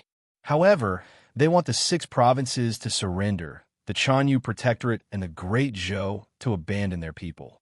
Such a request is simply..." The words forfeiting sovereignty and humiliating the country were at the tip of his tongue, but he swallowed them back down and swiftly changed them to "they're simply insatiably greedy. This subject believes that if we agree, it will only encourage the ambitions of the Turks. We should sternly refuse." Yao Cheng heard his ambiguous words and could not help but angrily said, "Not only should we not allow them to abandon their people, we should also not allow them to give us silk, seeds, farming tools, ironware, agricultural books, and medical books. This is giving money to the enemy. The Turks have taken advantage of the unrest in the north to invade our borders and kill our people. Now, we are talking about peace and not punishing them, but the court wants to give them so many resources. How can there be such a reason in the world?" Nyan Luja worriedly said, "What Prime Minister Yao says is reasonable, but although Master D's troops seem strong, they are mostly untrained recruits. Master D himself has never led an army in battle and lacks battle experience. If Mosh decides to invade the east again, with the Khitan bandits running rampant and the smoke of war rising in the northwest, I'm afraid." Hearing this, Wu Ziqian could not help but frown. She somewhat regretted listening to Zhou Xing's words and killing He Qi Changji. He Qi Changji had never suffered a defeat against the Turks, and the Turks feared him the most. If he was still alive, Mosh would not have dared to demand such an exorbitant price, and the 160,000 soldiers would not have been wiped out by the yellow deer. But that hateful Wu only defended his city in the north and did not dare to fight the enemy, watching as the Khitans rampaged through Hebei and caused trouble everywhere. Otherwise, he could have transferred troops from the north to join the Halong Corps. At that time, Mosh would not have dared to take advantage of the situation, and the court would not have been forced to let the Turks extort them. After thinking for a long time, Wu Zetian's anger subsided, and she deeply sighed, saying, "Let's first stabilize the Turkic envoys and delay for time. Quickly send an edict to Wu Yuyi and have him send troops to fight the enemy and eliminate the Khitan rebels as soon as possible." Chapter 733. The general in charge of escorting the supplies back to the mountain stronghold was called Qi Ding, a trusted aide of the Khitan Supreme, Khan Li Jinzhong. Since it was announced that the Khan was ill and needed to return to the mountain to recuperate, it was only normal for him to leave behind a trusted general to protect him. More than 10,000 people, coupled with a large number of horses and mules, was also a mighty procession. Qi Ding needed to command the whole army, especially the carriage in which Li Jinzhong's body was hidden. He almost never left it, so Yang Fan had never seen him. In fact, with more than 10,000 soldiers escorting so many supplies, Wu Yi only needed to send a group of light cavalry. Even if they could not annihilate them, they could still seize the supplies. Even if they could not seize it, they could force the Khitans to burn the supplies, which would be a heavy blow to the Khitans. Fayamo might have said it casually, saying that things could be seized again if they were lost. In fact, attacking cities and seizing strongholds was not an easy task for a cavalry unit that specialized in roaming and maneuverability.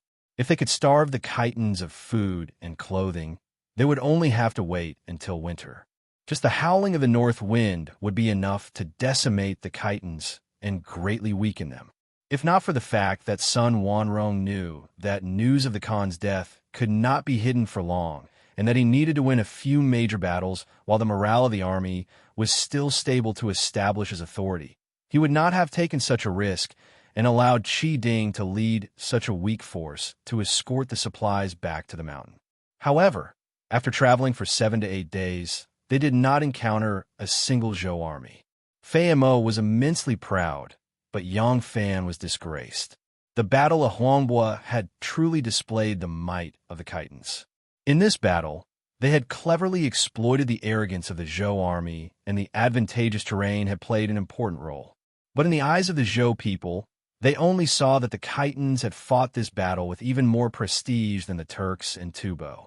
The extreme contempt they had for the chitons immediately turned into extreme panic. They had overestimated the fighting strength of the chitons. As a result, Wu Yi, who had more than 100,000 soldiers, did not even dare to challenge this easily defeated grain convoy. Gu Zhuting and Anu were still dressed as master and servant, returning from Horse City with a convoy on their way to Thousand Gold City. One of the defeated soldiers got lost in the mountains and wandered for more than half a month before he finally found his way out and escaped to Horse City. These days in the mountains, he could only eat mountain fruits and small animals to fill his stomach. He was not a hunter, so it was not easy for him to catch a small animal. He was so hungry that he was emaciated. He fainted as soon as he reached Horse City. However, before he fainted, he was asked for his name. He said his name was Yang Fan. Gu Zhuting and the men sent by Anu to search for Yang Fan's whereabouts at Horse City treated him as if he had found a treasure and immediately guarded him. Because his body was too weak and in urgent need of treatment, they dared not move him too much and only sent men to Thousand Gold Smelting City to report the news. When Anu and Gu Zhuting heard the news, they immediately rushed from Thousand Gold Smelting City. However, they were disappointed when they saw him. Although this man was exhausted and had lost his body shape, Anu was familiar with Yang Fan. His facial features, height, and physique were not that different, so she could tell that this was just a person with the same name. These days, Anu had met more than one person with the same name as Yang Fan. Some were alive, some were dead, but no matter if they were alive or dead, they were not the Yang Fan she was looking for. Therefore, every time she met them, all she got was sadness. Gu Zhuting said, "You should be happy. There's no news about the sovereign. Doesn't that mean he is still alive?" Anu asked in return, "If he is still alive, why is there no news about him? It doesn't make sense that those pawns who only know some ordinary martial arts have all returned as long as they're still alive, but his whereabouts are still unknown." In fact, Anu hoped that Yang Fan was safe and sound more than anyone else. But because of her concern for him, the most terrifying result would always be lingering in her mind. When she was in Thousand Gold Smelting City, every day she would see corpses being sent into the corpse smelting furnace, and her mind would always be filled with the gruesome scenes. It had tortured her to the point that she was emaciated and exhausted. As the caravan moved forward, a steward hired by Gu Zhuting raised his horsewhip and pointed into the distance. "Look, there is a troop coming." Anu and the others went to Horse City, but they could not find Yang Fan. So on the way back, they bought a batch of coal and urns from Horse City. These things were consumed too quickly. The amount of coal and urns needed for the cremation of more than 100,000 people was huge. Even if the shops they ordered were to produce at full capacity, they would not be able to meet the demand in a short time. After buying these things, they hired a dozen large carriages from the locals, and this steward was the leader of the carriages. Gu Zhuting looked up and saw a group of cavalrymen galloping over from the horizon. She did not pay them any mind and said indifferently, "They are probably the soldiers who are taking in the rebels." In recent days, there were often generals from the imperial court going to the cities and towns to take in the fleeing rebels, so they were not surprised anymore. This place was very close to Thousand Gold Smelting City, and they did not think of any possibility other than the soldiers. However, that group of people was getting closer and closer. They didn't raise any flags, but as they got closer, their clothes could be seen clearly. The workers transporting the coal couldn't help but exclaim, "It's the chitons! They are the chitons!" The chitons transported the supplies eastward. At first, they tried their best to avoid the cities to avoid being harassed by the soldiers. But along the way, they found that the Zhou army was scared out of their wits. Under Wu Yi's strict orders, the cities only held back their troops, so they gradually became bolder. Now, they were getting closer to their destination, and the surroundings were getting more and more desolate. There were only Horse City and Thousand Gold Smelting City, two small cities that could not hold a large number of troops, so they became even more unrestrained and swaggered over. By the time Gu Zhuting and the others realized that the riders were chitons, it was already too late for them to hide. A few of the charcoal workers were so frightened that they instinctively wanted to run, but it was impossible for them to escape with the charcoal carriages. After a moment of confusion, the carriages and horses blocked the road in disorder, so they were stuck there and could not move. "Everyone, don't move. We're just businessmen. As long as we do not resist, they will not do anything to us." Gu Zhuting raised her voice and ordered loudly. Anu quietly pressed down on the sword at her waist. Seeing these chitons, she thought of Yang Fan, whose whereabouts were unknown. In her eyes, every chiton was a mortal enemy. She wanted nothing more than to chop these people into meat paste. Anu. Gu Zhuting saw Anu's strange expression and immediately warned her. Anu slowly let out a breath and loosened her grip on the sword. When the chiton soldiers saw this caravan, a group of cavalry immediately galloped over and surrounded them. They galloped happily on their horses and laughed at the panicked workers. After a while, a large group of people came over and protected a heavily guarded carriage. They passed right in front of this group of people who were obviously merchants, not even sparing them a glance. A man who looked like a general rode his horse over and shouted, "What are they doing?" A chiton soldier answered, "It's a group of merchants." The general's face lit up. He waved his hand and said, "Search their carriage and see what they are transporting." Yes. Immediately, two soldiers dismounted from their horses and walked over with sabers in their hands. They shouted, "All of you, get off the carriage. Get off the horses. What are you doing?" Gu Zhuting patted Anu's arm and took the lead to get off the horse. She put on a flattering smile and said, "Lord General, we are just doing small business.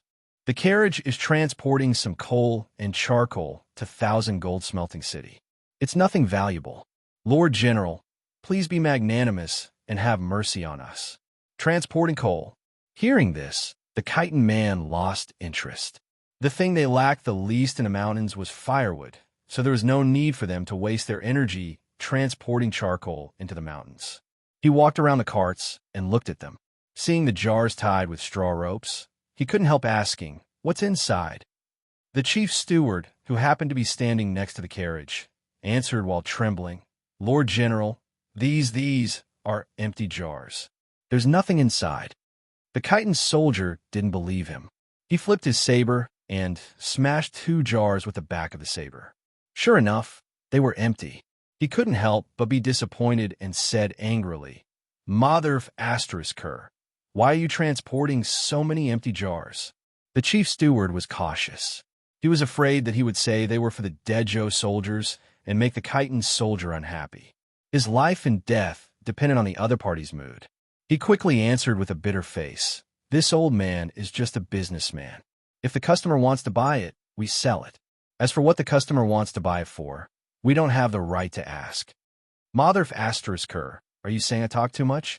The chiton soldier gave him a hard shove. The chief steward staggered a few steps and fell on his butt. The chiton soldier couldn't help but laugh when he saw his sorry state. At this time, under the protection of the soldiers, another carriage drove over. This carriage paled in comparison to the magnificent carriage from before. The awning on top of the carriage was a temporary one. It was unknown how long they had been on the road, but the awning was about to collapse. The carriage swayed as it moved and was only barely supported by the ropes on 4 long poles. The carriage was simple and crude. It was just a carriage used by ordinary farmers to transport grain and firewood. The carriage was piled with cloth and clothes. Inside, there were 2 people one sitting and one lying on the ground. One of them was Fei Mo. Fei Mo could now lie on his side. He was lying on his side with one hand propping up his hairy cheeks. He looked like a sleeping Arhut with his eyes closed. Yang Fan was sitting next to him. He had made a nest out of the cloth and was lazily leaning against it. He was looking at the trapped passers-by. Yang Fan saw that the group of people was a group of passing merchants who were surrounded by the chitin soldiers and looked very pitiful. He raised his voice and called out, "You Fu, why are you fighting with a group of people who are just trying to make a living? They're all poor people and their lives aren't easy. Let them go." These days, Fei Mo really didn't treat Yang Fan as an outsider. They ate and slept together. Although he didn't say it out loud, he actually treated Yang Fan as his brother. Yu Fu was the leader of the group of cavalry that trapped Nu and the others. He was Fei Mo's nephew.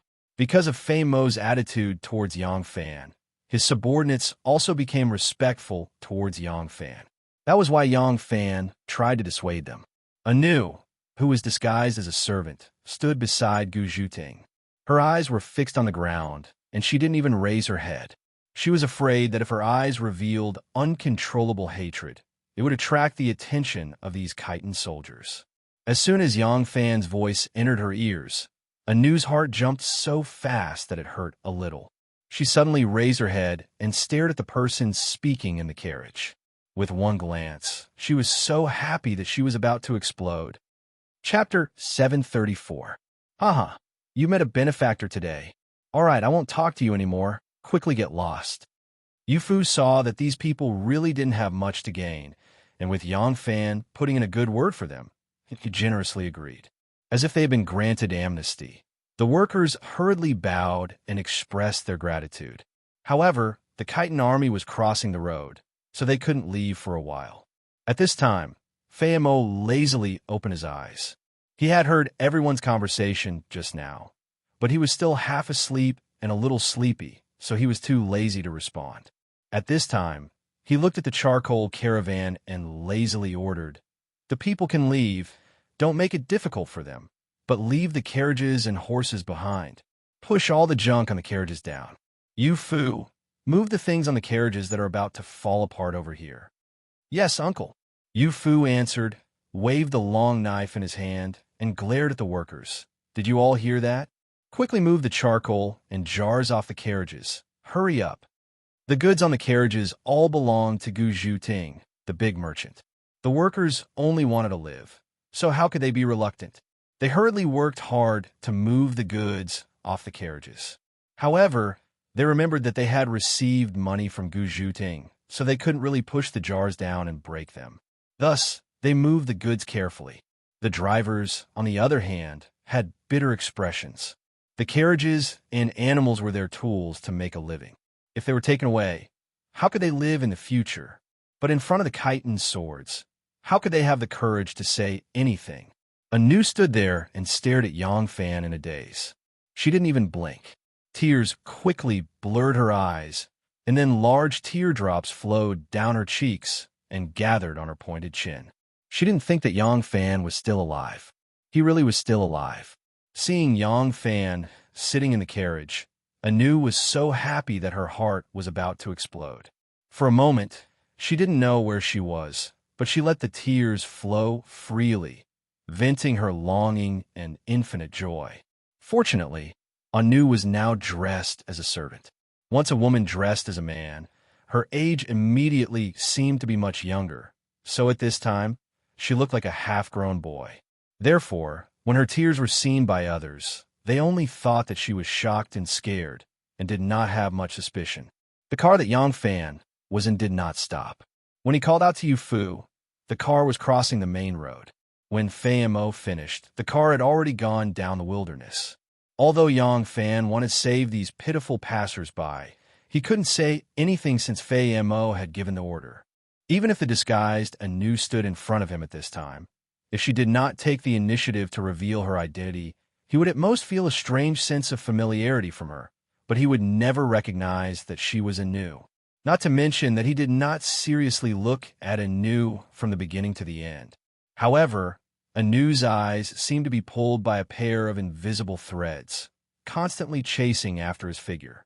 When the car that Yang Fan was in left the main road, Anu subconsciously wanted to chase after it, but her arm was immediately grabbed by Gu Zhuting.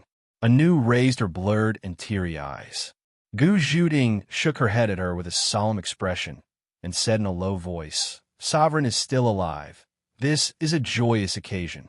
It will be easier for us if we know where he went, but at this time, we must not act rashly." Anu also knew that this was not the time to go forward and recognize him. Now it seemed that Yang Fan's life was not in danger, and his relationship with the Khitan people was quite good. She did not know how he formed a friendship with the enemy of life and death. However, if she wanted to act rashly, she was afraid that she would harm him. At least, the Khitan people would raise their vigilance, and it would not be easy to rescue him again. She could only suppress her anxiety and stand still. The carriage rumbled. Sitting in the carriage, Yang Fan secretly sighed in his heart. He estimated that in another half a month's time, his leg injury would be completely healed, but by that time, he would definitely be deep in the mountains. Yang Fan thought to himself, "The road into the mountains took a total of 3 days. When I recover from my injury, as long as I bring enough food, I may not be unable to walk out. Although it is easy to get lost in the mountains, it will not be easy for them to chase after me." On the main road, the charcoal and jars on the carriage were all moved down. Under the orders of the Khitan people, the workers used all their strength to move the grain and cloth from the carriages that were about to fall apart from the long journey onto these carriages. They could only watch helplessly as the Khitan people drove the carriages and quickly chased after the main group of people. The chief steward and the other carriage handlers made some calculations and walked together to Gu Zhuting's side. The chief steward rubbed his hands and said with an embarrassed expression, "Boss, look at this mess. They have thousands of men and horses, and they have sabers and swords in their hands. We don't dare to resist, but in the end..." Gu Zhuting coldly watched the Khitan troops leave into the distance. She casually said to the chief steward, "Don't worry, this matter cannot be blamed on you. I won't mind." The chief steward's expression stiffened. He was so embarrassed that he didn't know what to say. One of the handlers was impatient. Seeing the chief steward's embarrassment, he couldn't help but say, "Boss, your things are all on the ground. When we moved them, we were very careful and didn't damage much. Later on, we can find some more carriages to move them away. But our carriages and our horses... Boss, what do you think?" Another handler also said with a sullen face, "That's right, boss. Those are our livelihood. We were transported goods for boss, and that's why we were robbed by the Khitan people. We poor people all have parents, wives, and children to support. What should we do now?" He also knew that there was no reason for them to be responsible for his losses. He just felt that this boss was very generous. Moreover, he was doing good deeds in Thousand Gold Smelting City. Since he was so rich, he might as well say that he was pitiful and maybe he could get some compensation. Only then did Gu Zhuting understand what they meant. She quickly took out a money pouch from her bosom. Without counting, she stuffed the money pouch into the chief steward's hand and said, "You guys split it. The jars and charcoal on the ground are also yours. Anu, let's catch up." After saying that, Gu Zhuting pressed her hand on the horse's back. Her whole body became as light as a feather, and she floated onto the horse's back. The horse lowered its head to eat the grass and didn't notice anything. This kind of skill was really brilliant. Anu was also startled awake by her call. She immediately leaped onto the warhorse, pulled the reins, and rushed down the main road. Gu Zhuting said anxiously, "Anu, slow down. Stay far away. Don't let them find out." After saying that, she put her legs on the stirrups and followed after her. In the wilderness, thousands of soldiers and horses passed by. The ruts and hoof prints were clear. She wasn't afraid of losing them. The chief steward turned pale with fright. He held the money pouch and shouted, "Boss, boss. If it's up to me, forget it. Boss, don't chase after them. Boss." Gu Zhuting and Anu turned a deaf ear to him. In a short while, they were already far away. The chief steward stamped his feet and sighed. "Boss is a good person, but how can you give up your life and not your wealth?" After Li Jinzhong died of illness, Sun Wanrong knew that his prestige and unity among the people was far from Li Jinzhong's. He was afraid that the news would leak out and the morale of the army would be out of control. And once the army returned to the mountains, it would be impossible to keep this secret. At this time, the Khitan people were far from having a strict class and system like the Han people. They couldn't isolate a ruler from his people for a long time and let everyone believe that he was still alive. Therefore, Sun Wanrong decided to hide the news of Li Jinzhong's death first, and then order the light cavalry to go out to battle in the name of Li Jinzhong.